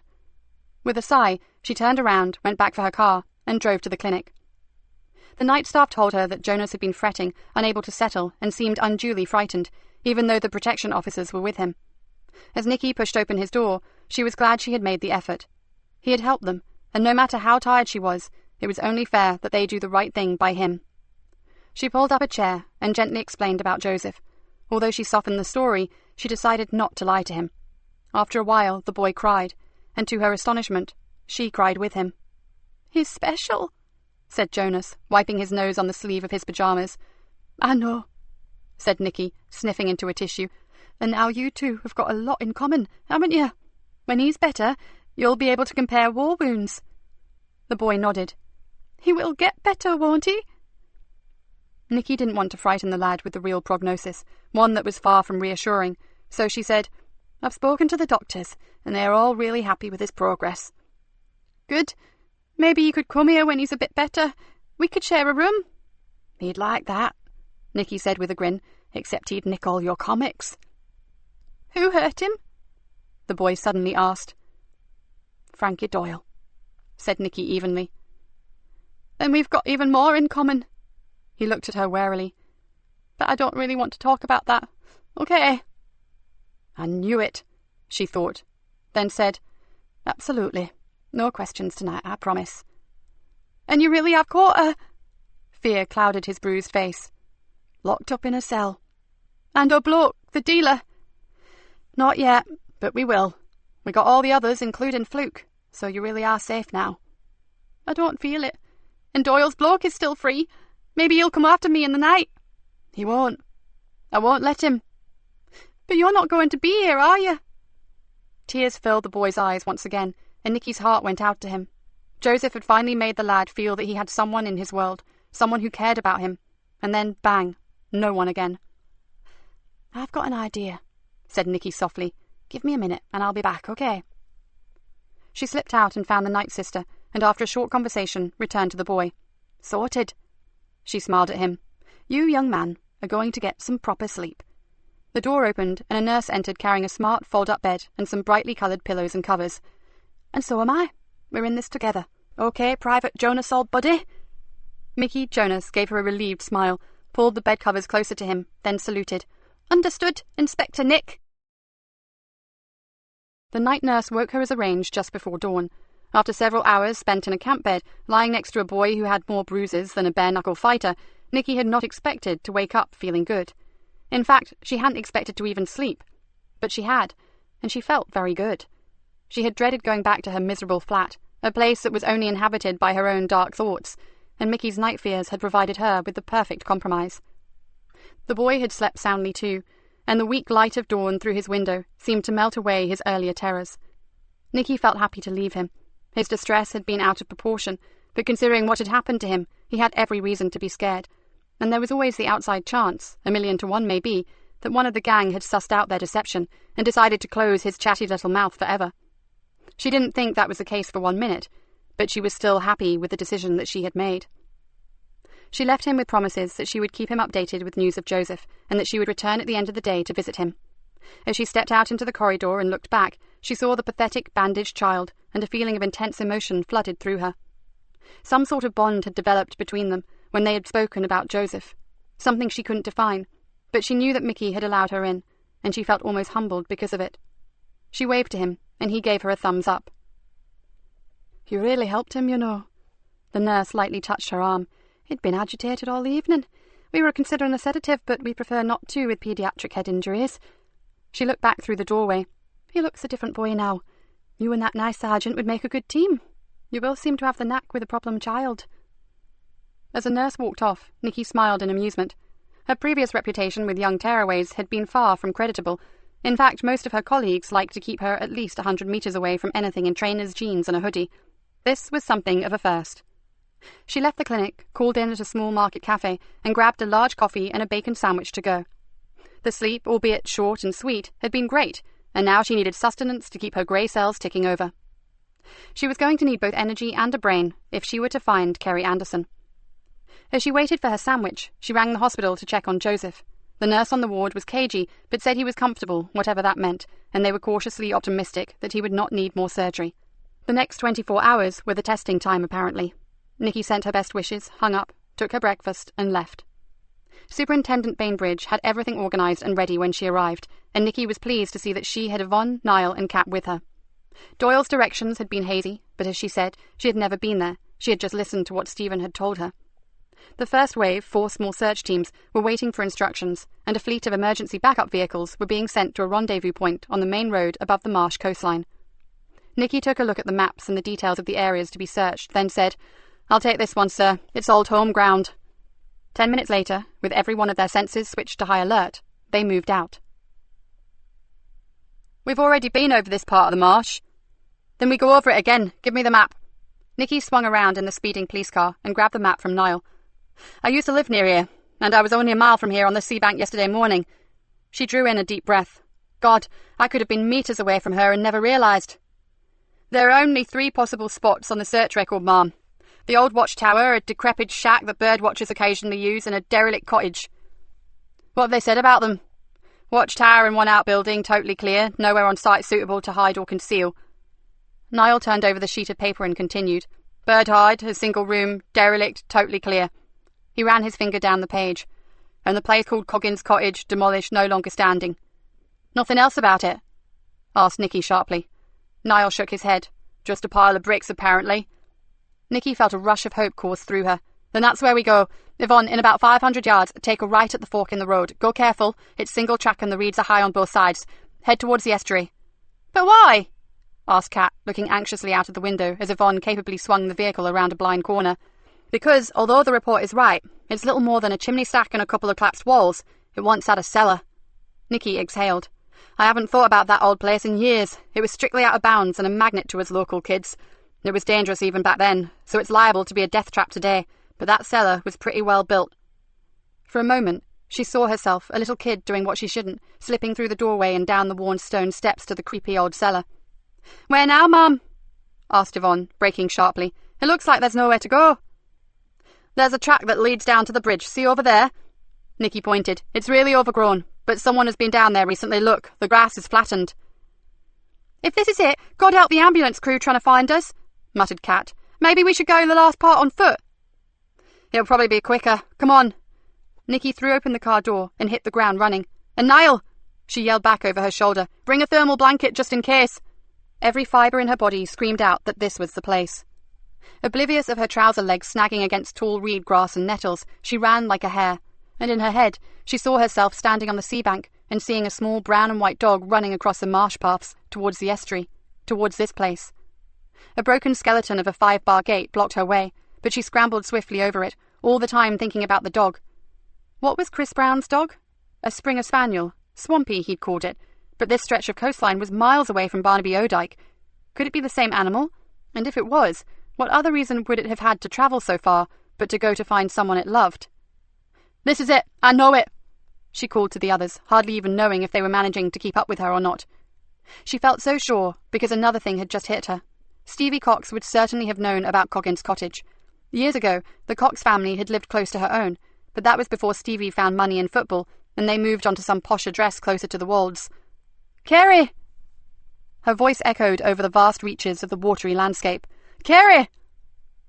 The single stack of the weather-beaten chimney suddenly came into view, and although seabirds screeched and cried, Nikki heard no sound of reply. "Kerry! It's the police! We're here to help! Can you hear me?" All she heard was the sound of her colleagues crashing through the undergrowth, swearing and stumbling after her. Suddenly, Niall was overtaking her. "Where's this cellar supposed to be?" "Close to the waterside, beneath what would have been the back wall. This was an eel-catcher's cottage. The stream used to run right past it." "Yes, there is a door," cried out Niall. "Kerry!" "Hellfire, not exactly a softly approach, is it?" gasped Kat as she reached Nikki's side. "What if we find Stephen Cox sitting in there?" Then I stick his ugly head in the stream and drown the fucking bastard, that's what. Fine, just checking. It's jammed. Give me a hand here. Niall was wrestling with an old but still solid wooden door. Can't move it. We need something to prise it back, said Yvonne, hunting through the rubble of the derelict building. Maybe this'll do. She dragged a flat metal pole from a pile of debris. Give it here. Niall wedged it firmly between the door and the frame and put all his weight behind it. There was a screech of splitting timbers, and the door swung free. Good lad, let's get in there. Nikki followed him down the damp and slippery steps, then almost cannoned into his back when he suddenly stopped. What is it? I can't damn well see through you. She's here, Mom, but... Nikki pushed him aside and jumped down the last 2 steps. Kerry Anderson lay on some old fleece blankets, the kind that come 2 for a $5 in cheap bargain shops, and beside her, cuddled in tightly as if trying to keep her warm, was Chris Brown's Springer Spaniel. Even the sound of the door being trashed had not woken her, and for one moment, Nikki feared the worst. With a little cry, Nikki threw herself down beside the girl and frantically searched for the pulse in her neck. Please, please, oh sweetheart, you're safe now. We've got you, come on, Kerry. She turned and looked up. Radio for the ambulance crew. Tell them she has an irregular heartbeat. She's cold to the touch and unresponsive. It looks like hypothermia.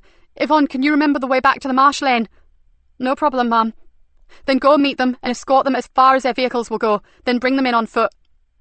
As Yvonne jumped up and ran up the steps, Nikki called out, and tell them to bring oxygen and all the equipment they can carry. The poor kid's in a bad way. She swung back to the still form huddled on the cold floor.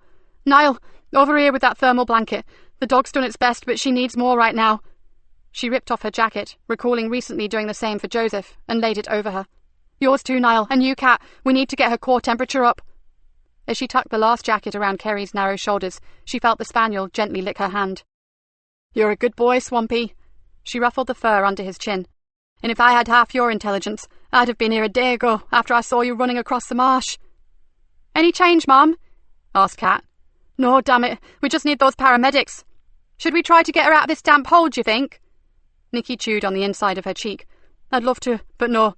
I don't think we should move her. We don't know what injuries she may have. Better we leave her to the medics. Pity we can't scramble the helicopter, said Niall with a boyish glint in his eye. Nice one, Numpty, said Kat with a hopeless expression on her face. We're in the middle of a marsh and nowhere to land, and the rotor blades would bring what's left of this dump down on us like a pack of cards. Oh, good point. Shut up, you two, and do some police work while we wait. Nikki glanced around. Did the scumbag who brought her here leave her food or water? There are some plastic water bottles, Ma'am, said Kat, and a few empty sandwich boxes. Anything your side, Niall? A syringe and a needle. Maybe he drugged her, the wicked sod. Bag them. Nikki checked her wrists and ankles. At least she wasn't tied up, just imprisoned. So how did Furface get in? Kat looked around. Here. Niall pointed to a small channel where some sort of pipework had once led out to the stream. Certainly not big enough for even a little kid to get through, and it's concrete, so she couldn't have enlarged the hole in any way. How much longer? Cursed Nikki. If we don't get help soon, we'll only be needing a body bag to take her out in. They'll be here, Mum, said Kat calmly, and soon. There's no one better behind a wheel than our Vonnie. And a few minutes later, they heard the sirens scream across the bleak and brooding marsh. Thank God! Nikki felt the anguish begin to melt away, and she's still with us, so she has a chance. As the green uniforms came down the steps, Nikki thought that maybe, for the first time ever, she had something to thank Frankie Doyle for. Chapter 32. This hospital has more people in it that I know than the bloody Nick. Visiting time is taking me hours. Nikki handed Joseph a large bag of seedless grapes. Thought you'd start carping on if I forgot them again. She smiled down at him. How goes it? Fair to middling, as my mum used to say, but I'm starting to get suspicious about what they're doing with all the blood they keep taking from me. He eased himself higher in the bed and winced, and my gut is still tender as hell. Then you'd better give me that fruit back. Maybe they weren't such a good idea after all. She moved a chair up to the bed, sat down next to him, and pulled a small cluster from the bunch of grapes. Everyone sends their love, or their regards, delete which is not applicable. Nikki bit into a grape. So, any news on when they're going to discharge you? Joseph pulled a face. 5, maybe 6 days. Things aren't operating quite normally yet, and some liver function test was not quite what they expected either. More blood tests? He nodded glumly. I know I should be just happy to be alive, but my boredom threshold is pretty low. I need to be doing something. How about concentrating on getting better? Done that. I'm improving by the hour. Oh, and how's Kerry? That's one resilient kid. If it hadn't been for Chris Brown's dog, I'm not sure she'd have made it. Nikki grinned. I saw her earlier, and she was raving on about the light-shade juxtapositions in the Coggins cottage cellar. Can you believe it? She actually wants to go back there and photograph the place for her final project. Incredible. But I wish her well. Joseph moved uncomfortably. Have you pieced together what actually happened to her yet? More or less, said Nikki with her mouth full. Nice grapes. Sorry about that gut of yours. Now, just prior to Kerry's abduction, Fluke 3 mugged Chris Brown, nicked his wallet to make it look good, but actually took his mobile phone. Ah, that answers a lot. Texting her, luring her up to the sea bank, and diverting the suspicion to Chris. Spot on. And lucky for them that Chris was a bit of a weirdo. I was so unhappy with that boy, but it turns out he was always obsessive. Then his father's death made him 10 times worse. He watches the heavens to be closer to his dad. Nikki looked slightly abashed. I may just have to make a few apologies there. Joseph smiled. You were pretty hard on him.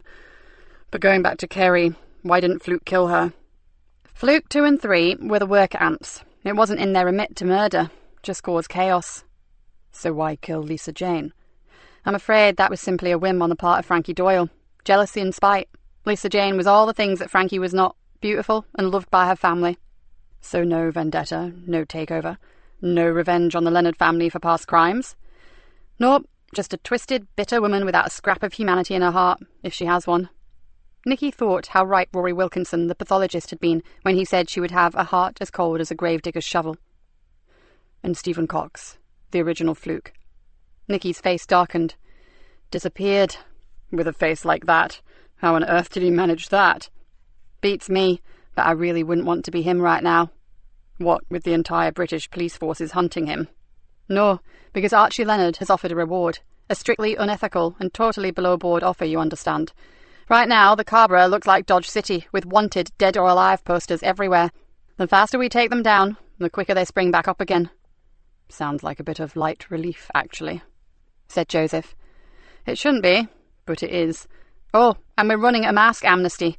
Boxes of the ugly buggers have been handed in over the last few days, mainly by furious parents, it has to be said. We're going to have a ritual burning at some point. Nikki glanced at her watch. Great. You've eaten my grapes. Now you want to go. Joseph endeavoured to look miffed. Not without giving you these. She reached into her bag, pulled out 3 copies of the Beano, and threw them on the bed. Guess who sent you those? Joseph's face brightened immediately. How's he doing? Brilliantly. He could go home soon, but... Nikki shrugged. Social services. Not sure yet.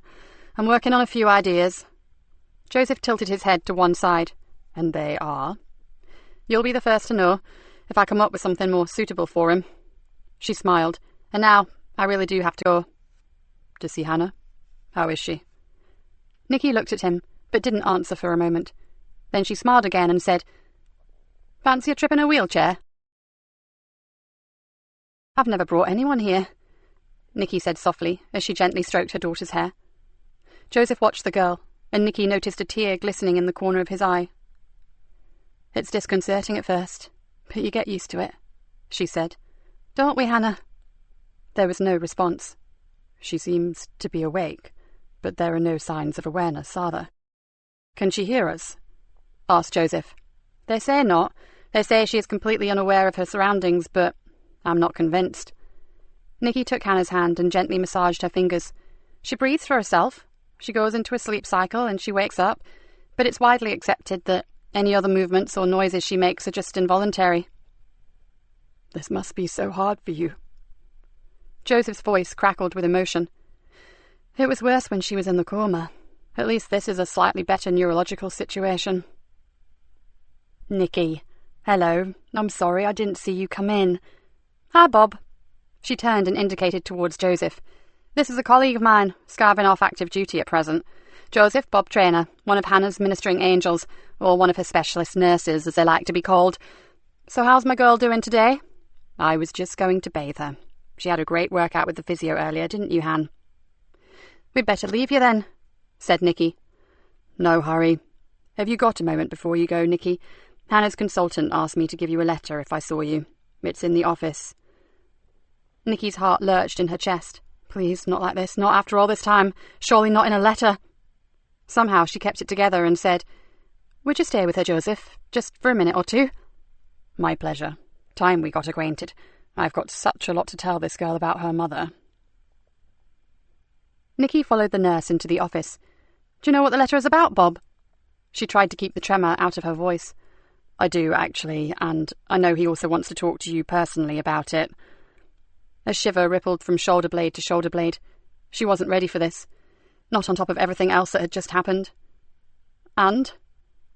Bob Traynor smiled at her. "We did a functional MRI scan yesterday."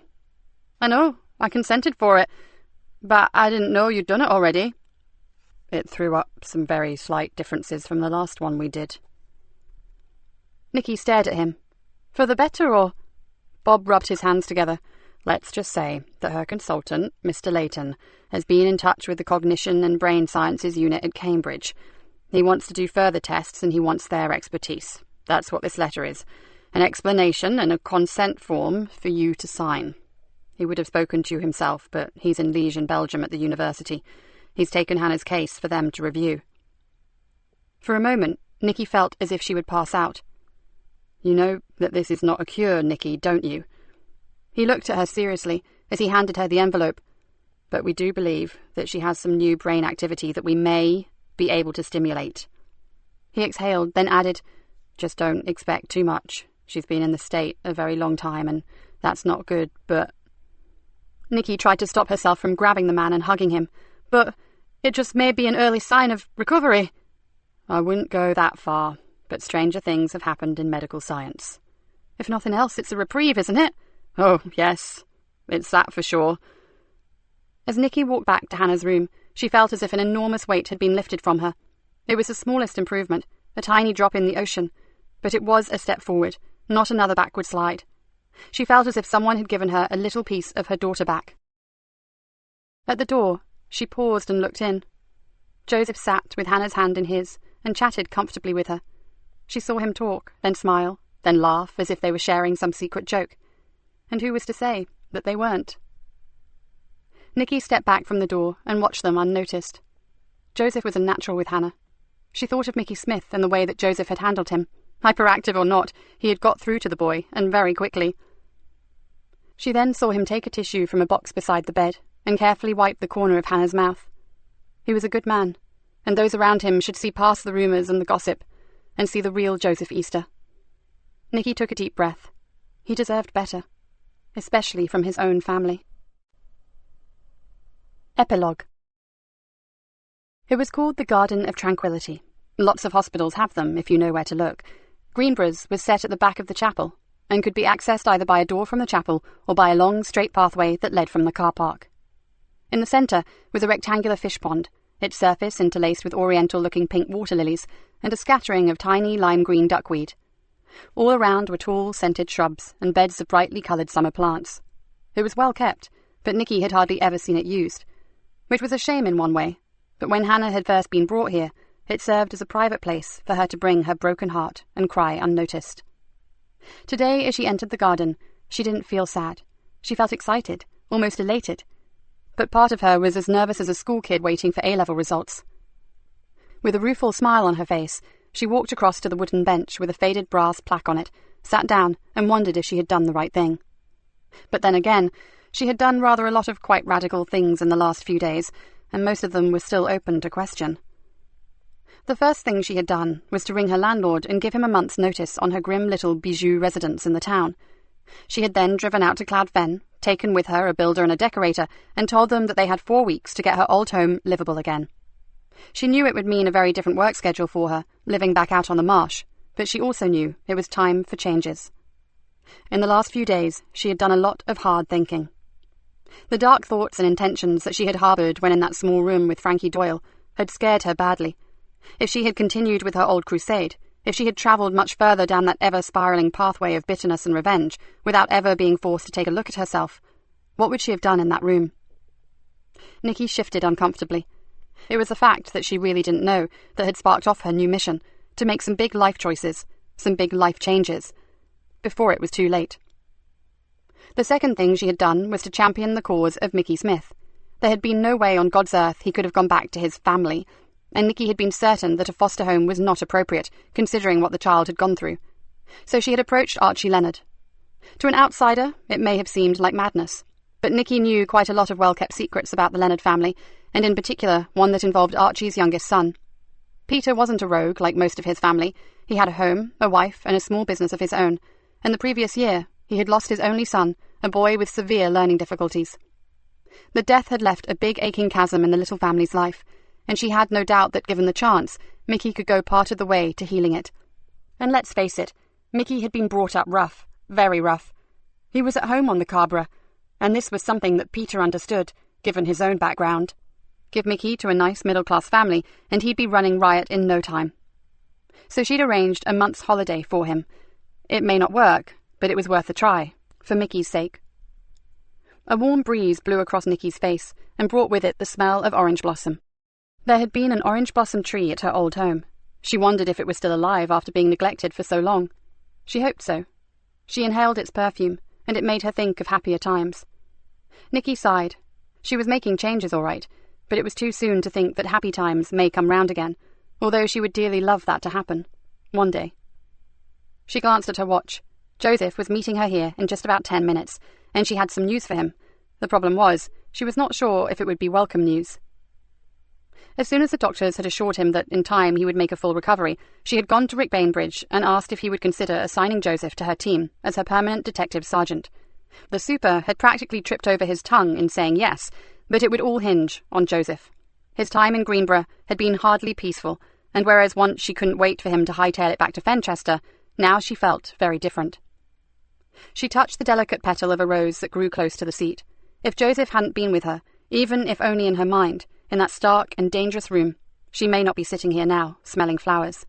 Because no way could she have continued as a police officer, knowing that she had consigned another human being, and she used the term loosely in Doyle's case, to a violent death. To protect life. That was what it was all about. The rose felt like silk to her fingertips. She desperately hoped he would agree to stay. It was all part of her plan for a new attitude to policing her patch, and if he didn't, well, she wasn't too sure how she'd manage. She pursed her lips and gave a little shrug. She'd know soon enough. Nikki leaned back, closed her eyes, and breathed in slowly. It was so good to be alone like this, with the breeze and the flowers and birds singing. It was very different to the kind of alone that she used to enjoy, in dark alleys, waiting for another drug dealer to walk into her trap. Oh, she'd still go after them, and she'd still catch them and lock them up, but that would just be a part of her life, not all of it. The sound of footsteps dragged her from her reverie. She cursed under her breath. She had hoped to get time alone with Joseph. She'd never really told him that he had been the pivotal point in how she dealt with Frankie Doyle, and she felt that he deserved to know. She opened her eyes and squinted in the sunlight. A figure was moving towards her from the lane. A young woman, tall and willowy, with a light brown hair and a curtain of a fringe hanging across one eye. Nikki took a shaky breath and looked again. She had not dared to believe this would really happen, but as the girl came closer, there was no doubt. My God, she thought, she's actually come! Because that was the last, and probably the most radical thing that Nikki had done in her busy 3 days. It hadn't been easy, but somehow she had traced her halfway round the world, and then, ironically, found her in London of all places. The girl had made no promises, but she had listened to what Nikki had to say, and Nikki had asked no more of her, just told her where and when she could find him. She looked up at the girl and smiled. Tamsin had her father's eyes. Nikki hoped that she also had his capacity to understand and to forgive. "Thank you. You won't regret this," Nikki whispered. Then she heard the door to the chapel open. "Time for me to go." She slipped quietly out into the lane and walked swiftly towards the car park. It was so hard not to take a look back, but this was their time, not hers. She unlocked her car and slid into the driver's seat. Joseph had said it would take a miracle to reconcile him with his daughter, so no one knew what this meeting would bring, but it could be that miracle. And if Joseph could have one, maybe she could too. Nikki slipped the key into the ignition and smiled. One day at a time. Right now, she'd settle for a permanent detective sergeant for her team, and if Joseph Easter didn't want the job, he'd better have a damn good reason for turning her down.